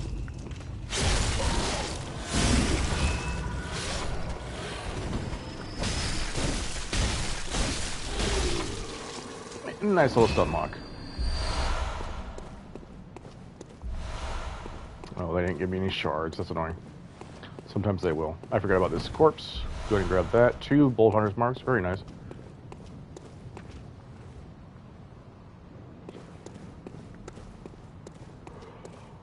So we go up here. And now the true Bloodborne begins, right? So this is a boss room. This is Father Gascoigne, very famous, probably very infamous. He is probably the biggest wall for a lot of players, a lot of new players to the Souls games, and new to Bloodborne. This is the first real difficulty spike of the game, right? It's not a big spike, but it is a spike. But once again, let's play smart, right? Don't try to play well, play smart for your first playthrough.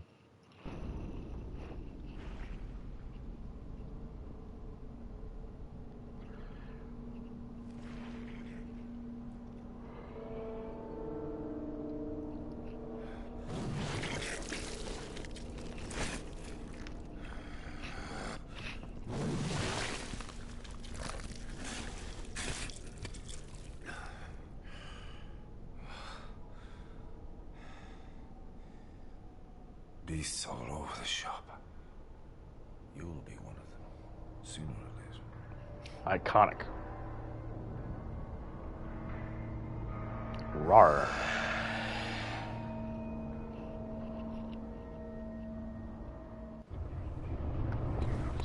Alrighty, here he comes. Really? Okay.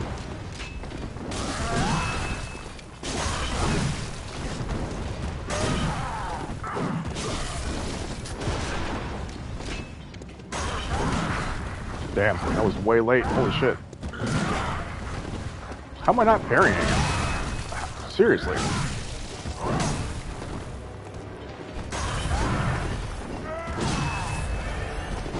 So you can use the gravestones to your advantage to block him.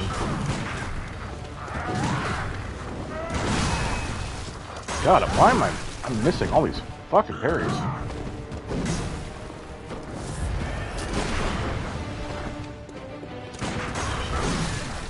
Yeah, this is bad performance. I'm usually so much better.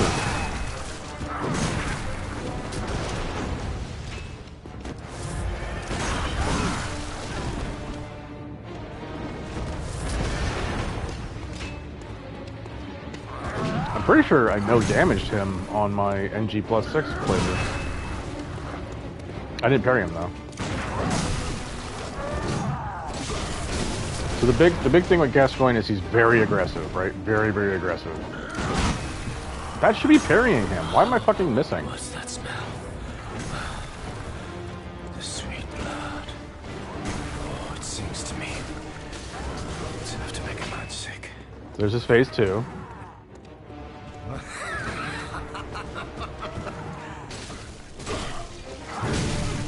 The input queue is fucking me up right there.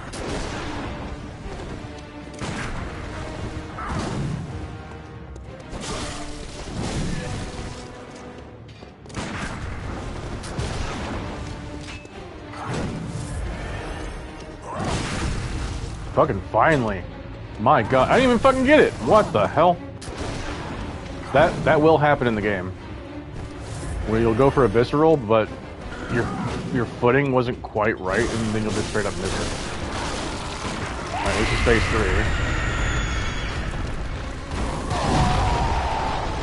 Put it all around at him. Put him Molotov. Decent damage on him.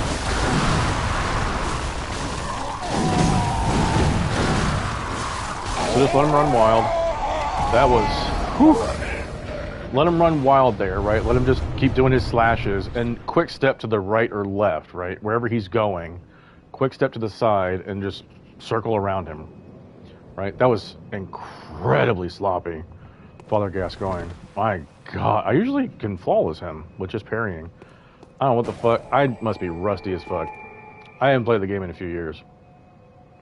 I promise you, I usually do it much better, but it's fine if you don't believe me. So, we got the lamp.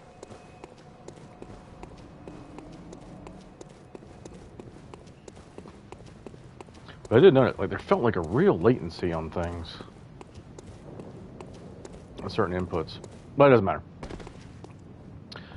Search body. This is the red jewel brooch that the little girl was talking about, right? Remember the music box talks about Viola and Gascoigne? That was Father Gascoigne that we just killed. Well, we got the red jewel brooch. Do we want to turn it in now? Here's the thing. No, we do not.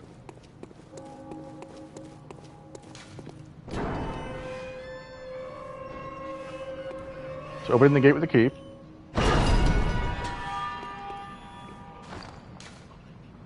We can read the lore for things. What did we get? We got the red jewel brooch, right? Bright red brooch used to gain a droplet gem. A droplet blood gem, right? Ooh. This is why it's important to read things. Right? A woman's bright red brooch engraved with the name Viola. Perhaps the jewel is a gift from a hunter, used to change into a droplet blood gem that fortifies any weapon. With the proper workshop tool, various weapons can be fortified. Interesting. So we can use it to get a blood gem. Oh, I didn't read all these. We got, yeah. Well, we got this first, right? Badge of the Swordsman, Hunters under Church's blessing. One of the badges crafted by the Healing Church. The silver sword is a symbol of a church hunter. Ludwig was the first of many Healing Church hunters to come, many of whom were clerics. As it was, clerics transformed into the most hideous beasts. Interesting for the lore. Here's the old hunter bell. Consume insight to ring and call to old hunters for help. Ooh, that's a paragraph. Or a book. One of the resonating bells that cross the gaps of worlds. This bell is cracked and stained with the blood of beasts. A human must expend insight to ring this uncanny bell. The old hunters, who have long passed from the dream but cannot forget the feeling of the hunt, rely upon messengers to relay their thoughts. Ring the bell at their side and they are certain to give a listen. For the night of the hunt is long and unchanging. Cool, and here's the key we just got. Key to the gate that blocks the tomb of Odin. That is how it's pronounced, right? I'm not great on pronouncing that. That diphthong, Odin, tomb key. Tomb to the gate that blocks the tomb of Odin. Beyond the tomb, Odin Chapel can be found in the center of the cathedral ward. Only today the church is abandoned, and some say that the residents of Odin have all gone mad. Very nice, very nice. Okay. Moving on.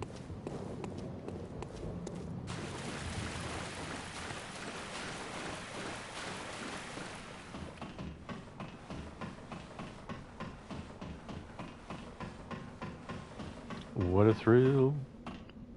Okay, now we're in this little spot. We have a shiny note over here. This is a big deal. The Bergenworth spider hides all manner of rituals and keeps our lost master from us. A terrible shame. It makes my head shudder uncontrollably. The Bergenworth spider hides all manner of rituals and keeps our lost master from us. What does that mean? So, the name Bergenworth is important, and the Bergenworth spider, right? Keep that in mind. So what do we have so far? We got the character of Ludwig, right? We have the Healing Church. We have Cathedral Ward. We have the Chapel, right? We just fought a Cleric Beast, right? The badge from the Cleric Beast said, clerics of the church turned into the most hideous beasts. We have a chest here. Blood Gem Workshop Tool. It's exactly what it sounds like. Very important item. That is a key item. Enables fortification of weapons with blood gems. Remember what I said probably about 2 hours ago now? Blood gems are incredibly important to the game for getting stronger. So we're going to read this. A misplaced workshop tool from the hunter's dream. The hunter who retrieves this can fortify weapons by kneading blood gems into them. Blood gems add properties to weapons when used to fortify them, as blood defines an organism. Dope.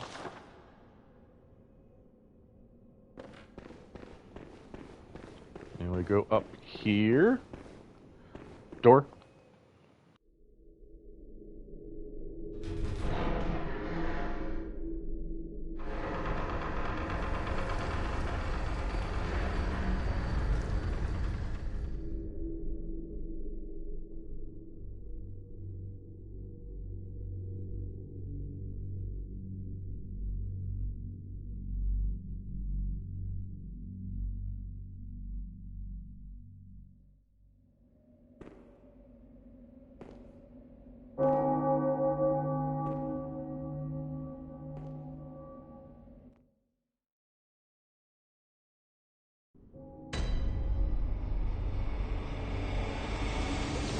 Cathedral Ward. Heard a lot about this place. So we're going to get the lamp there and have yourself a look around. I love the light coming through the window there. Break all the pots if you feel like it, right? It's important. But then be sure to look over here at this little guy and have a chat. He looks intimidating. Maybe even threatening. But, you know, don't judge a book by its cover. Let's have a chat. Hmm? Oh, you must be a hunter. Very sorry. The incense must have masked your scent. Good, good. I've been waiting for one of your ilk. These hunts have everyone all locked up inside. I didn't mean to hit that. Waiting for it to end. It always does. Always has, you know. Since forever. But it won't end nicely. Not this time. Even some folks hiding inside are going bad. The screams of women folk, the stench of blood, the snarls of beasts, none of them's too uncommon now. Yarnum's done for, tell ya. But if you spot anyone with their wits about them, tell them about this here Erden Chapel. They'll be safe here. The incense wards off the beasts. Spread the word. Tell them to come on over. If you wouldn't mind. Very, very important, right? So what he says, he means tell people to come here for sanctuary. I know I shouldn't be asking you, but if you happen upon someone while hunting, tell them about this here Erden Chapel. If they seem worth being told, that is. Oh, and I do sincerely hope they are. I know I shouldn't be. If you happen upon... And he repeats. Cool. So, remember the old lady, right? We might be able to tell her, hey, there's a safe place over here in Erden Chapel. I think I have to sneeze.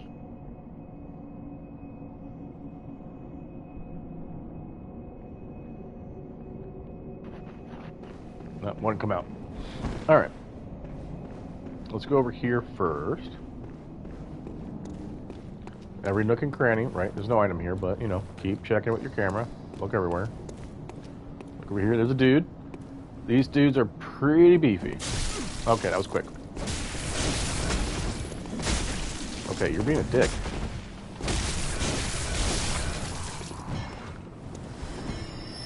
Why do the enemies feel so aggressive on this playthrough? I say that right when the crow does that. Okay. A lot of crows over here.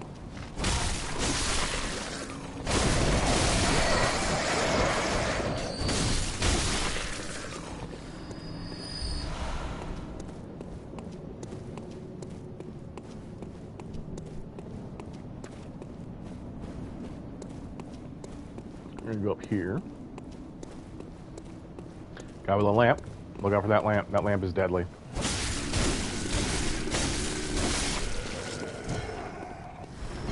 Five hits. 5 is a lot. Oh, I could have killed him. Fine. 5 is a lot to kill an enemy, but it's on par for where we are. Wooden shield. Don't worry about it. Then we have fire, right? A lot of people think this is a reference to Dark Souls. It might be, right? Bonfire with a shield. It might be. It might be a reference to it. But I don't know. We got the wooden shield. A crude wooden shield used by the masses who have arisen to join the hunt. Hunters do not normally employ shields, ineffectual against the strength of the beasts as they tend to be. Shields are nice, but not if they engender passivity. Which is kind of a... It's been said that that description is kind of poo-pooing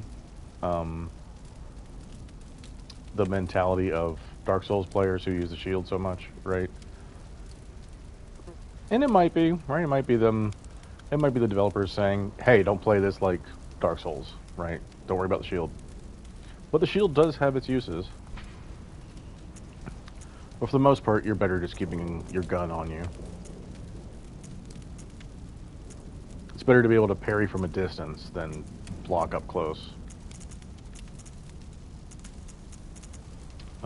We didn't read the pungent blood cocktail, did we?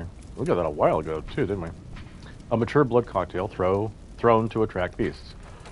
Mature blood cocktail, it releases a pungent odor when thrown that attracts bloodthirsty beasts. A precious tool in sadly short supply. In Yarnum, they produce more blood than alcohol, as the former is the more intoxicating. Interesting, right? This is an important item. Remember, you have it.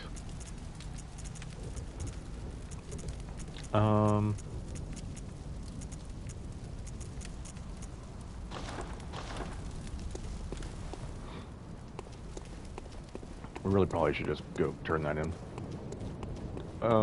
First off, though, did we have, how many mats we have? 6. 4. Wow, I can read numbers. We need 8 to level up the spear again. And we're short on resources too. We can go back. We can go back to the Hunter's Dream. I was just thinking if we should go get some more shards, which we could right now.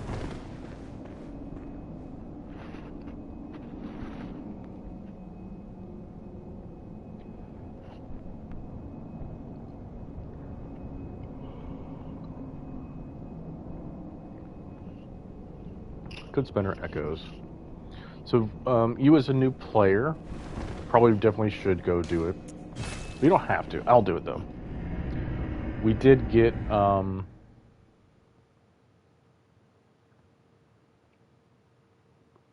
we did unlock the blood gem tool, which is important.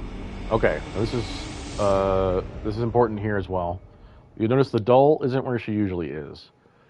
I've seen people freak out about this. Where is she? Oh my god, oh my god, oh my god. Right? She's always here, right? You might have to go find her, right? She'll often be standing over there. She's not right there. She's not right now, obviously. She'll often be, I think there's 3 places she can go to. There's her normal spot. There's that spot. I think there's 2 more. But typically, she'll be standing right here, right? Or she'll be standing by this, right? There she is. She'll be standing by this headstone. This headstone is important. I'm not going to tell you why right now, but it is. It's important. Welcome home, good hunter. What is it you desire? I think because she's moved, we should get more dialogue. Over time, countless hunters have visited this stream. The graves here stand in their memory. It all seems so long ago now. I don't know if she said this already. Very would let me. Doesn't matter. What do we get? That's 1. That's 1. So we get 2. We can get 2. Okay. So that's 1 point. 1 point. 2 points. That's better. This is 1, 2. So we should do strength and then skill. Keeping them even. Farewell. Now you noticed we came back to the Hunter's Dream, right? Our blood vials and our bullets refilled from our stocks. And you'll notice our Molotov cocktails did not. We do have more in the storage. I don't know why they did this. I'm sure there's a reason for it. Your items proper don't refill when you come in. You have to come to the storage to refill them, right? So you'll come to the bin, right? Hit R2 to go to the inventory, and then click on what you want. You are going to have to do this periodically whenever you use things. So we can't fortify yet, right? Okay. Well, we can do blood gem fortification. So we'll click on this. Fortify weapons using blood gems. Blood gems imbue weapons with special characteristics. Now, this is what this is all about. So you see this says physical attack up plus 1.1%. So we're only going to get 1 more point of damage. But, 1 is 1. So we'll put that on. Might actually be better to, since we can. So here's the thing. You can take the brooch and go give it to the girl, right? If you want to, that's fine. I would highly, highly, highly recommend, though, for your first playthrough, right? Especially for any character, right? If it's the first playthrough on a character, you should just go ahead and use it, right? Use it and break it. Why? Well, we'll see. So we break it, red blood gem. What does that do? Well, here's our blood gem list. Physical attack up plus 2.7%, and it boosts the rally potential by 1.8%, right? Rally potential means, I think it's either the rally lasts that much longer, or it's how much you'll heal during rally, right? Either way, it's a good thing, right? I'm not quite sure exactly what it means, but it's one of those two, right? It could be both, I'm not sure, but I think it's either or. So, that means this is stronger than the other one, right? We'll go from 24, this was 25, right? So we'll get extra 2. So it's really an extra 3 more points of damage, right? From 24 to 23 bonus. Blood gems will always affect the plus stat, right? Where the 101 is, that won't change with blood gems. It's always the bonus. I'm pretty sure that's how it works. So we're going to put the red blood gem on. That's why we're doing this, because it's a droplet, means it can go into any slot, right? This is a radial, which means it can only go into radial slots, which is what the first one is. And this can go into anything. But because we only have one slot right now, and it's higher, we're going to put it in. So there we go. Yeah, we're 54, my goodness.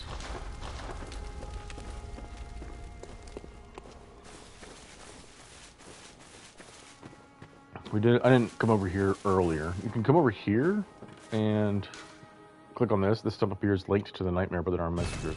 Oh, we can't do this yet. Okay, it's fine.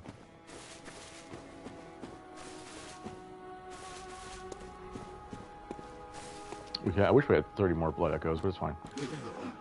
We're going to buy more vials.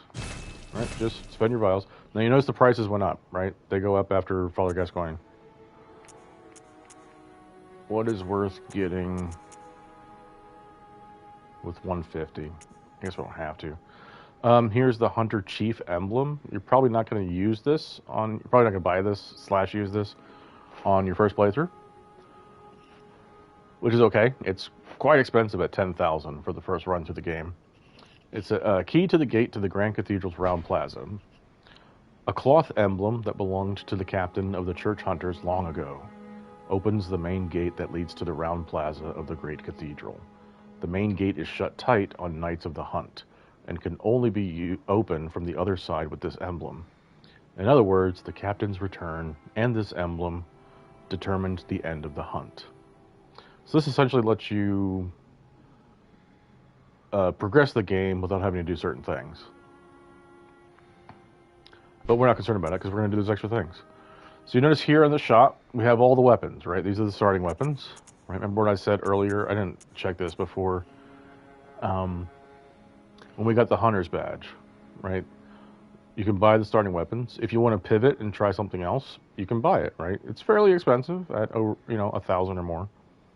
But you can go for it, right? So we have the saw spear. Why? We have the saw spear because we picked up the saw spear. Any weapons you find in the game can be bought again here. So if for whatever reason you want to sell your current weapon, you can buy it again if you want it back. We also have the Kirk Hammer. The Kirk Hammer is pretty awesome.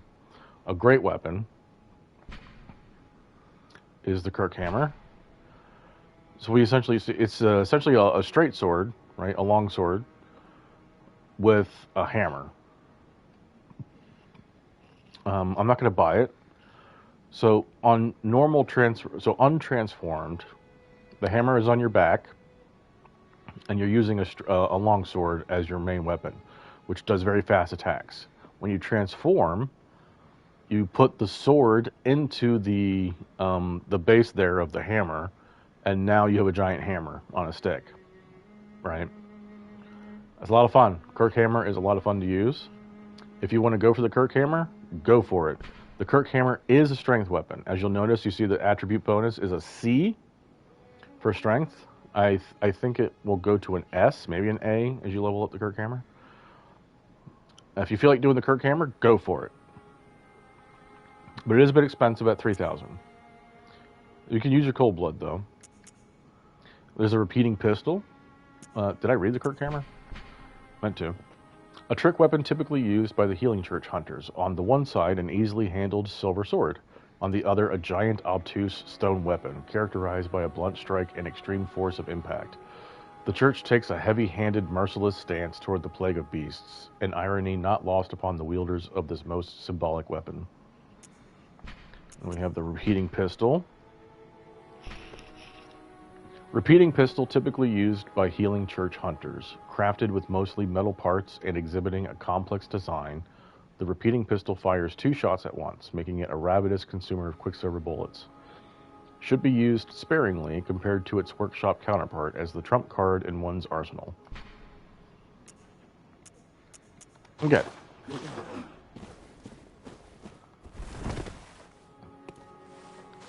Now you might be wondering why I'm not using the Cold Blood Dew.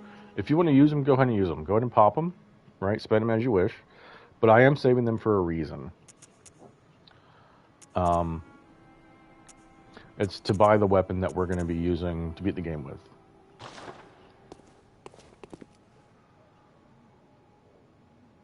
But you don't have to keep them, right?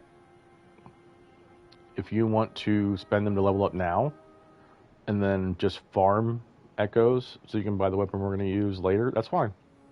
That is perfectly fine. What was I doing? We put a gem in. Put a gem in. We can't fortify.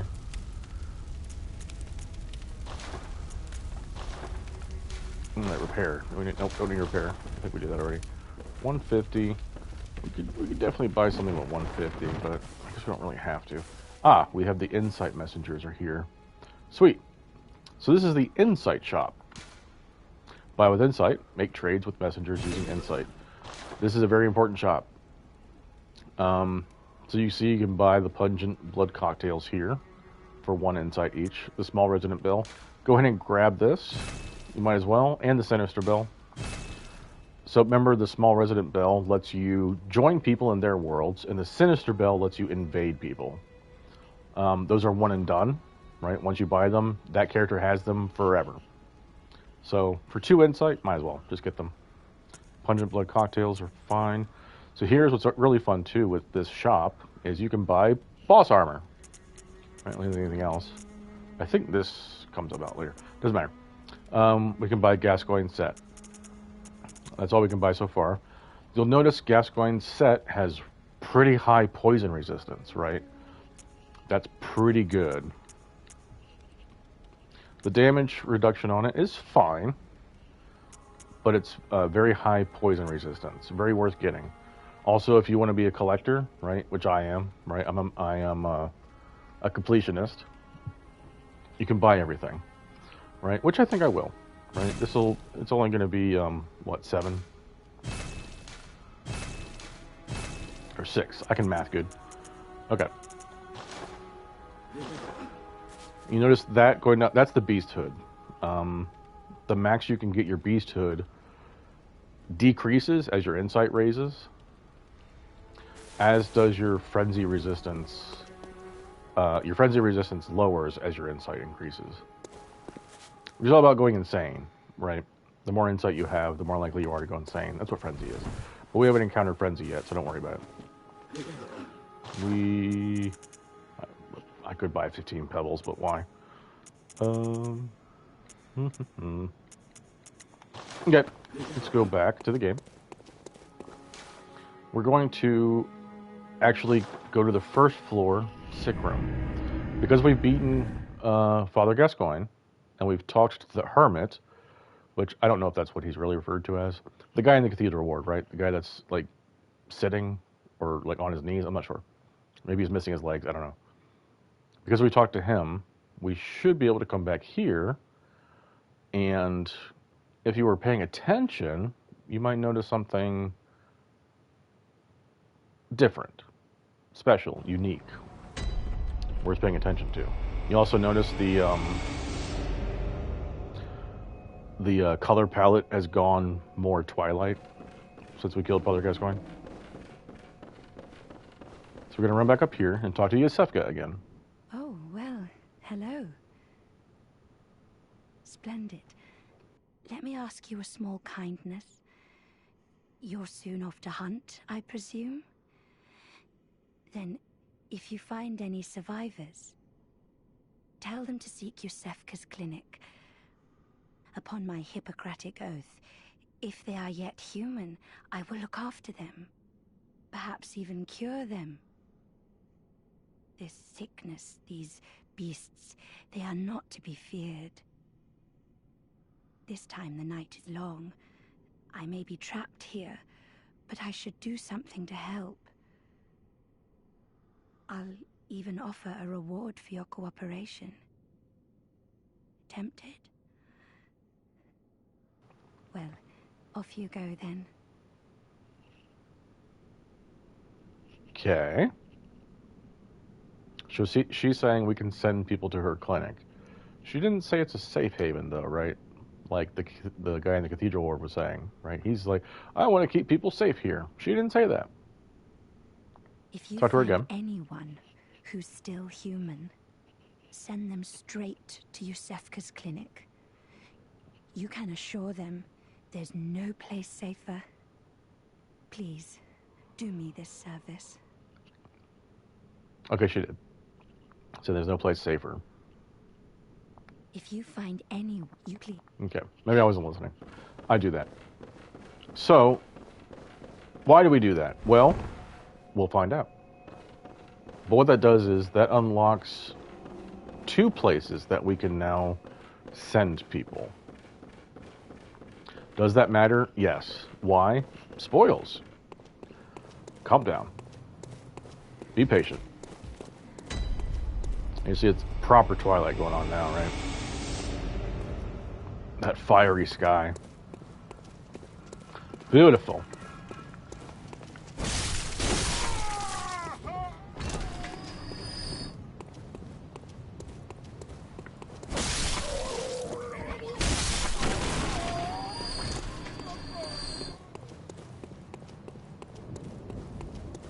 Go up here. Where are we gonna get another gem from him? Probably not. Are you guys gonna aggro? No. I'm being greedy. Let me see if we can get another gem from him.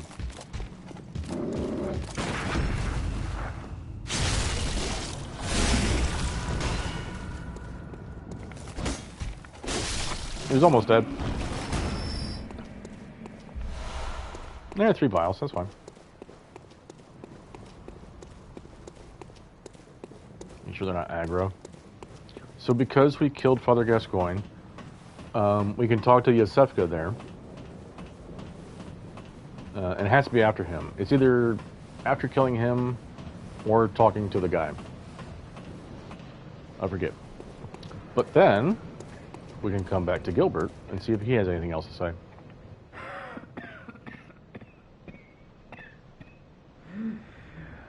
You needn't concern yourself with me. I'm afraid I'm of little help now. But before I take this... Flame sprayer? Say what? Right, that sounds like a flamethrower. That's essentially what it is. I make no use of it, but perhaps you.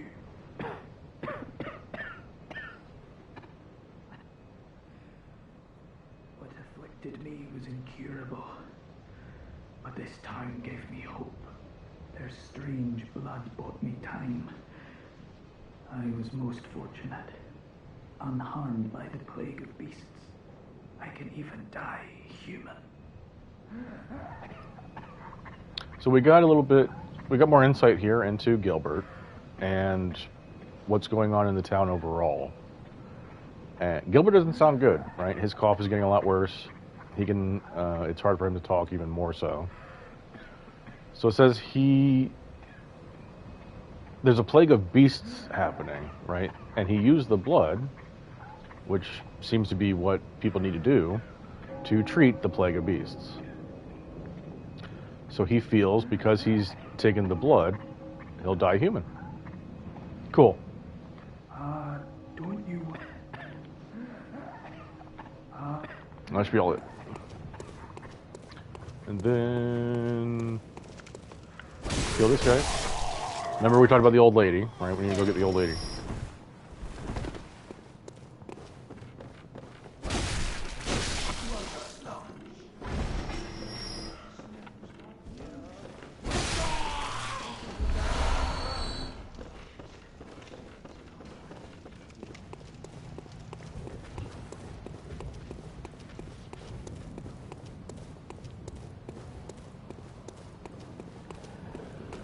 We're gonna run back down here. We're just gonna kill the dog.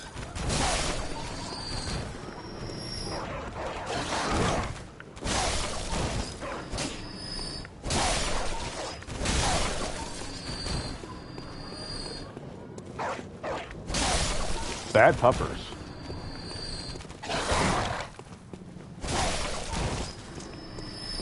Okay. Let's go talk to her. What is it now? Are much better ways to pass the time. Unless you found me a nice, safe place.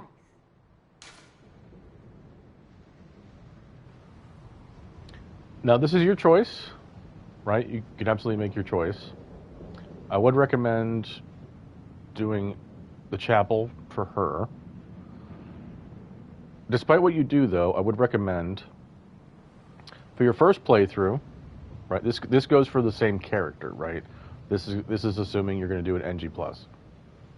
Whatever you choose, do the opposite on the next playthrough, right? Just to find out what happens.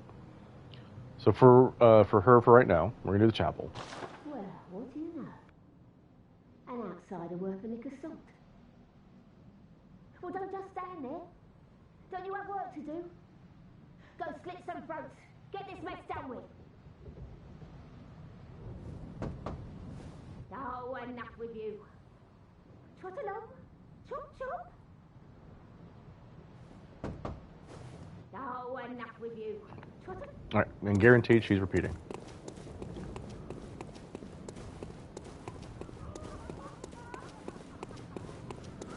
So now we're going to go to the little girl.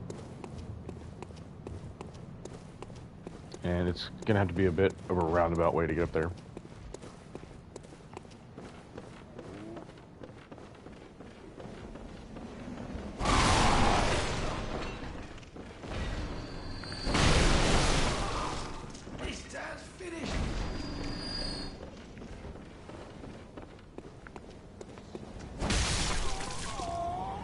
Oh, camera.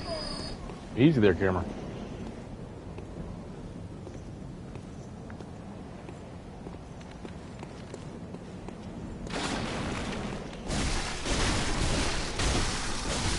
You're still pretty beefy. Yeah, I got greedy. I didn't keep my own advice, right? I didn't keep that extra stamina.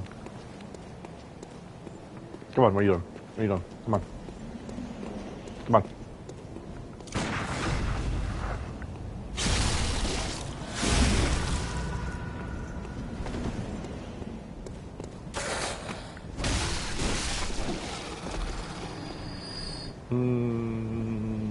We'll heal. And then we'll do this, and then heal again. Dope.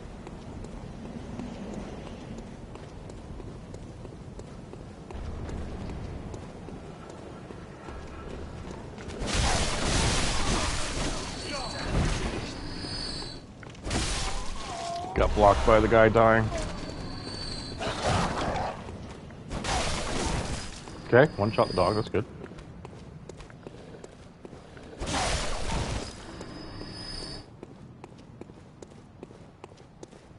Now, did we aggro him? Yes, we did. Hello. Let's reline him up. Where are you going? What are you doing? What the hell? What are you doing? That's weird.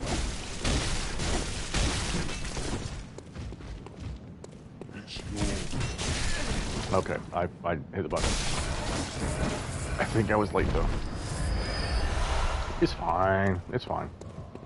So we're going to talk to Gascoigne's daughter. Hello, Mr. Hunter. Still can't find my mum. Oh, okay. I can wait. But isn't there something I can do? Maybe Mum and Dad are stuck out there, waiting for me to come and find them. What do you think, Mr. Hunter? So it's very easy to forget to come to her and tell of the places. Now, which one do you do? Well, I recommend at least doing 2 playthroughs on the same character, right? Just remember to do the opposite. So, doing the chapel will get you some cosmetic items. Not cosmetic items for you, though. And doing the clinic will get you a useful item, right? An item that actually does something.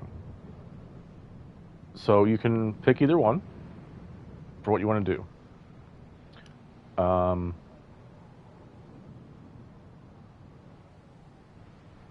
I will do the chapel. That's all I'm going to most likely remember. So like this playthrough, I'll do all chapel and then all clinic for the next playthrough. Yes, okay. Thank you, Mr. Hunter. I love you almost as much as Mum and Dad. And Granddad. Okay. Thank you, Mr. Hunter. I love you almost as much as Mum and Dad. And Granddad. Yeah, those of you in the know understand how sad this is. Thank you. Well, I guess I gave away too much right there. Anyway, let's, what else is there to do? Talk to her. We talked to the Yosefka. We got the old lady. Got the girl. We've picked up all the items. You just go back. So we will run up here to go to the Great Bridge. Lantern.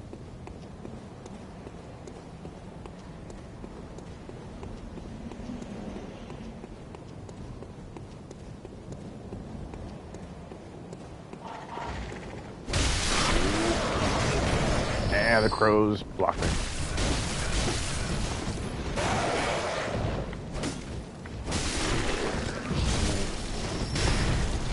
Oh my god.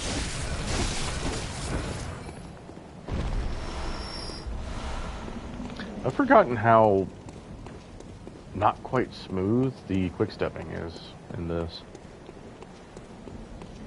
It doesn't feel omnidirectional. Maybe you just gotta do the lock-on system. Anyway. Go back to the dream, and then we'll TP back to the cathedral ward.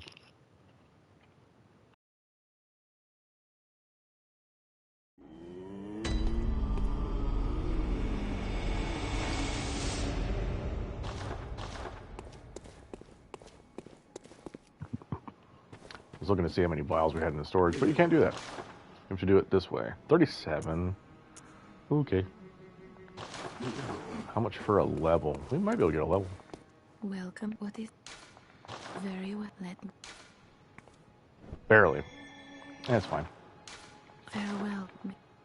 We'll pop some echoes. Perfect. Welcome. What is... Very well. Let me... Okay, they both give 1.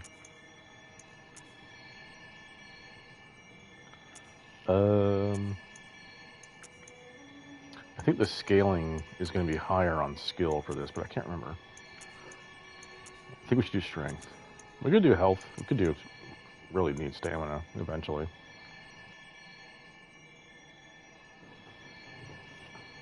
Yeah,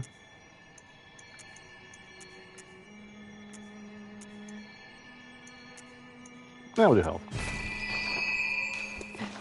Okay.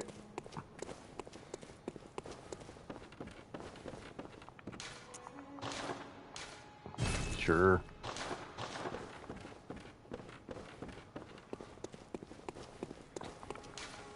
All right, Cathedral Ward.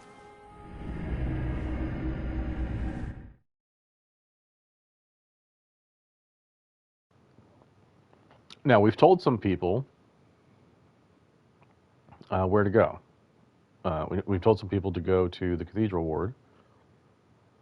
Let's see if they have.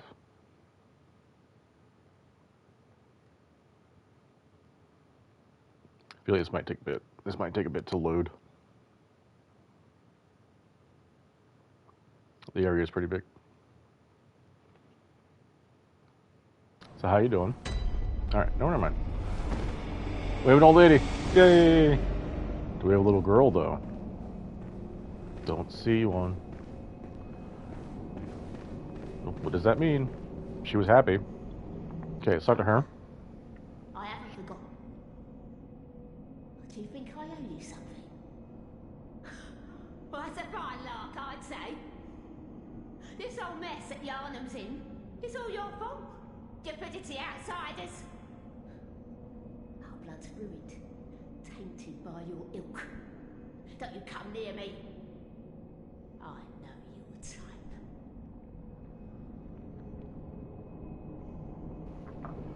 So she's pretty rude. You. Stay away from me. I know all your... Alright. You. So now she repeats. And we have a door here, which I didn't look at last time. But there you go, it's closed. Okay, that's an example of the gesture coming out because of the 6-axis when you don't want it to. I didn't even move the controller. I don't know why that came out. Anyway, she's here. We did what he said. Does he have anything to say? Ah, the hunter. Thank you. So that old girl, you told her about this place, right? Well, she don't offer me much in the way of conversation, but still, I'd rather see her alive anyhow. Yay! If you find any sane survivors, well, send them along to Erden Chapel, will ya? So we brought her here, and he said something about it. Maybe that will be a pattern.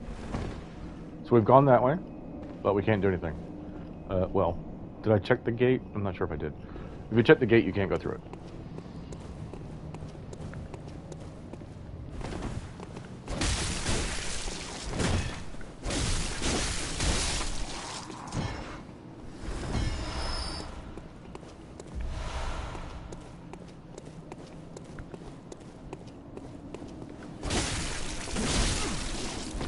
Probably go right. That's me not being quite in control. That will fuck me up a lot. Or I quick step and then attack, and it does a move I don't want it to do. So we can grab these. Yay. Neat. The fuck is that? So this can happen. And we got frenzied. And we got teleported somewhere. Where are we? It's exactly where we were. Right? That's where we came from. That's where the lamp is. Right? But we took hella damage. That's how frenzy works. I believe... So remember what I said. Frenzy is burst damage. I believe it's 80% of your health is the damage you're going to take from frenzy. But vials heal 40%, right? So if we pop 2 of those, now we're back to basically full. We want to go this way first. We'll grab these. He's a big boy. Just be patient with him.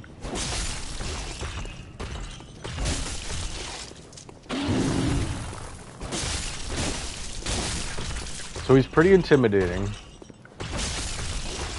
It's really, he's just got a lot of health, right? His hits really hurt.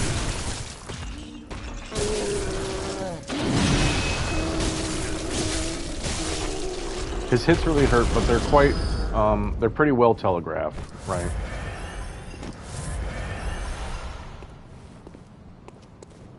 It's largely just a test of patience with him, right? It's gonna, I don't know how many hits that was to kill him. 12 maybe.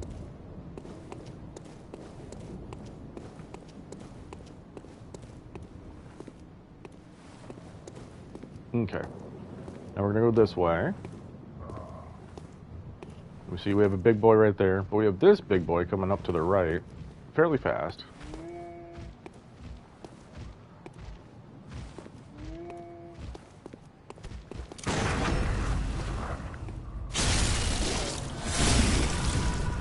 not dead. Now he's dead. And 2 vials. The power of the parry. Now do look, we have a couple crows here on this guy, right? So we're going to try to approach him slowly, get a charge attack, stagger him, visceral, and hopefully the crows won't try to attack us beforehand. Okay.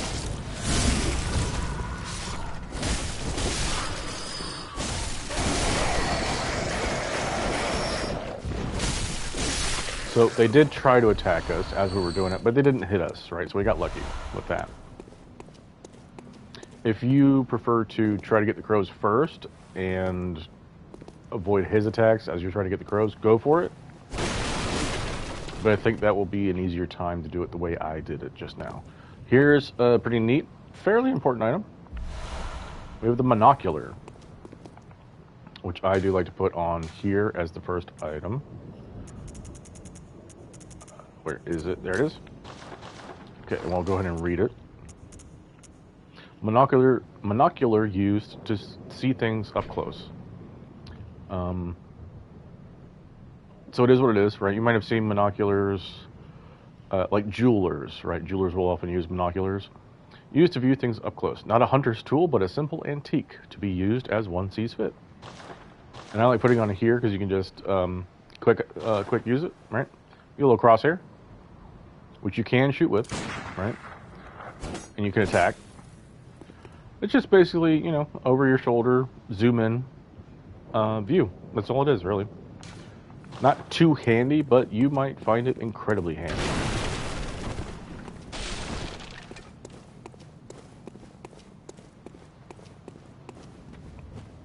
I like using it in places where enemies, where there might be an enemy in an awkward position high above you, where you can't shoot it. You can't shoot them without locking on, right? You just shoot straight ahead. But if you lock on, the bullet traveling will hit whatever ledge that they're on, right? So if you use the monocular, you can just aim for the head and go that way, right? Manual aiming, essentially. There aren't too many instances where that really matters, but in the Chalice dungeons, that can really come in handy. Depending on the setup, right? Where you want an enemy to be dead, but you can't get into melee range, so you just shoot them until they die, using the monocular. So we have this guy who's quite intimidating. He's got a big ball and chain right there. But we're going to run past him, and hopefully he doesn't fuck us up. So you'll see, right? Oh, this might be useful actually. You see that little moving black blob? We want to try to kill that. We want to try to kill that before he kills us. So here we go.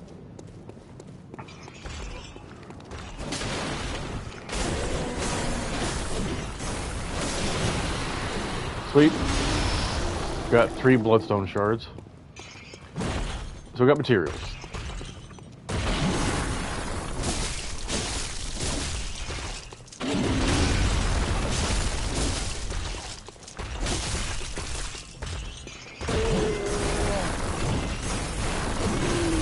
That's his big attack right there. Wail on him while he's down. Keep your stamina. Watch your stamina. Nice. Okay. 3 blood vials. Very nice. And we got some shards here. 5 bloodstone shards, right? And the little guy dropped 3. Right? Now what are these? I forget what they're called. They're like focused nightmares, or like conglomeration of nightmares, something like that, right? They're essentially, if you're familiar with Dark Souls, they're essentially the crystal lizards of Bloodborne, right? Very important to get. When you see them, be sure to kill them.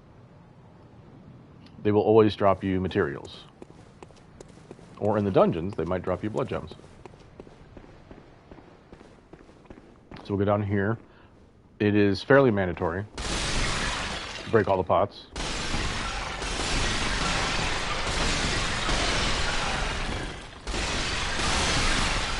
just fun to do, right? You don't have to, but it's just fun. We have a chest. Tempering blood gemstone. Very nice, right? And we have a door. Closed. Now, what is this? What is that door? Where does that door go to? Why is it closed? That's unfortunate. Well, if we go back up here, which I actually looked at earlier, does that look familiar right there? Right? Maybe we can get over here, better view. Right, that spot. Right, that bridge. Does that look at all familiar?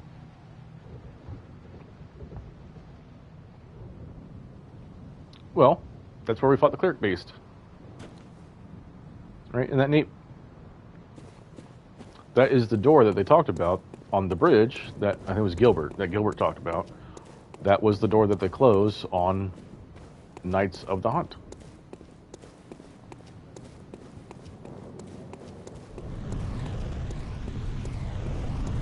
Why are you going off? That's weird. Okay. Right. So we got all that, which is great. Could go grab a level. If you feel you want to go get the level, and we have enough materials to level up our weapon to +3. If you want to go do it, go for it.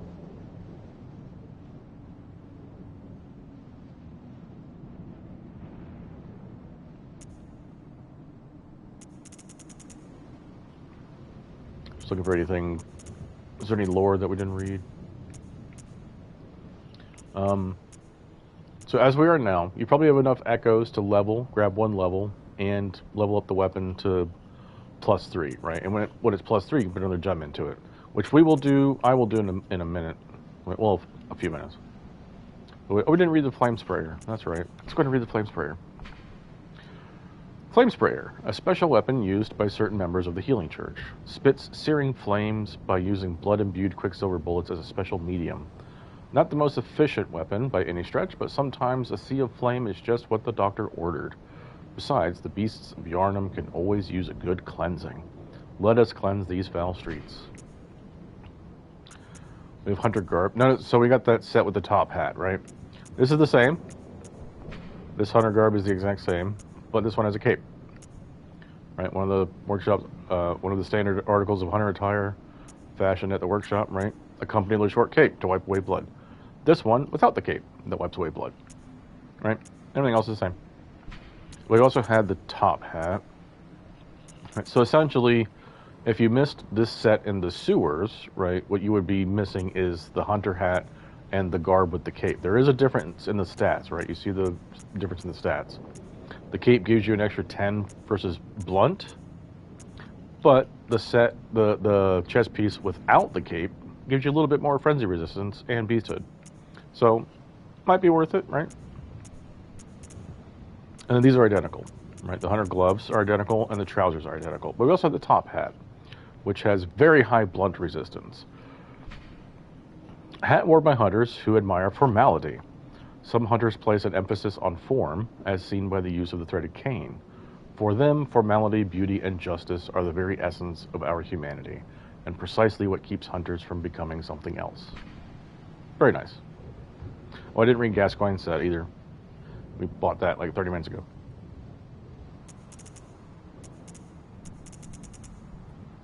That should be all we need to do. Are these all the same? These are the same.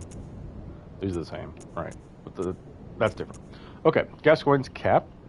Hunter attire worn by Father Gascoigne. Similar to hunter garb created at the workshop, only these are tainted by a pungent, beastly stench that eats away at Gascoigne. Father is a title used for clerics in a foreign land, and there is no such rank in the Healing Church. Interesting, right? So those are identical. And this says, Hunter attire worn by Father Gascoigne. The dingy scarf is a holy shawl and symbol of the Healing Church, from which Gascoigne would eventually part ways. Interesting, right? Father Gascoigne was a part of the Healing Church. And he had a wife, Viola, and a little girl. Who got abandoned?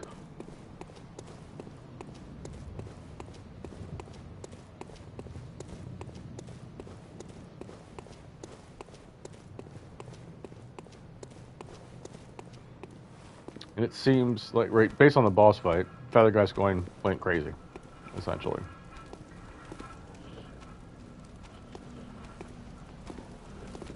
Alright, who wants to go first? Probably get you.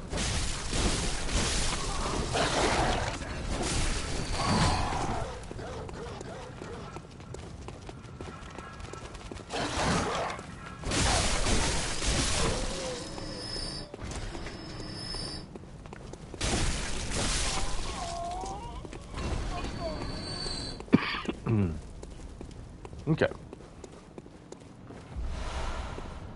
There's a level 2, which I haven't seen yet, and more Molotovs.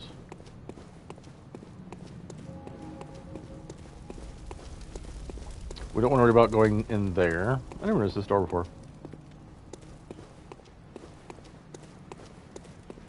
Instead, we want to go this way. There's a guy up there with a gun, but also, that's dog. Should be another dog. There he is.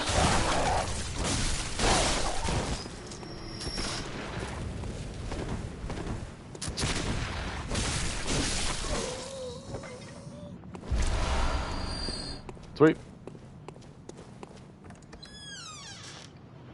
That's a good creek, isn't it?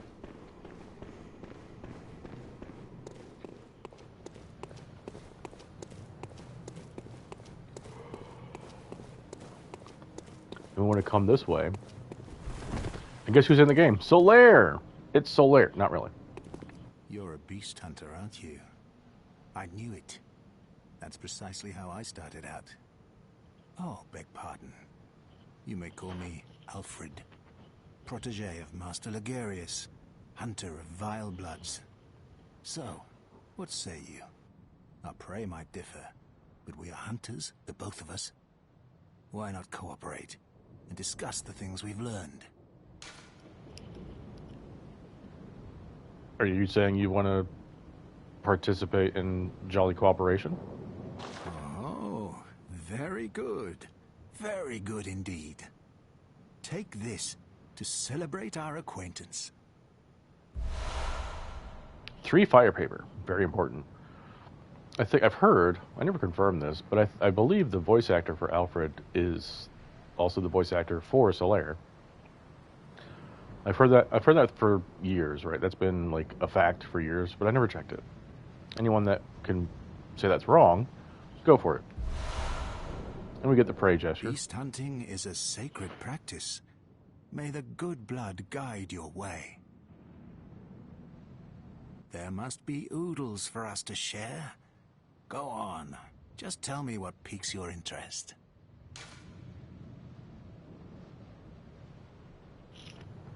So it's great here with Alfred, obviously, from this menu. We can get a decent lore dump. Let's go for it. So, Healing Church first. As you know, the Healing Church is the fountainhead of blood healing. Well, I'm a simple hunter, quite unfamiliar with the ins and outs of the institution. But I have heard that the holy medium of blood healing is venerated in the main cathedral, and that counselors of the old church reside in the high stratum of the cathedral ward. If you seek blood healing, and the church is willing, you should pay them a visit.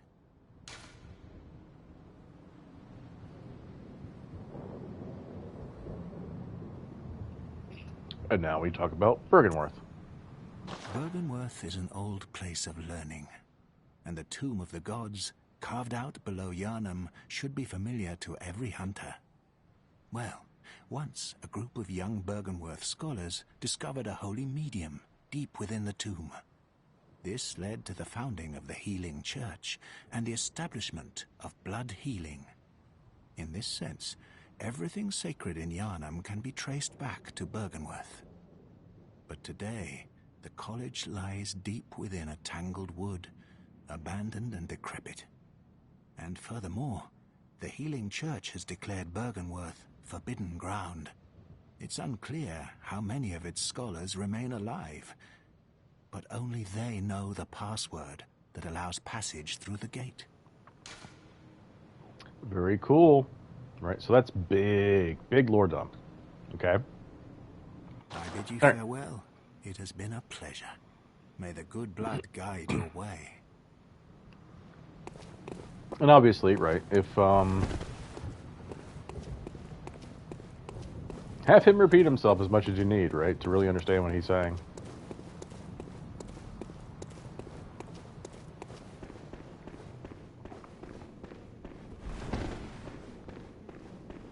So we have Lieber.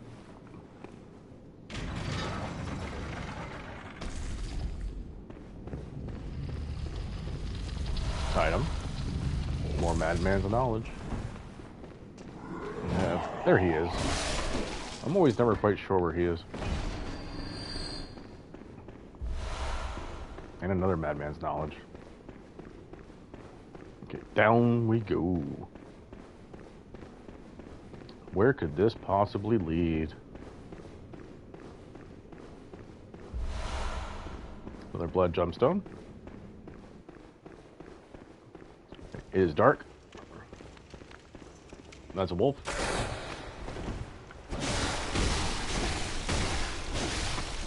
Very nice. If you can kill beefy enemies like that within a full stamina bar, then you're on par, right? You are okay with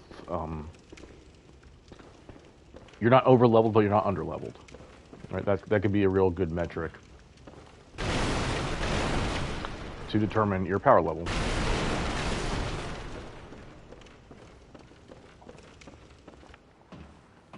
So there's an item right there. Remember, keep the camera moving, keep looking around. 4 antidotes. Is that foreshadowing? Maybe. Lamp, but first.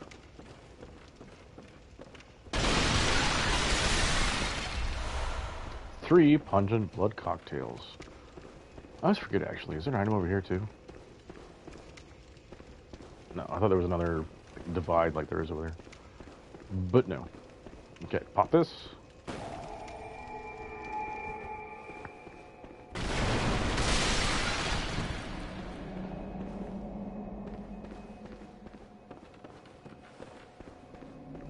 And we're going to go back to the dream.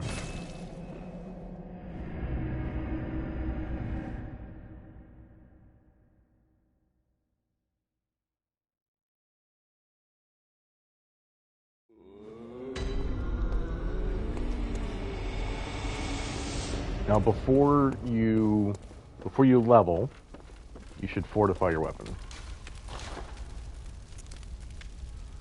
And also, by the way, repairing, right? You see, we can repair the saw spear. Repairing and then fortify is a waste. So we'll fortify, right? And then we'll go to repair. It's been repaired, right? Weapons get repaired when you fortify them. Very nice. It's a blood gem. We want, what do we got? All right, nope, we don't want that slot. Cool, so we get 0.7%, 1.1, 1.1, and HP continues to recover, +1. So we'll take that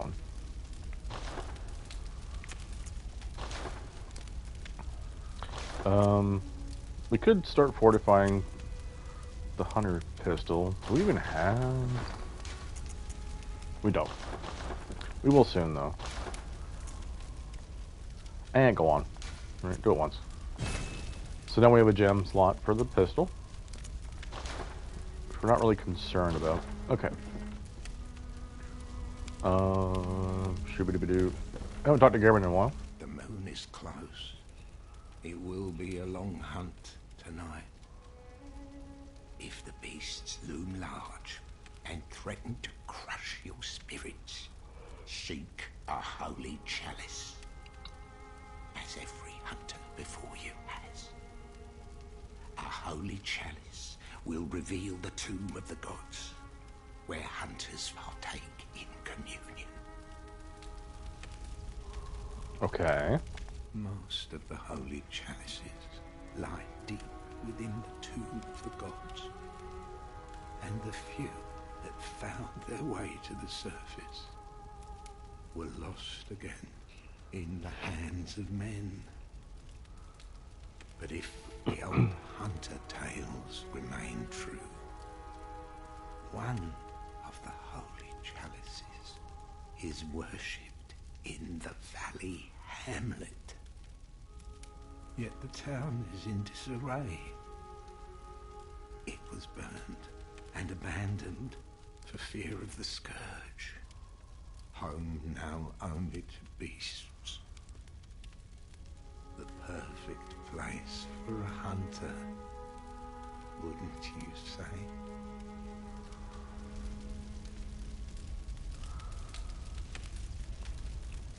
So what's important there is Cameron isn't just talking bullshit, right? He's referring to something that we can actually do, right? Something we can actually interact with, which we're about to do. One of the holy So now he's repeating himself. One of a town. Well, he was summarizing, which is him repeating himself. Okay. Now, we'll go get a level. Welcome. What is it? Very well, let me. It's 1, 2.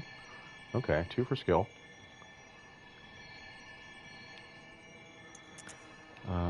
Really should get cracking on endurance. Farewell, may.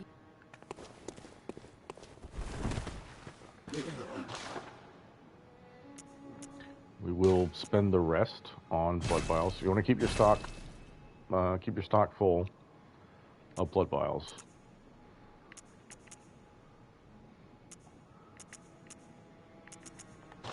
Okay, if you want to buy the Yarnum Hunter set, go for it. With your extra echoes, it's absolutely fine to go for that. And we fortify, put a gem in. Yep, we're good. Back to old Yarnum.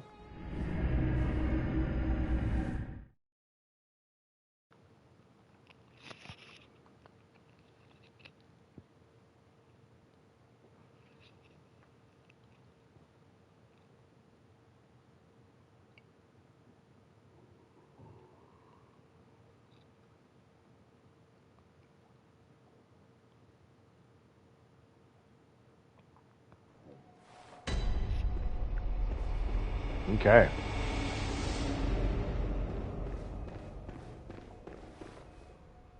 We have a note on the door, which we can inspect. This town is long abandoned. Hunters not wanted here. It's fine. We'll open the door.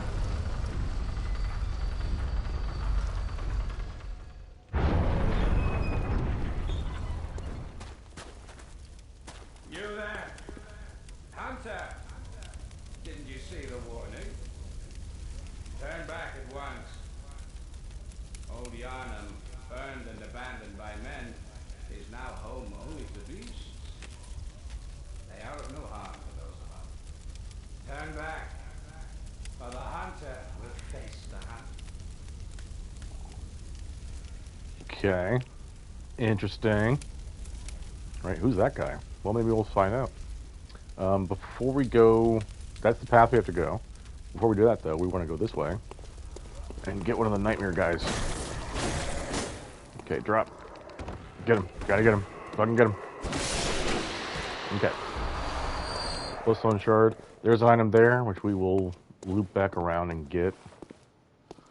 But you want to be sure to kill him. Kill it? Him, it, her, they. We have these guys. Hello. New enemy type. They're nothing too hard. We have a hunter's torch. This is a massive upgrade from your normal torch. Never take this off.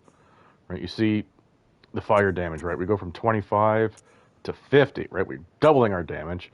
And we go from a D scaling in the arcane to a B scaling, right? And the durability is a 50% increase. Get the hunter torch. Don't take it off.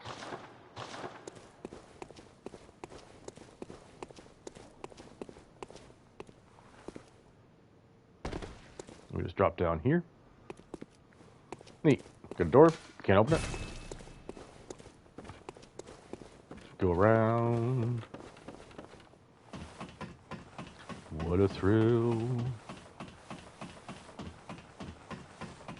In silence. I forget the words.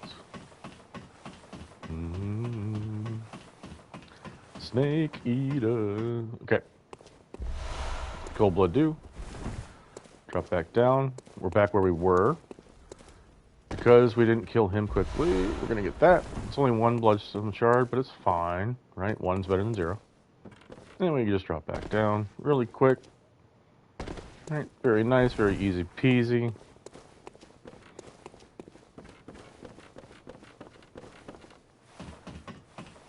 What a second thrill.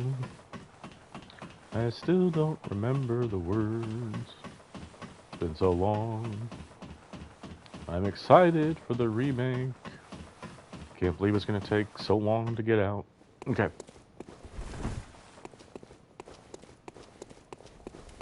Didn't go this way, right? Remember, check every nook and cranny. There are going to be nooks and crannies that I'm not going to look at. It's because I know where the items are in the game. But you should go over there to look. You'll see item over here. Right? 6 files. The light, the shiny, right? The light from the item might blend in with the fire, right? Just be sure to have good eyes.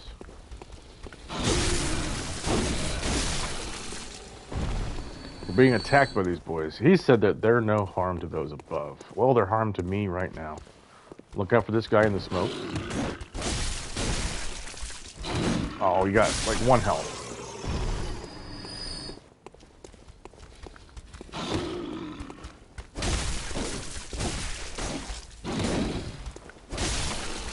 Okay. Did you see him sitting on the wall there? If you did, good for you. Right? He was sitting right here when the other guy came from this direction.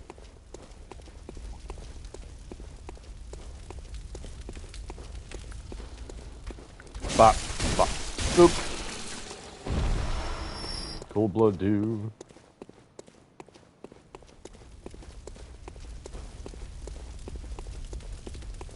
Okay, you want to go this way before going down the stairs. 2 shards. It's very nice. Now we go down here. Should be more dialogue soon. You are a skilled hunter, adept, merciless. Love is the best.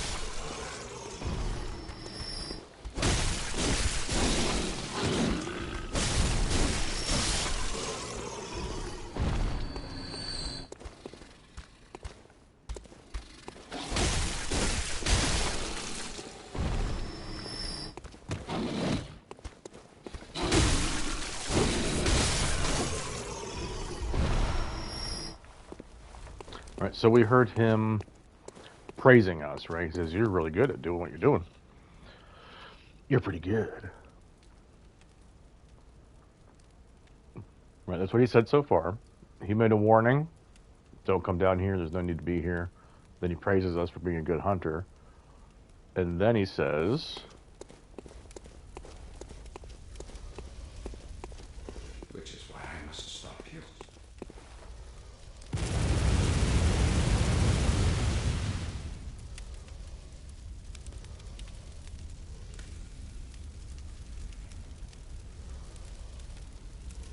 So that just happened, right? So he recognizes that we are a threat to the place, which is why he has to stop us. And he's got a fucking Gatling gun. So look out for that. But you have these convenient statues all throughout Old Yarnum, right? We'll stand right here. You might have to bait him really quick.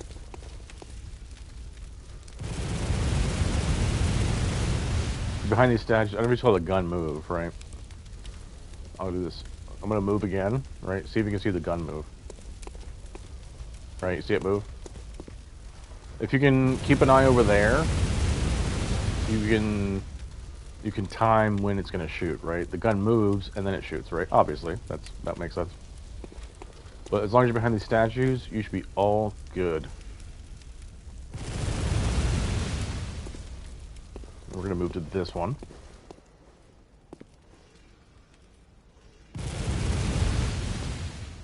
Then we're going to drop down.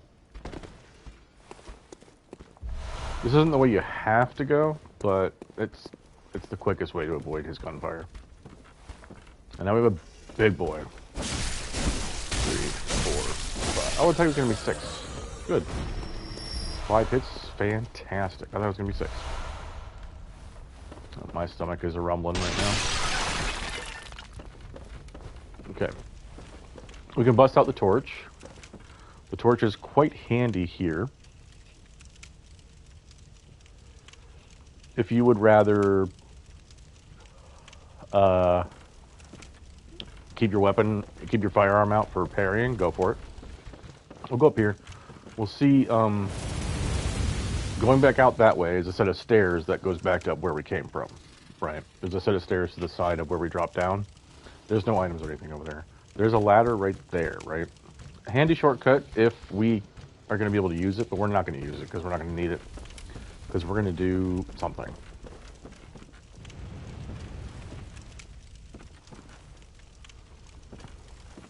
Many people can't wait to seek revenge on him for shooting down on us, but we're not going to do that. We're not going to kill him. You'll notice, see if he can do it again. He did do it just now. There he goes. See? They don't like the light.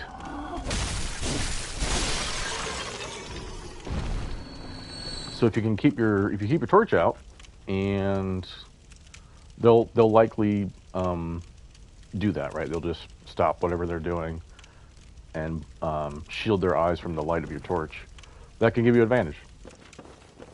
Right, we're gonna try to bait this. Ooh. Okay, he blew up the stuff. That's good. That's good. It's those jars right there. Those jars that I just destroyed. It's those that he's shooting. Probably should have destroyed them. Here you go. Like this, right? If you see jars like this, right? This one right here. If you see jars like this, these are explosive, right? So look out for that. If fire hits them or gunfire hits them, they will explode. And that's going to be a bad time if you're near that. Oh, fuck, I got stuck. Please don't. Nice. More antidotes. Feels like the game is trying to tell us something.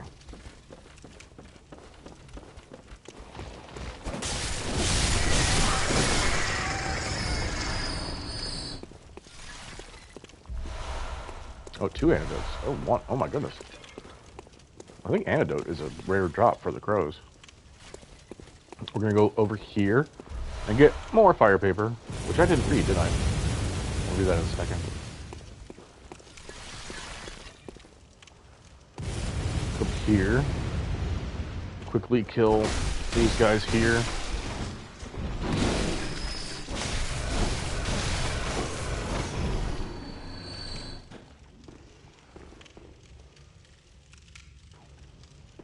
My stomach is growling. I'm gonna have to get lunch here soon. We didn't read the fire paper. Let's go ahead and do that because I forgot. Anything else? No. So fire paper is very important for the game. Coarse rubbing paper that applies fire to weapon. I love that image. Look at that. It's gorgeous. The spark that leads into the flames. Oh, so good. So coarse paper that applies to fire to weapons when rubbed. A hunter tool found in the Healing Church workshop. Since the tragedy that struck Old Yarnum, fire has become a staple in beast hunts and is thought to cleanse impurity. Certain types of beasts have an abnormal fear of flame.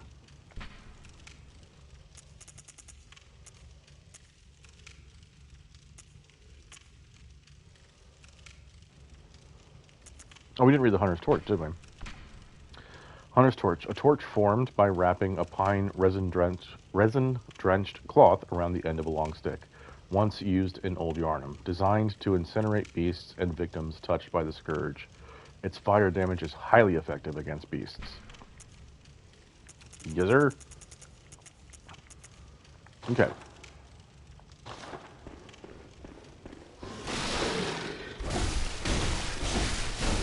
5. Oh. You slick Rick over here. Blood Tinge Gemstone. That's a new one. It is a circle. Right, you see it says blood attack up plus 1.8. I don't know if we read these. Tempering Blood Gemstone 1. A blood gem that I thought we read this. I meant to. I guess I forgot.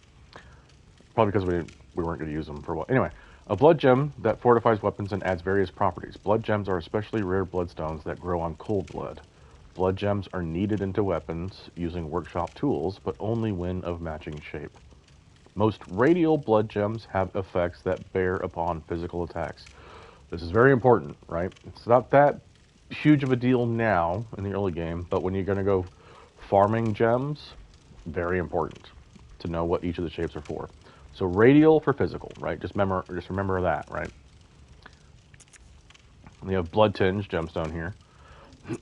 This is the same, right? You see the first two paragraphs are the same, but the description for circular. Circular blood gems are normally used to fortify firearms. There you go.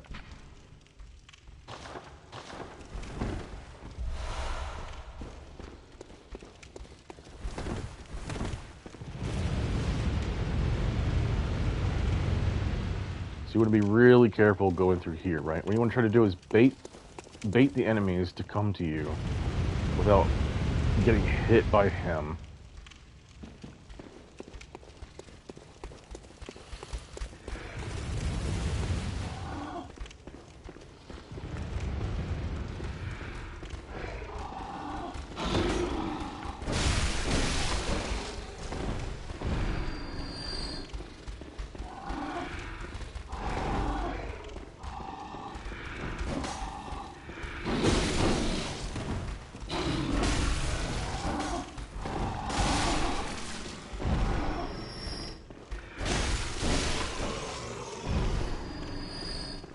Very nice, that was good counter damage. Oh, he got up, but he didn't chase us. Alright, see if we can get him to chase us.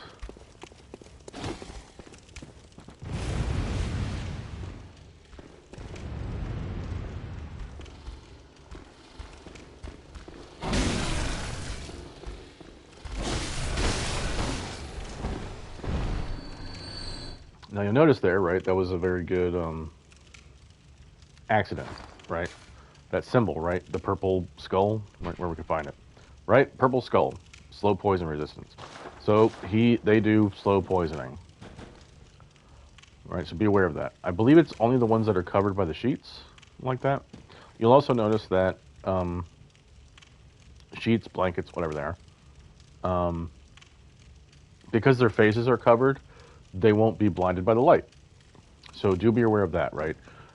If you're like walking up in front of these guys and hoping that they shield their eyes, they can't see the light. So that's what's happening. It's not a bug or anything.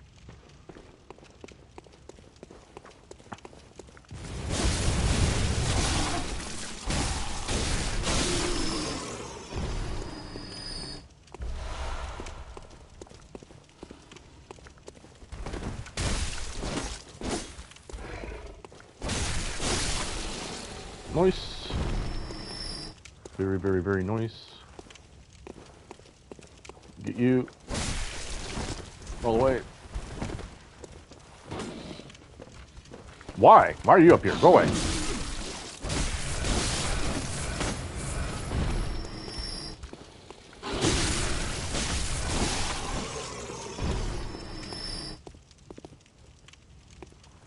Bro, what are you doing? It is not your turn yet.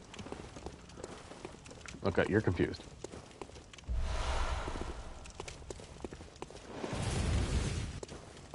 What we want to do? Ooh, really? Stop it. Quiet down.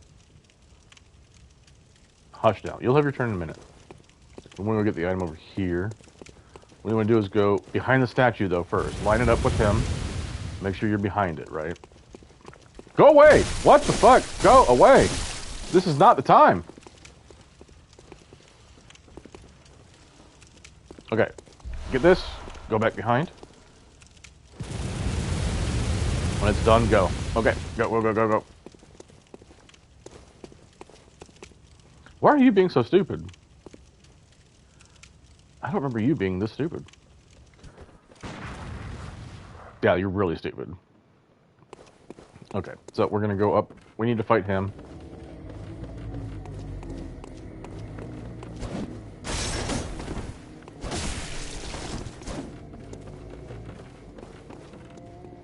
God, I've heard of hit and run tactics before, but this is ridiculous.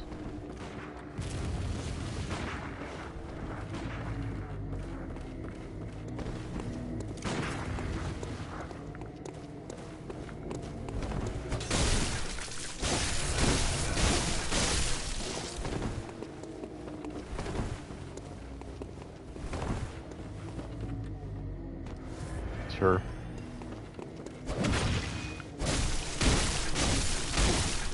Just unlocked.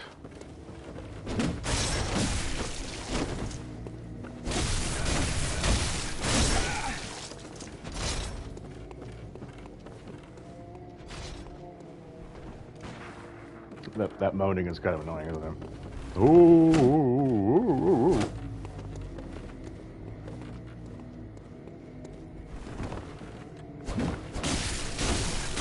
Why is he making this so freaking easy?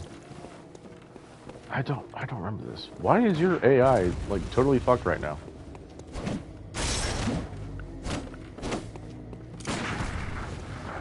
It's only 14. Come on. Come on, do it again.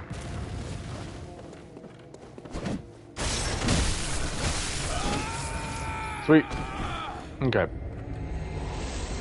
Well, wait for that to go away. Bone marrow ash. Very nice item. I don't really ever use it though, but we'll go ahead and read it. Read. We have read everything, right? We haven't read these. I mean, it just describes what it does, right? Yeah, there's really no lore on that. I didn't want to read it, it's so long. Bone marrow ash, additional medium that strengthens quicksilver bullets. According to the workshop, this is a special bone marrow ash collected from Hemwick Charnel Lane, and valuable to hunters with weak blood tinge who require the use of stronger firearms. Right, which is very nice, right? If your blood tinge is low and you really care about doing damage with your firearms, just pop that. The way it works, though, is when you use it, it'll power your next shot, right? So if you want to fire 5 shots with the power of the ash, you need to pop the ash before each time you fire, right? Do be aware of that.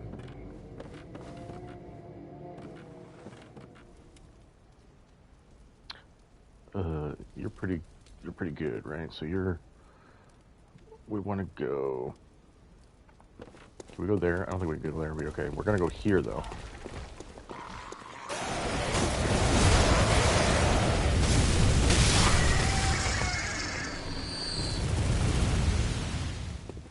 Okay.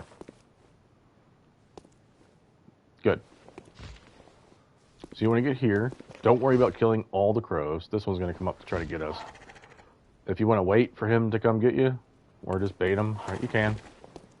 It's really not necessary. Right, go ahead and try to bait him. You need to be afraid of the Gatling gun, right? That's really what matters here. The crows are not what really matters, right? Just clear the ones that are in your way. We're going to drop down here, right? We want to go this way.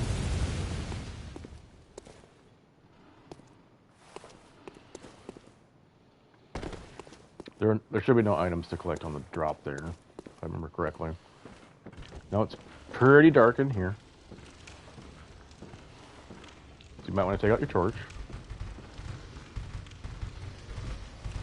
And we got some homeboys.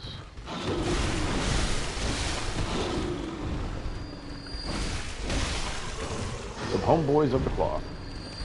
1, 2, 3, 4, 5. Try to get you first. Is to the right of me? Yep, there is.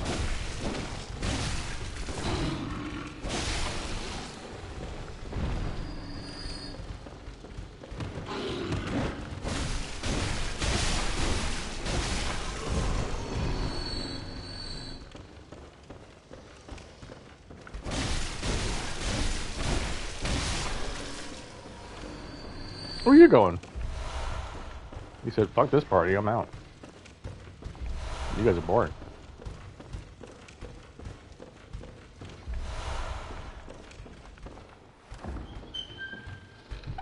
Well, look, there's plenty of time to grab this.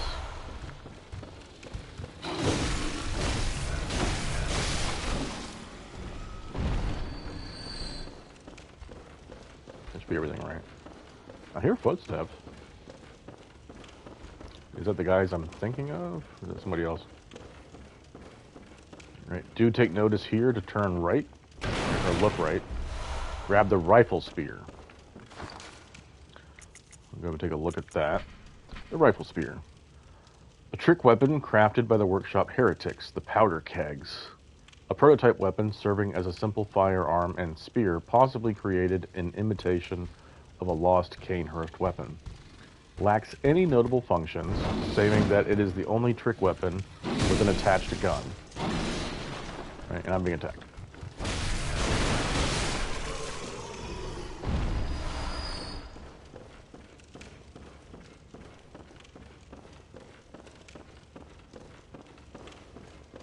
So it's a spear with a gun attached, right?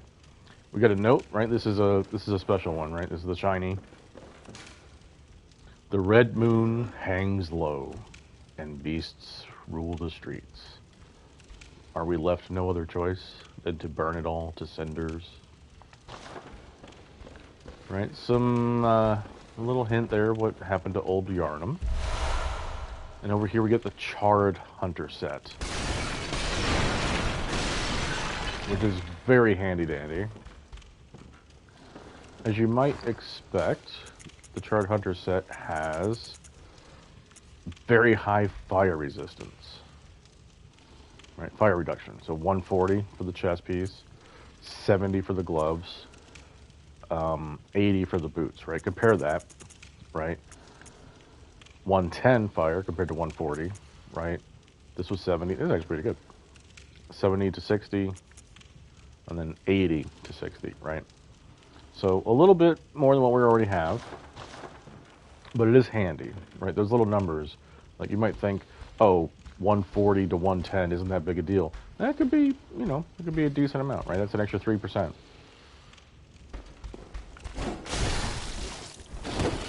Didn't know it was going to be a drop attack. Okay.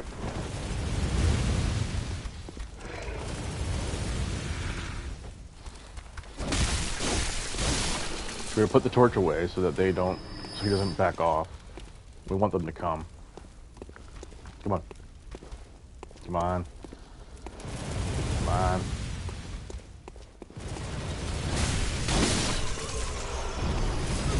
Fuck. I got it, right? The cold blood dew was the thing? Okay. Making sure that the beast didn't drop it. Okay, here we go.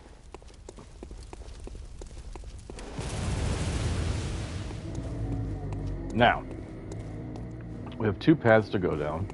I'm going to go over here just to show you what's in here, right? It's just a hallway. All right. We're not concerned about that way right now, though. We want to go up the ladder. Now, many people are going to want to climb this ladder. This ladder goes to the guy with the gun. Many people want to do that to seek their revenge. I advise not doing this, though, for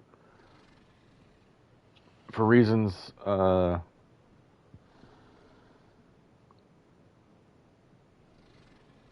if you don't, because I think you get a gesture from him if you do something different, which is gonna probably happen within an hour. No, probably a couple hours. Just killing him straight up doesn't really do what we want to do to complete the game, right? To get completionist of the game. So you don't want to kill him. If you absolutely can't stand him and you're struggling to get through, and you make it here, you can kill him, that's fine. But if you can get past him pretty consistently, I would encourage you not to kill him so that we can do the thing. Madman's knowledge, very nice. Be careful on these beams here, right? If you need to walk like this slow to get through it, that's fine. Right? Just get used to that. Be very, very careful on those beams. Do be sure to attack the thing that I attacked. That drops, that makes all the fire that's going on down there. Now, we want to go get this. It's a Molotov. We want to get, that was really loud, holy shit. We want to get that item over there. There is, however, only one way to get it, which is we're going to start from here. We're going to run. Right, we're going to hold circle. Then I'm going to turn sharply to the right and then hit the circle button. Shut up, I'm talking. And then hit the circle button while we are running. Right? I don't think I ever showed this.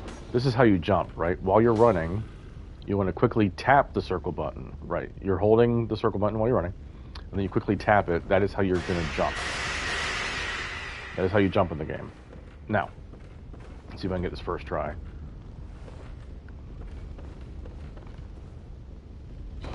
Damn, close.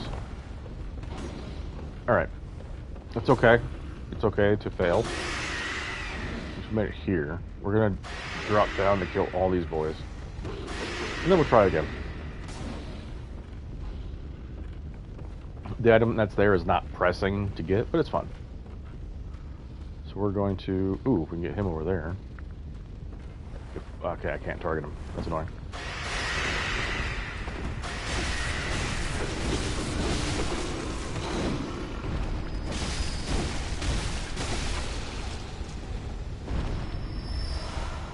There we go. So when you drop, just wait for enemies to come to you, right?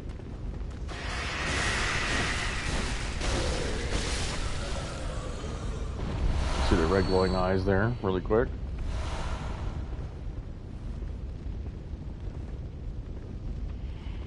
Okay, nobody else is coming towards us. Go here and get him.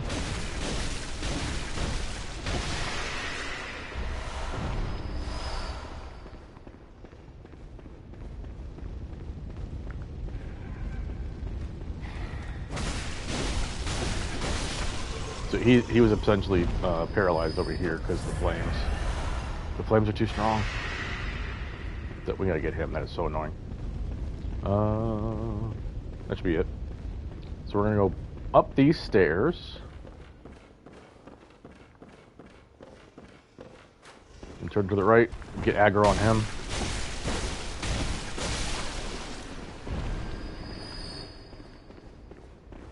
And get the item over here.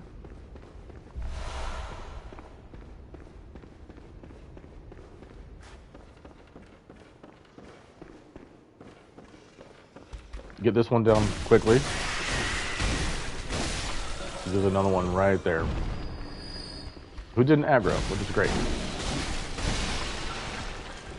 It is very likely that this one will aggro fairly quickly, which is why you want to get that first one down as quick as possible. 3 antidotes there. We're gonna go up here.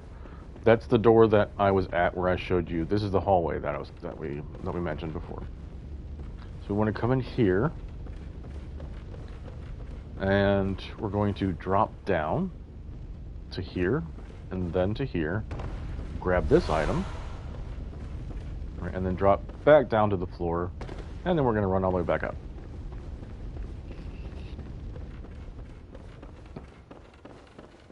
You don't have to do this, but if you want to get that item that I missed, you're going to have to do this. So we're going to run all the way back up top. There was no item in here, was there? Oh, this was this part. Oh my goodness. We just did it 30 seconds ago. Yes. So we're here. Right? This is familiar. Ladder.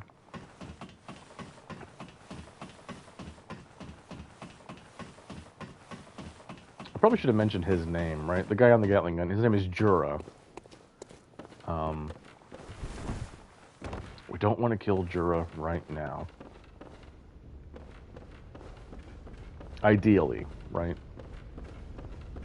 If you absolutely have to again, it's fine, but you are going to miss 1 or 2 things. see if I can get this. We want to give as much room. There you go. Doing that might take practice, and your reward is the Bloody Messenger head bandage, which I believe is the first item of those that we've gotten. Now, what does it do? Well, do we get anything else? Let's see. Or if we picked up anything else to read. Well, here's this. Accessory worn by messengers playing make-believe. Bloody Messenger head bandage. Accessory adorned by naive messengers imitating the bandages of scourge victims, unaware of their meaning. The spatters of blood give it a particularly nice touch. The inhabitants of the stump appear to have an interest in adornment.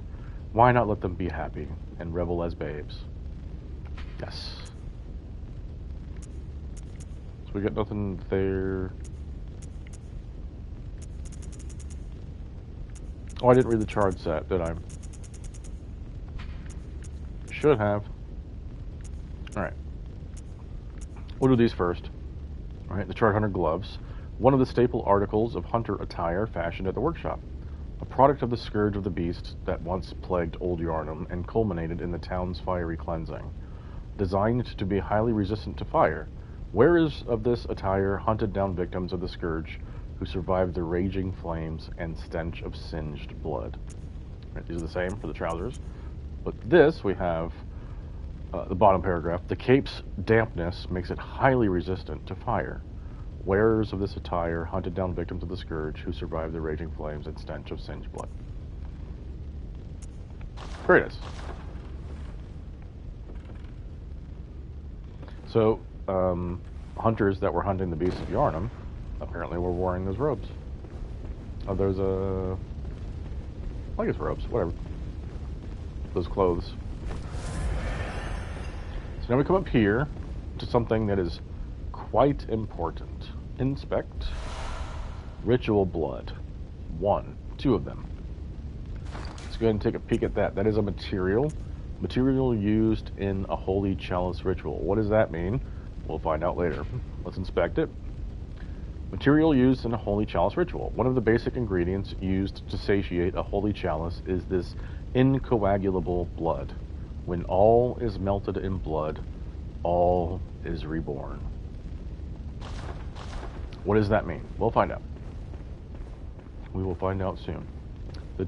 This refers to the chalice dungeons in the game, which I think I mentioned 1 or 2 times.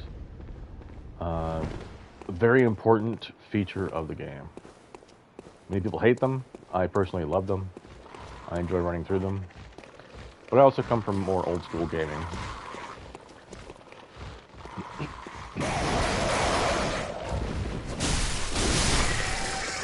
Like Wolfenstein 3D or Doom, right? And the chalice dungeons are a lot like that.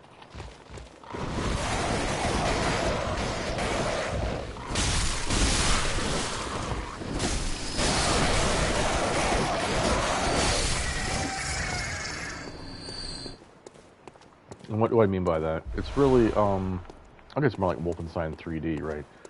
The chalice dungeons, the way the areas look are the same, right? Like, the type of dungeon you're in, that is what that dungeon is going to look like for the whole dungeon. But it's the physical layout that's different. We're going to grab these files. Many people can get lost in the dungeons, and quite easily. That's why many people don't like them. But they are quite important if you want to become strong in the game. Very important. Alright, we have a door. And guess where we are? Bam. Right?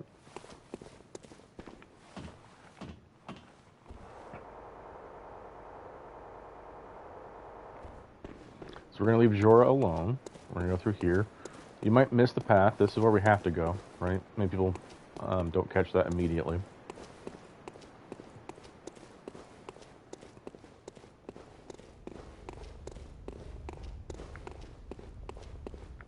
You can try right-clicking. There we go. If you try right-clicking right there, right, you should lock on to enemies that you might not be able to see because of the smoke. go over here really quick. Have a little nightmare. 3 Bloodstone shards, very nice. Okay, there's a werewolf right there.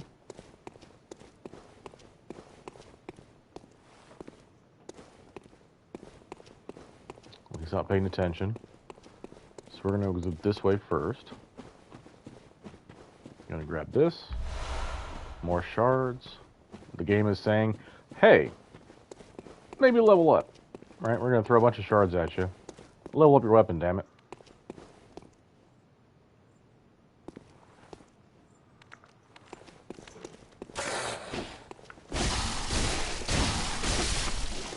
Well, that's a 4-hit now. Let's go.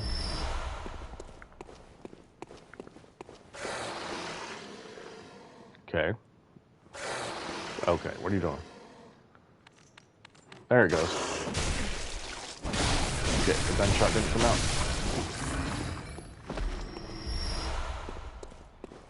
Alright, this is an item very easy to miss.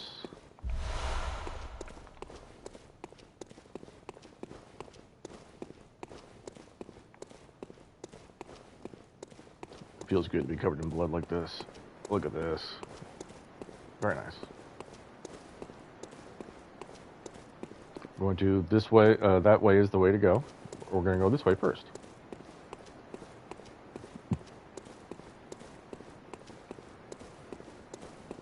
Now there's an item over here, which we can grab, very important item.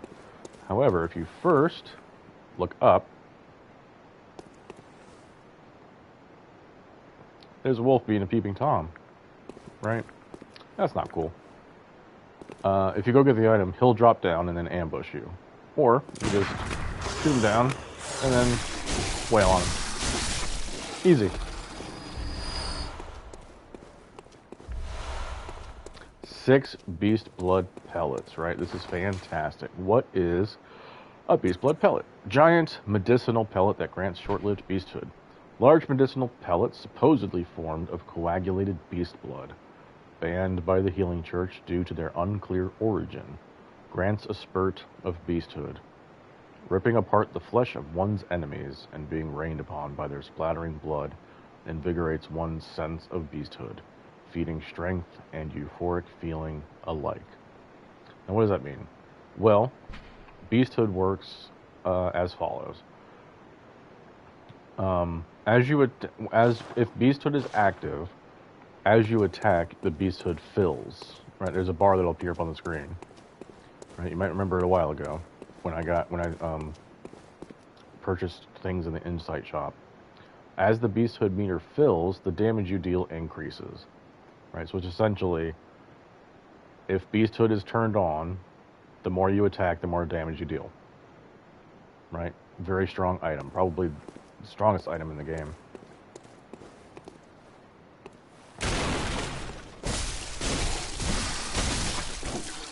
He was kind of delayed coming out. That was weird. Do be aware of that, right? Little ambush there. Antidote.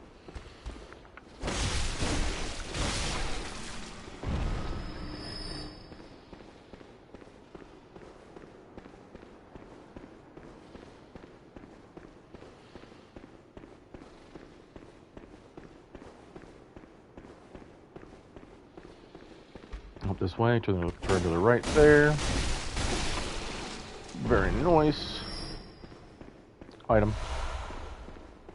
And go up the stairs. We would hit this door. And what do we get? Oh, we're back at the beginning. Isn't that lovely? So lovely. So lovely, lovely, lovely. Then go to the top of the stairs and you get this fire paper.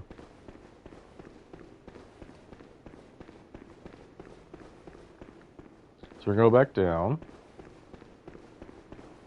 I remember this place kind of kicking my butt when I first played the game.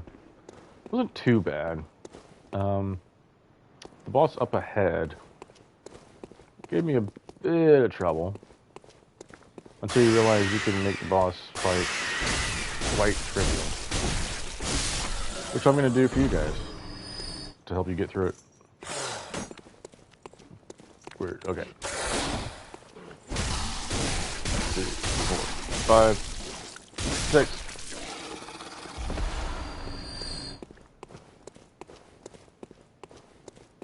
We'll get these 10 bullets. We'll go up here. You want to quickly go through this to catch the nightmare right there.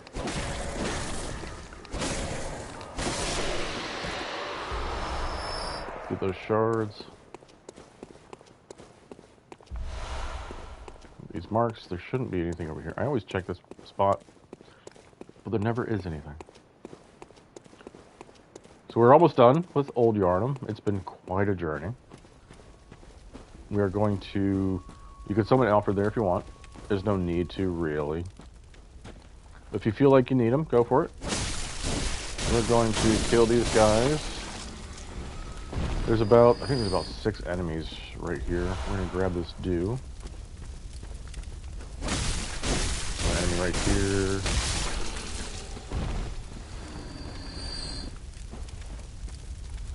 The thing with these guys is, I think if you try to lock onto them, you can't. You never can until they start to aggro.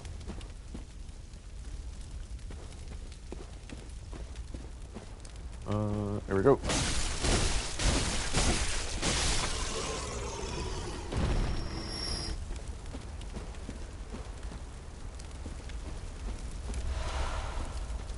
More dew. That should be good. Now, the boss coming up is known as the Blood-Starved Beast. You might have heard tales of the Blood-Starved Beast. The Blood-Starved Beast is fairly notorious for giving people a hard time, but we are going to trivialize the fight by taking advantage of all 3 of these things. And in case I need them, I'll put the antidote on. We will also... We want to increase our slow poison resistance as much as we can, which should be Father Gascoigne's set. At this point in the game, Father Gascoigne's set is the highest poison resistance you can get, right? And we're just looking pretty slick right there, right? We do have a mask on, right? We have a blood mask on because of how this hat works, right? How it covers your face. We've been splattered by blood, and then you take it off, and you have a mask, right? You are now, Green Lantern. I was gonna say Batman, but it doesn't work.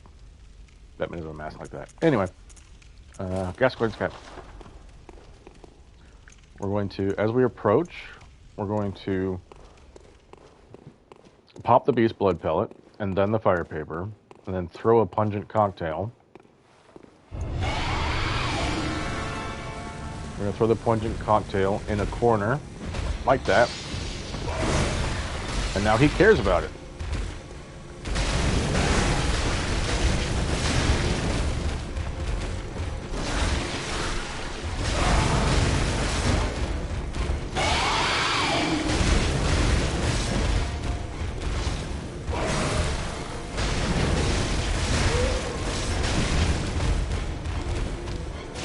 He sure is jumping around a lot.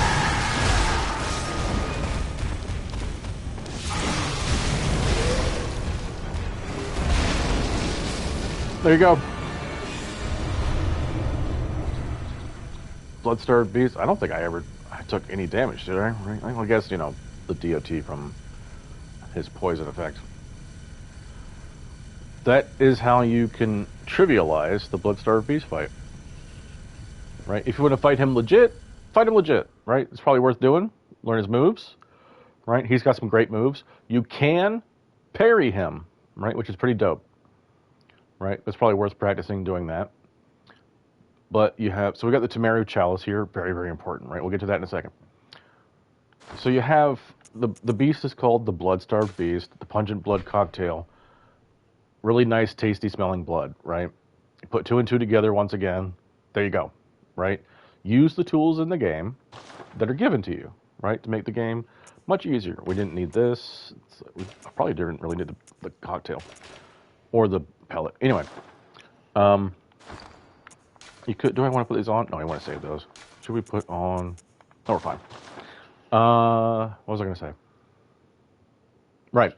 Blood-Starved Beast often gives people huge amounts of trouble. It's quite notorious over the years of people on their first playthroughs. So we should probably light the lamp before we do anything. Be sure to, check every nook and cranny, but there isn't anything in this room, right? So I'm not going to.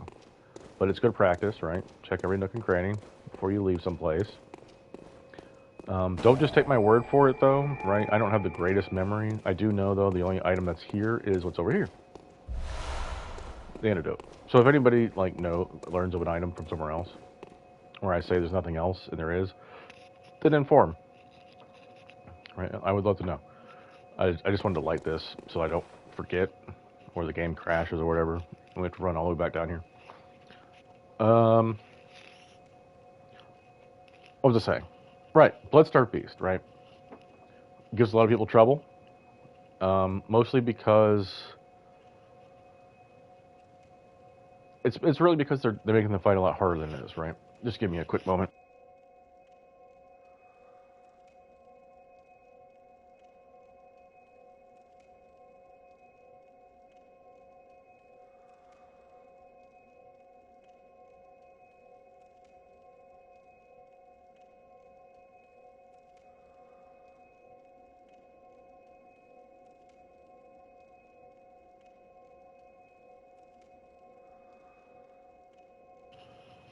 Alright, I'm back.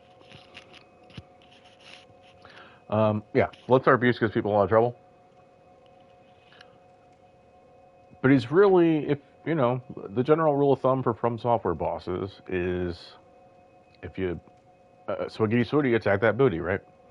If you just keep circle strafing and attacking their backside, you'd be fine. Which you can largely do with him. You can also parry, right? Learn him legit if you want to. Or just do the quote-unquote cheese, right? Buff yourself, throw a cocktail, and you'll wreck him. He's a lot easier than people make him out to be. I think a lot of trouble people give is they probably don't level properly, and they're not fortifying their weapons, and they're not putting on blood gems.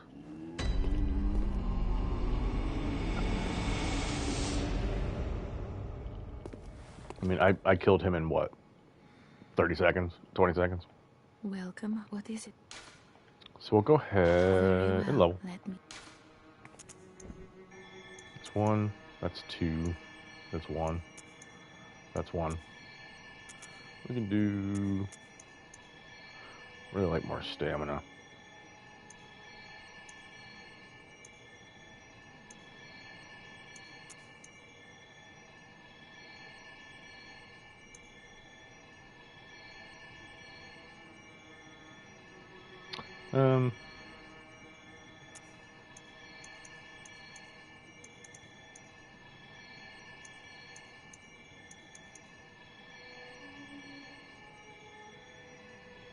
Thank you for following Mercy Ray 5.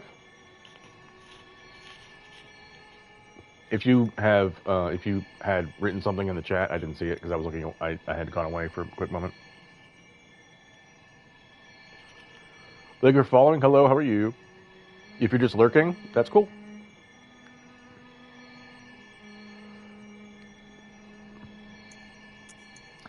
We should be smart, right? Get more health. Okay. We'll do that. Farewell.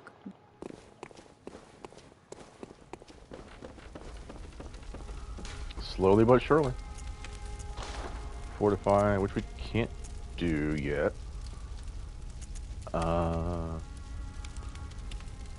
We do. I don't know if you notice. We have our torch on us, right? But we can't upgrade it. But the hunter's torch we can, right? So that's very nice to be able to do. So you can eventually do far more fire damage with the hunter's torch as you level up. It's probably not really a priority until you start getting into the dungeons. If you have no other fire damage. We will repair. That's 133. Ooh, that was quite damaged. Did we get anything stronger? Yes, we did. Right there. Alright, one more point. One more point is one more point. We have this. This isn't that big a deal. I don't really care at all about making our guns do more damage. There are gems that you can get for passive healing, right? That's just what they do straight up. I like putting those on one of my guns. We're not going to see one of those for a long time, though. Now what? Anything to restock? Nope. Okay.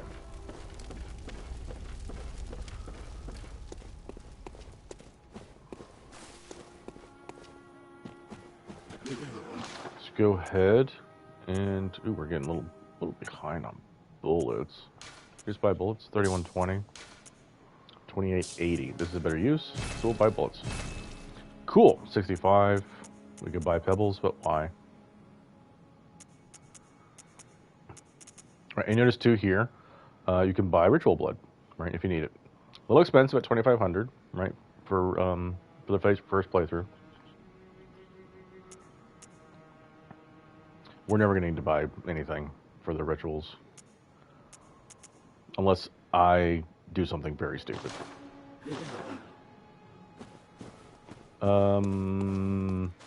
We got the chalice. Let's go ahead and read the Thumaru chalice. I think that's how you say it. Like, people say Thumaru, or Thumaru, or Tumaru, or Thumaru. I say Thumaru. I don't know what is correct. To do it there, you see, we're going to need 1,000 blood echoes and 2 ritual bloods.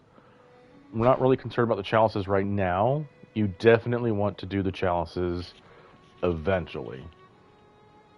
The chalices are where you get the really strong blood gems in the game. And when I say really strong, I mean really strong. Right? Before you go to NG+, so the progress for chalices is separate from your main game progress. If you grind the chalices to get the strongest gems before you go to NG+, and then you go to NG+, you will wreck through NG+. I promise you. You can beat NG+ in like an hour and a half.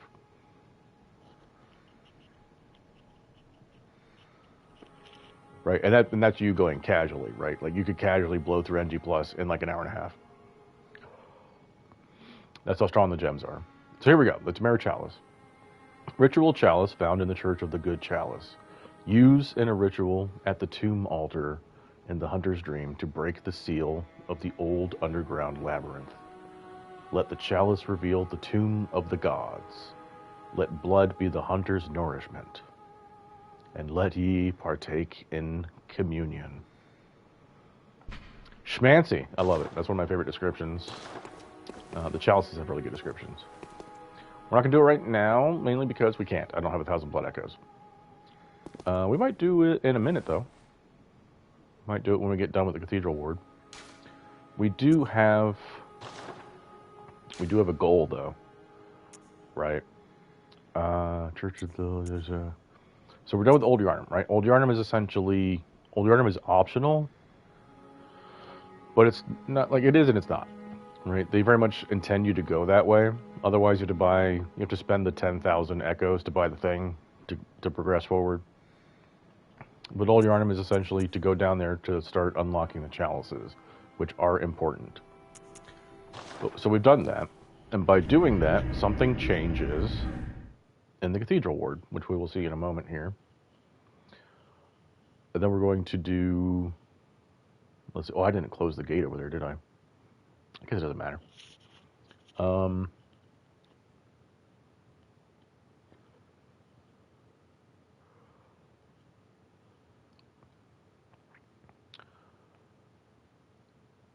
we're going to do a couple things right off the bat here. Well, I guess, let's see. 1, 2, 3 things. We're going to do 3 things right off the bat here. Well, first off, we're going to take off Gascoigne's set and put the Hunter set back on, because it has better physical defense, right? It's not huge, but it's is it actually worth keeping? Yeah, it's probably worth keeping. Fuck it. His stuff looks cool. He's dope. So you notice this door was closed before? Now it's not. Right, pretty sweet. So we've killed a boss. Typically you want to talk to NPCs after you killed a boss, right? Or go explore, so on and so forth, right? Oh, this here is a safe place, but next time you're out, if you find possession... So he's just saying the same thing, right? He hasn't... Okay. I don't think she changes yet either. You. Right, so she's repeating. Cool. So, I guess we don't need to do this, but... That should have hit me. That's really dumb. That really should have hit me.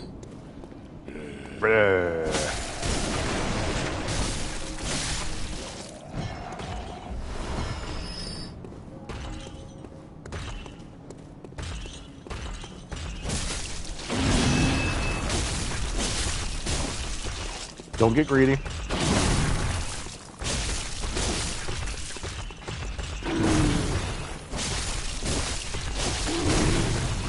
Damn it. I got greedy a little bit. Alright, we want to close this. This prevents him. When you reload the world, closing this gate prevents him from coming over. Which doesn't matter, because we're done with this. We're done with this area. But I like doing it because it makes me feel good. Okay. Let's go through the door here. I need more stamina. So there's a secret here. We're going to go up the elevator. Elevators in the games usually work, right? How you enter the elevator, you're facing a certain direction, right? When you reach the stop of the elevator, you'll be looking in that direction. Right. However, they hide secrets by, if you just turn around, you might find a hidden path.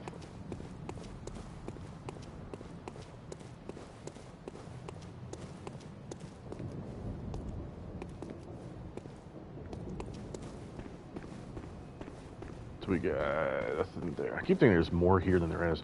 So we got a chest.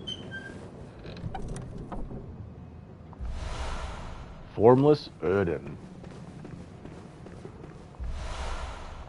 And the Messenger Urn Festival, which is my favorite of the items. So let's do this one first, right? It's just another accessory. Accessory adorned by naive messengers. The messengers wear the urns filled with incense that wards off beasts on their heads upside down, suggesting a predilection toward to the dark.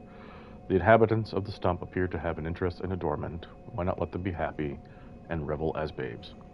So this is just a thing in the game. You can have your messengers covered with things. Why? Who knows? It's just fun and silly. Here we have our first rune. Carol rune. I don't know if the game expects you to find this early. They probably expect you to have different runes by the time you're able to equip runes. Currently, we can't equip runes. You see the effect, though. Max QS bullets held up, +4, right? You can carry up to 24 bullets now when you equip this, which we can't do right now, as I said. But we can read it. Formless Erden, a secret symbol left by Carol, runesmith of Bergenworth. The Great One Erden, lacking form, exists only in voice, and is symbolized by this rune. Those who memorize it enjoy a larger supply of quicksilver bullets. Human or no, the oozing blood is a medium of the highest grade, and the essence of the formless Great One Erden. Both Erden and his inadvertent worshippers surreptitiously seek the precious blood. The runes usually have big lore on them. What does that mean? Doesn't matter. Doesn't matter right now. We haven't really pieced together the big picture of the game. But we have a mention of a great one, right? Madman's Knowledge mentioned the great ones. That's kind of a tie-in, right?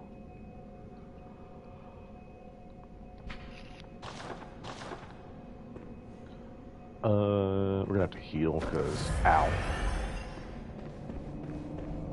Now, what I should have done if I was smart, rode the elevator up, then down, got off on the secret as we were going down. Which I think you can do. But this, you know, as you saw, this travels pretty fast. So we're gonna ride up, and then we're gonna hang to the side here. Now what we want to do, as we're leaving, this is just a quick tip for dealing with elevators in the Souls games. So because their checkpoint is below us, if we die and have to come back, we don't have to wait for the elevator every time. So what we want to do is send the elevator down, but stay up here, right? And to do that, you just run through the button towards the place, right? We're going to run to the ledge through the button, right? So you're just going to activate it and jump off, and it sends it back down. It'll stay down forever. Okay. I didn't know he was going to aggro right there. We have a machine gun guy. Just going to kill him. Got a chest. So I guess I didn't finish explaining. If we die, you have to come back, right? The elevator will already be down. And then we just write it back up, do the same thing, send it back down. We got communion, right? Another rune. Communion rune, higher blood vial maximum, right? So you can carry one more blood vial. A secret symbol left by Carol, runesmith of Bergenworth. Several runes relate to blood, including communion, which raises the maximum number of blood vials one may carry.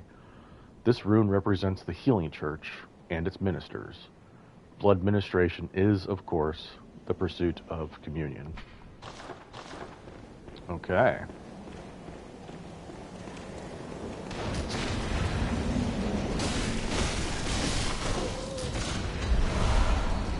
He's fairly beefy. Try to bait him out the door here. Come on. There's like a delay. There's like a delay. Okay, I might need to restart my controller. There's like a delay in moving. I don't like it.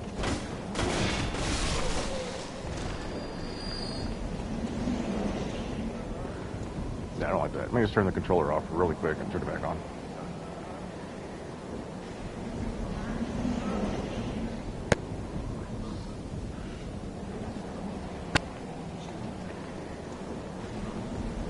Yeah, that's much sharper. Okay.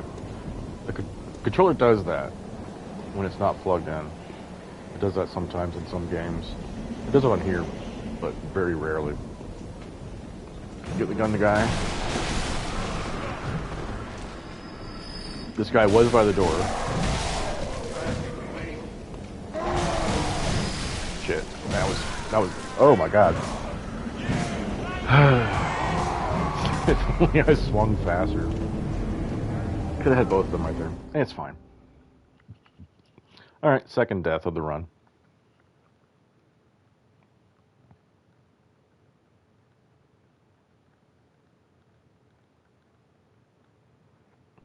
There we go. Load in really quick. Well, everything I just said about the elevator is going to come into play. Right it up.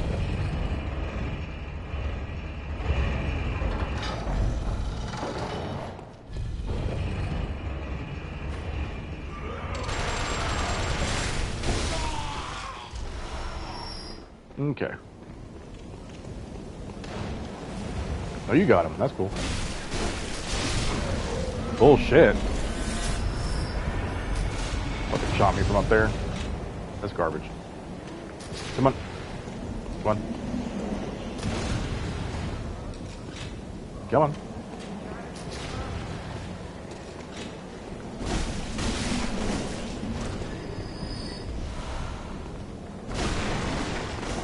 No. Why? Why, lock on? Why?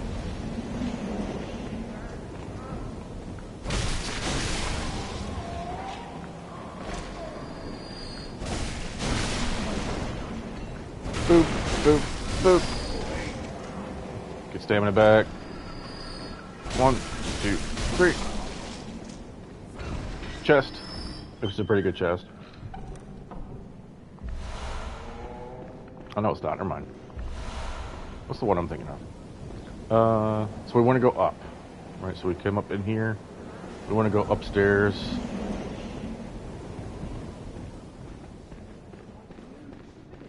We want to look out for up here. There is a guy in a wheelchair with a gun. And there's another dude. There he is. Oh, he just straight up coming over here. Cool. Wait for him to go again.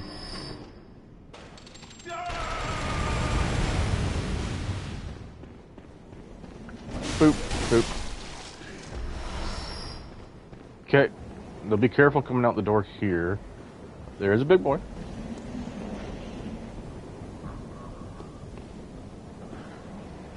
So what the lore in this game, why everyone killers? What do you mean killers? The players are killers?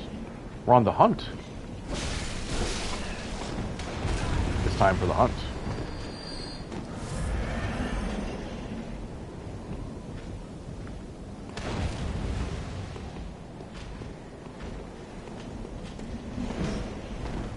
There's a beast plague going on, and we have to purge the beast. Can you shoot the gun? My God. All right, we healed a little bit.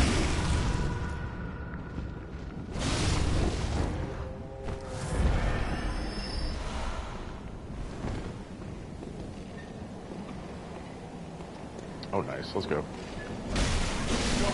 Bye.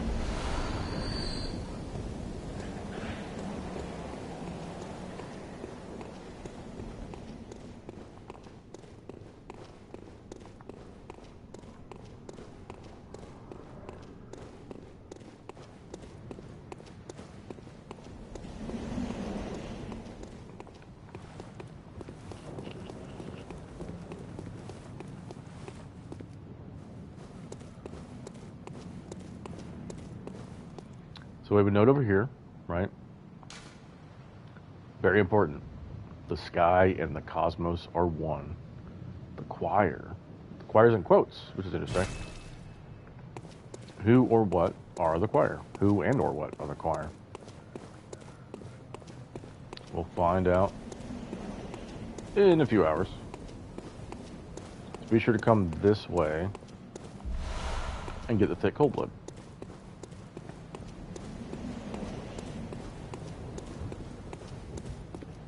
We should... He's got fire.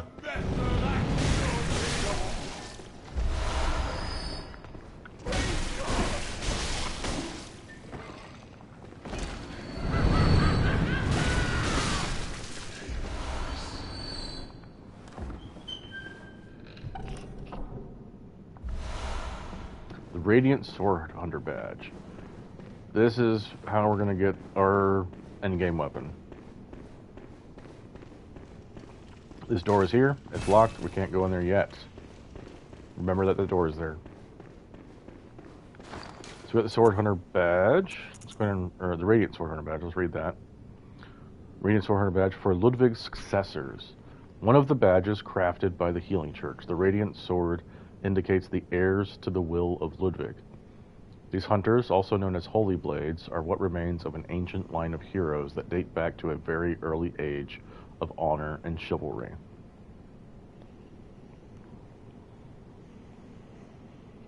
Right, so we have the hunters in the game that are doing their thing. Right, there are some hunters under this character Ludwig that are called the Holy Blades. Right, and this is how they get their weapon.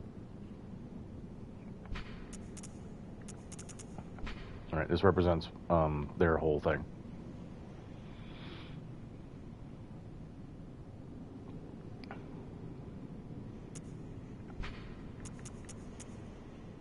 Do we get any other lore? Anything else?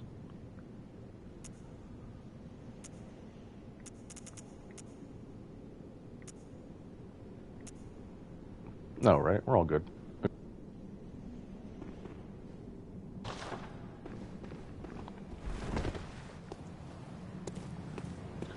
So, down the ladder.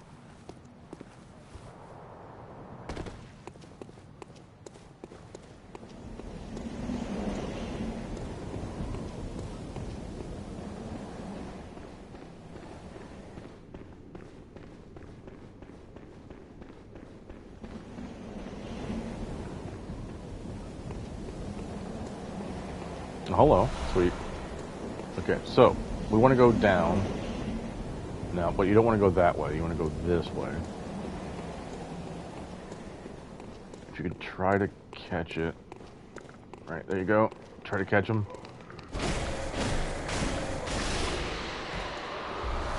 Nice.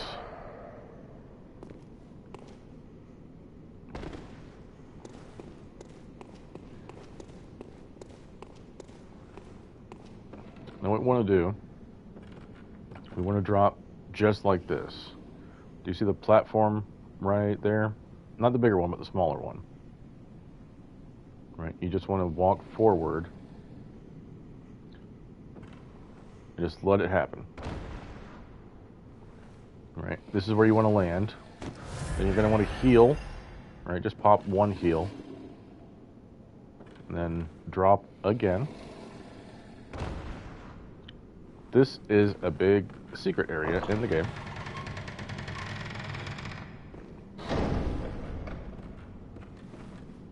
The lighting feels different. I guess it's fine. Now, where are we? Abandoned old workshop. Feels familiar, right? Isn't that interesting? So we learn here, obviously, that the whole setup of the Hunter's Dream is based off of a real-life location. What's up with that? Right? What exactly is the Hunter's Dream? It's a good question.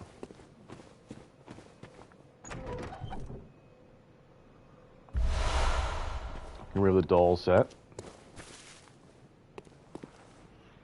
Right? I don't want to get too much away for the lore, right? For the explanations of the lore. But this is so notable, right? To understanding what the Hunter's Dream actually is. How it exists, right? What it is, where it comes from. So it's based off of a real life location in Cathedral Ward. So go up here, grab this. That's the old hunter bone. I'll just grab everything first, and then we can read them. That's a big fail right there. Oh, you can't go that way. Oh, that's fine. So I'll get this lamp.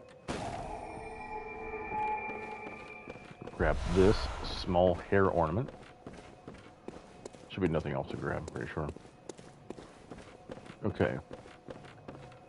Well, we're gonna grab this 1/3 of umbilical cord. That's fucking weird, right? And we have a doll that looks oddly familiar. An abandoned doll. Right? Even more. Right? The building here is the exact same. Right? But it looks long abandoned compared to what we see in the Hunter's Dream. The same doll. What exactly is the Hunter's Dream? What's it all about? And all these will be revealed. Do we want to return?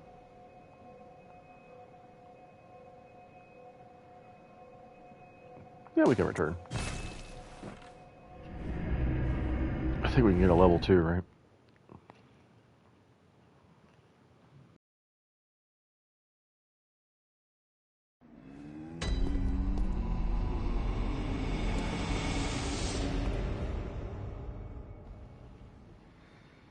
Sometimes the doll is sleeping.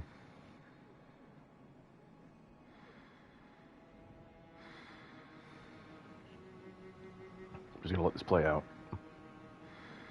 It goes on for a while.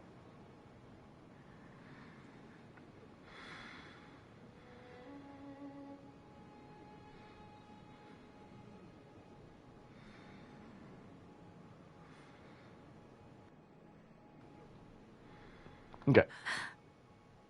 Ah, welcome home, good hunter. I must have drifted off. What is it you desire? Very well, let me...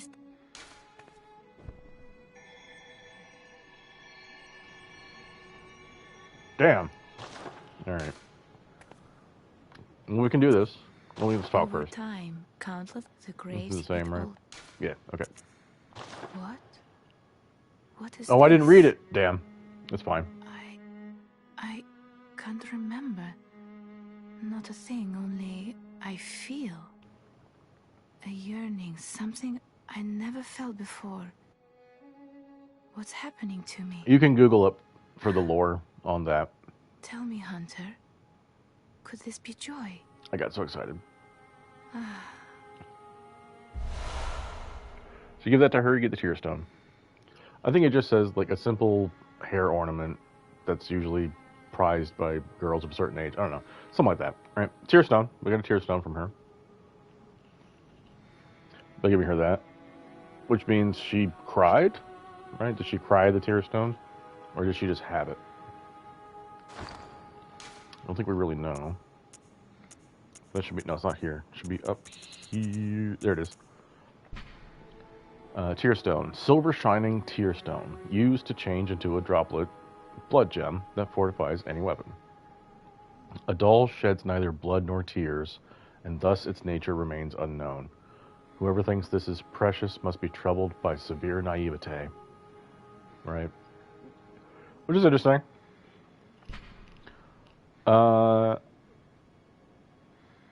We do, I think we could, let's do the doll set next. So the doll hat, I think these are all the same. It just changes what it's looking at, right? So a discarded doll's hat, likely a spare for dress up, right? Discarded doll clothing, likely a spare for dress up. Discarded doll gloves, likely spares for dress up. Discarded doll skirt, likely a spare for dress up, right? A deep love for the doll can be surmised by the fine craftsmanship of this article and the care with which it was kept. It borderlines on mania and exudes a slight warmth. So you notice that obviously, right, this is the set that the doll is wearing, and it was in a chest in the workshop there, right? As the description is indicating, these clothes were clearly well taken care of, which seems weird. Why were they taken care of so thoughtfully, and by whom, right?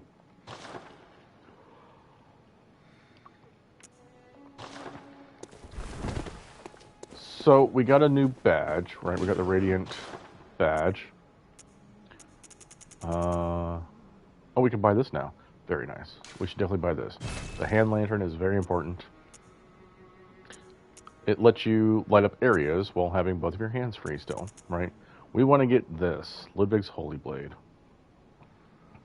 Ideally, we want to get a certain version of it, but that's me getting ahead of myself. This will suffice. We're going to need 20k, which I don't even know if we can get with these.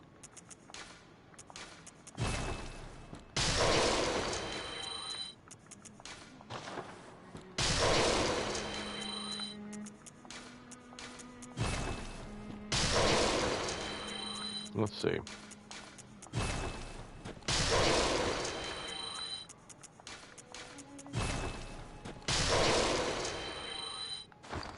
Not quite. That's okay. We might just sell the doll set because it's worth a decent amount of money, right? See this? If you absolutely don't want to sell the doll set, that's okay. You just go get more echoes by farming them. It's not that much to farm. Well,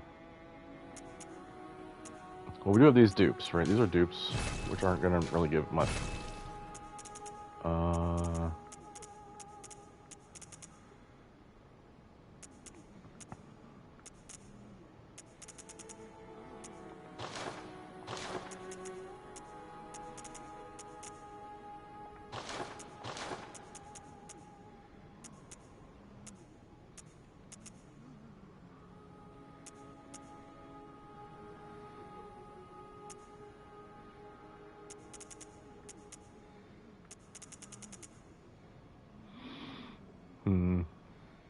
Yeah, it's fine. Oh, we didn't read this either. Old Hunter Bone. The bone of an old hunter whose name is lost. It is said that there was an apprentice to old Gehrman and a practitioner of the art of quickening, a technique particular to the first hunters. It is most appropriate that hunters, carriers of the torch who are sustained by the dream, would tease an old art from his remains. Neat. So, yeah, I'm just gonna sell both. Well, let's buy the sword.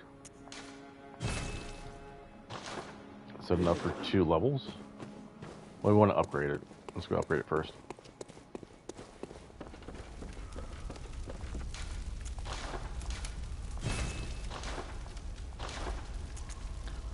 So this is essentially easy mode unlocked for the game. Right? This is a very new player-friendly weapon. We're going to remove the gems from this. Put them on here.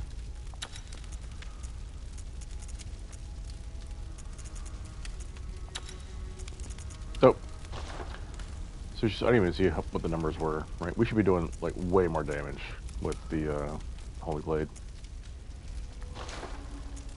Oh yeah, we have another gem for this. Right, you get 9 more damage with the gun, who cares? It's fine. Might as well put that on. So now we're going to put on Holy Blade. I'm not really worried about a secondary weapon. If you really want one, go for it, right? But we're basically just going to win the game with this. And we have 10,000 echoes. Is that enough for 2 levels? Welcome. What is it? Very well. Let me...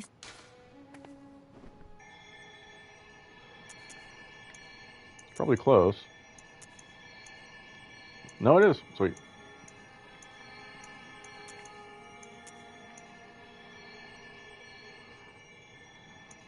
Let's see. 1 in strength. Do we 2? We'll do 2. 2 in strength. Sweet. Farewell. Level 29. Very nice. Just buy a vial. Now we have 4 echoes. So, I guess we might as well. We're just thinking, like, we might as well sell the whole doll set. Yeah, I'm going to, right? If you'd like to, go for it. I'm going to do it just to get ahead on some levels, just cause. Welcome. You can get the set again on NG+.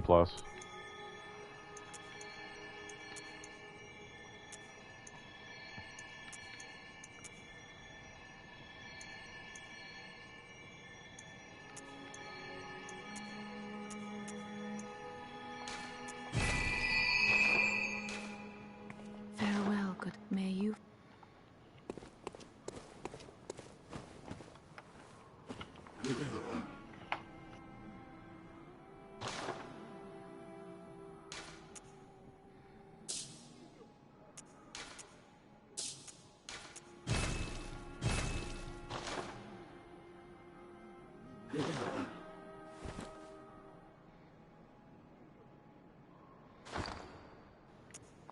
So where do we go from there? 3 more levels. Alright.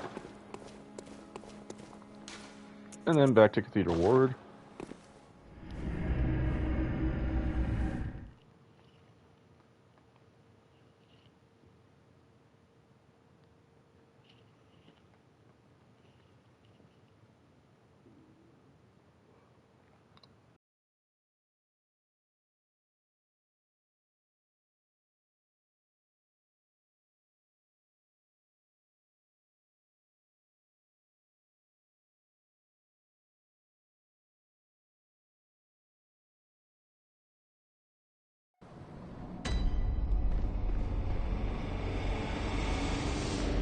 Alright. We're going to go back up. We're going to go to where we just were, where we found the workshop. But instead of dropping where we did, we're going to do the whole path down. It's almost a one-shot on him. Very nice. This weapon is quite strong.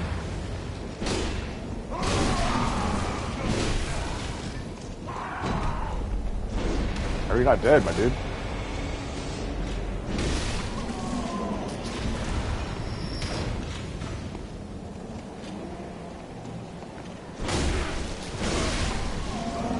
So I'm not, I probably should have, I wasn't planning on going over the whole moveset of this weapon. I encourage you to experiment for yourself and learn what it does. For the most part, we're just going to be hitting the R1 button. Does a sweep, sweep. Right, we haven't had a reason to hit it again.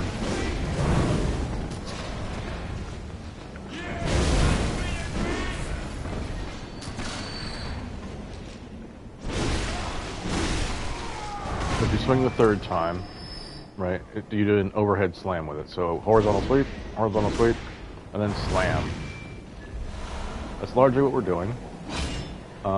If it's untransformed, you can just R1 spam. Right, fairly fast, but not too fast, right? Not as fast as the spear, as the saw, cleaver, the saw spear, but still decently fast.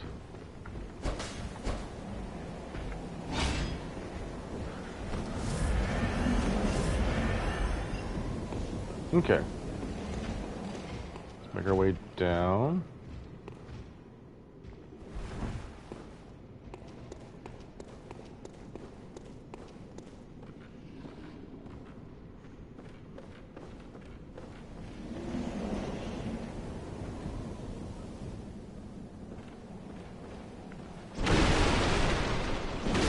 Another advantage to the sword, right? Another advantage to having a big fuck off sword, so you can quickly clear junk like that. So we want to get that item, right? And you can see where we want to go, right? We want to drop to this platform, and then we're going to walk across, and then drop down. Walk across on this beam. Be sure to line up the camera. Very nice. Messenger top hat. More clothes for the messengers. We gotta clothe our boys. You just drop down here. And then drop onto this. Madman's knowledge. And now we want to go to that bridge. I guess the bridge, that platform there, which is a little rough because we're not directly over it, right? Which is why we want to walk off a little bit at an angle this way. And I missed it, I think. Oh, barely got it. Very nice. If you miss the platforms, it's okay. Just take your time, right? If you die, it's fine.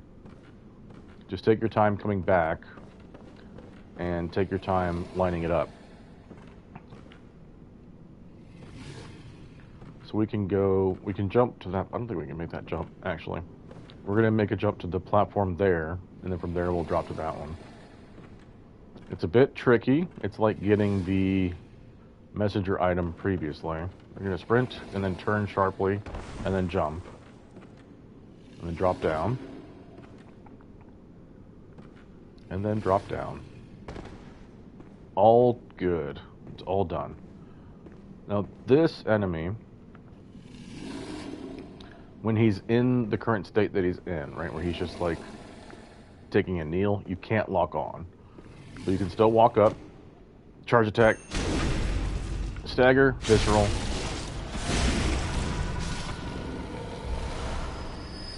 And you get the beast rune. So you have to be fairly quickly getting him like that, right? As you saw as I was approaching, he was getting up. He is essentially a fire mage, right? He will start throwing fire at you, but he also does claw attacks, and he's got a grab as well. They can be quite dangerous, but if you do as I just did, it trivializes them. So we just got a rune, got the beast rune. Beast, a secret symbol left by Carol, runesmith of Bergenworth. That line is going to be the beginning of every rune. A transcription of the roar of a labyrinth beast. The bearer of the beast rune has accentuated temporary transformation effects. Beast is one of the early Carol runes, as well as one of the first to be deemed forbidden. The discovery of blood entailed the discovery of undesirable beasts. Okay, so let's see if we can do a sort of quick summary of the lore that we've gotten so far. So we've come into the world by this. Well, this is an NPC we're going to talk to. Let's go do that first. A night of curses. A night to remember. Wouldn't you say, friend?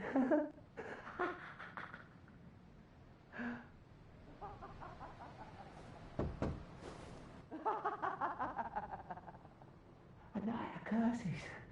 A night to remember. What you say, friend? So he sounds proper mad, right? Alright, let's be careful going this way. We want to go down this alley first. Watch you see the crow there. Look out for the crow. Turns around. He might jump. There he goes. So right there I did an L2, right? L2 is just a straight vertical swing, right? You can alternate, right? You see how it's alternating? It's essentially a combo, but it's just straight up vertical attacks. Very handy for enemies that are on the ground like this.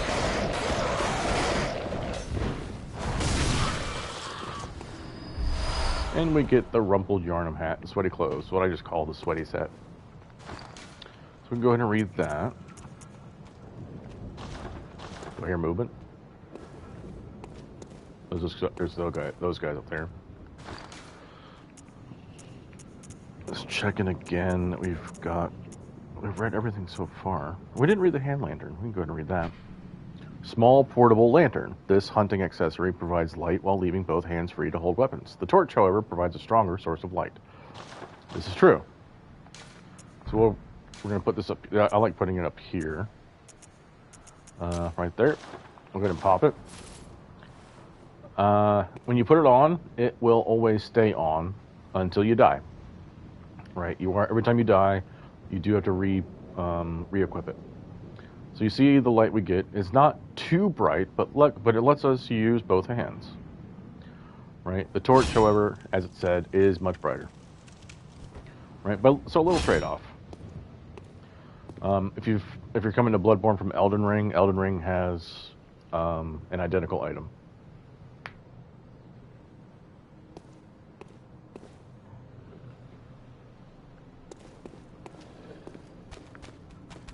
Careful with the dog up here.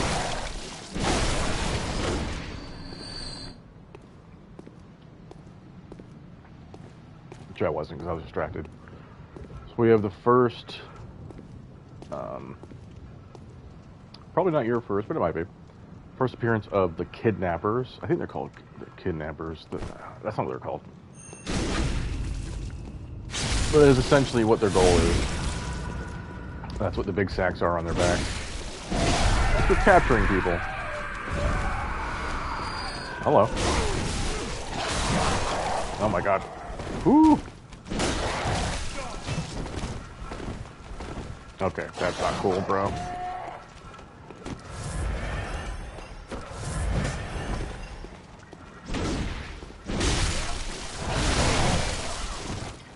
You are so weak, dog. Go away.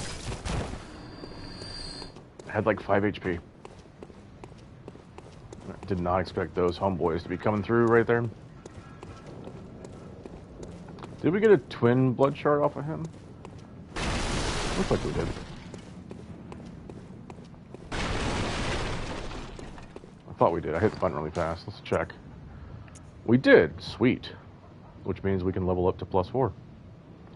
So, I think these are the exact same. Yeah. The exact same descriptions. There you go. The twin blood shard is just 2 shards. And it will let us level up to +6.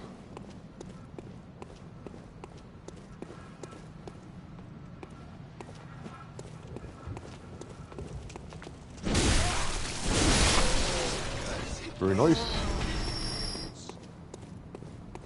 This weapon really does trivialize a lot of encounters. So now we're going to go down here. And we're going to see a strange looking enemy. Well, you're not anything like we've seen before. It's making weird slurping noises. That's strange, right? Let's approach. That's weird. Why does he look so weird? He looks like an alien. We're doing Normal swings, not a lot of damage. However, if we do this, thrust damage, he takes way more damage. We drop bullets. We got a fire bloodstone gem. So this guy is one of the kin.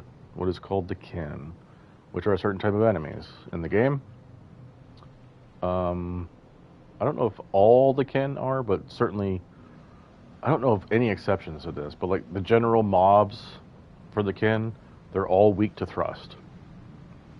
Right, so do bear that in mind. But he's very tentacle-faced, right? Very Lovecraft, right? As I mentioned a long time ago now, this is where we start seeing these little drips of maybe Bloodborne isn't only a gothic horror game.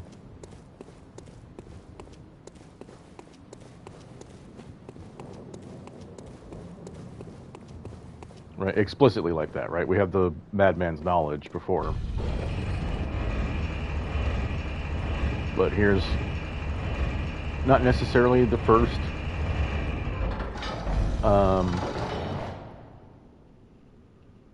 encounter with them. For instance, if you don't go down that path, he might not be your first one. But he should be your first one if you do follow this guide and go everywhere that you can.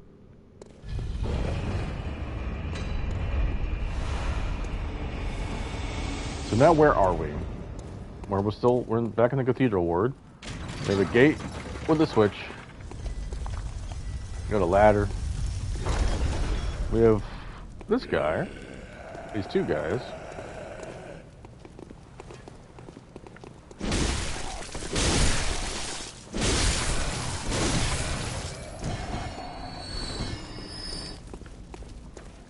Right. Well, this fire looks familiar, right? Well, guess what? That's the chapel where the lantern is for Cathedral Ward. Right. I can show you if you need me to. We'll just go down here. There's the crow.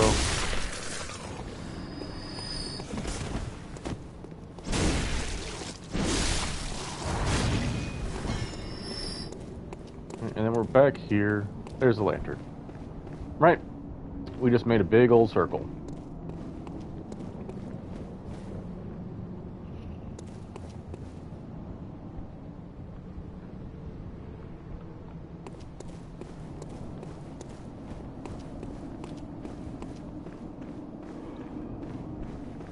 I think, though, let's talk to her. She have anything to say? Yeah. She hasn't changed yet. Okay. So, we've essentially opened up / unlocked Cathedral Ward proper, which I think this is a pretty good time to stop. Right?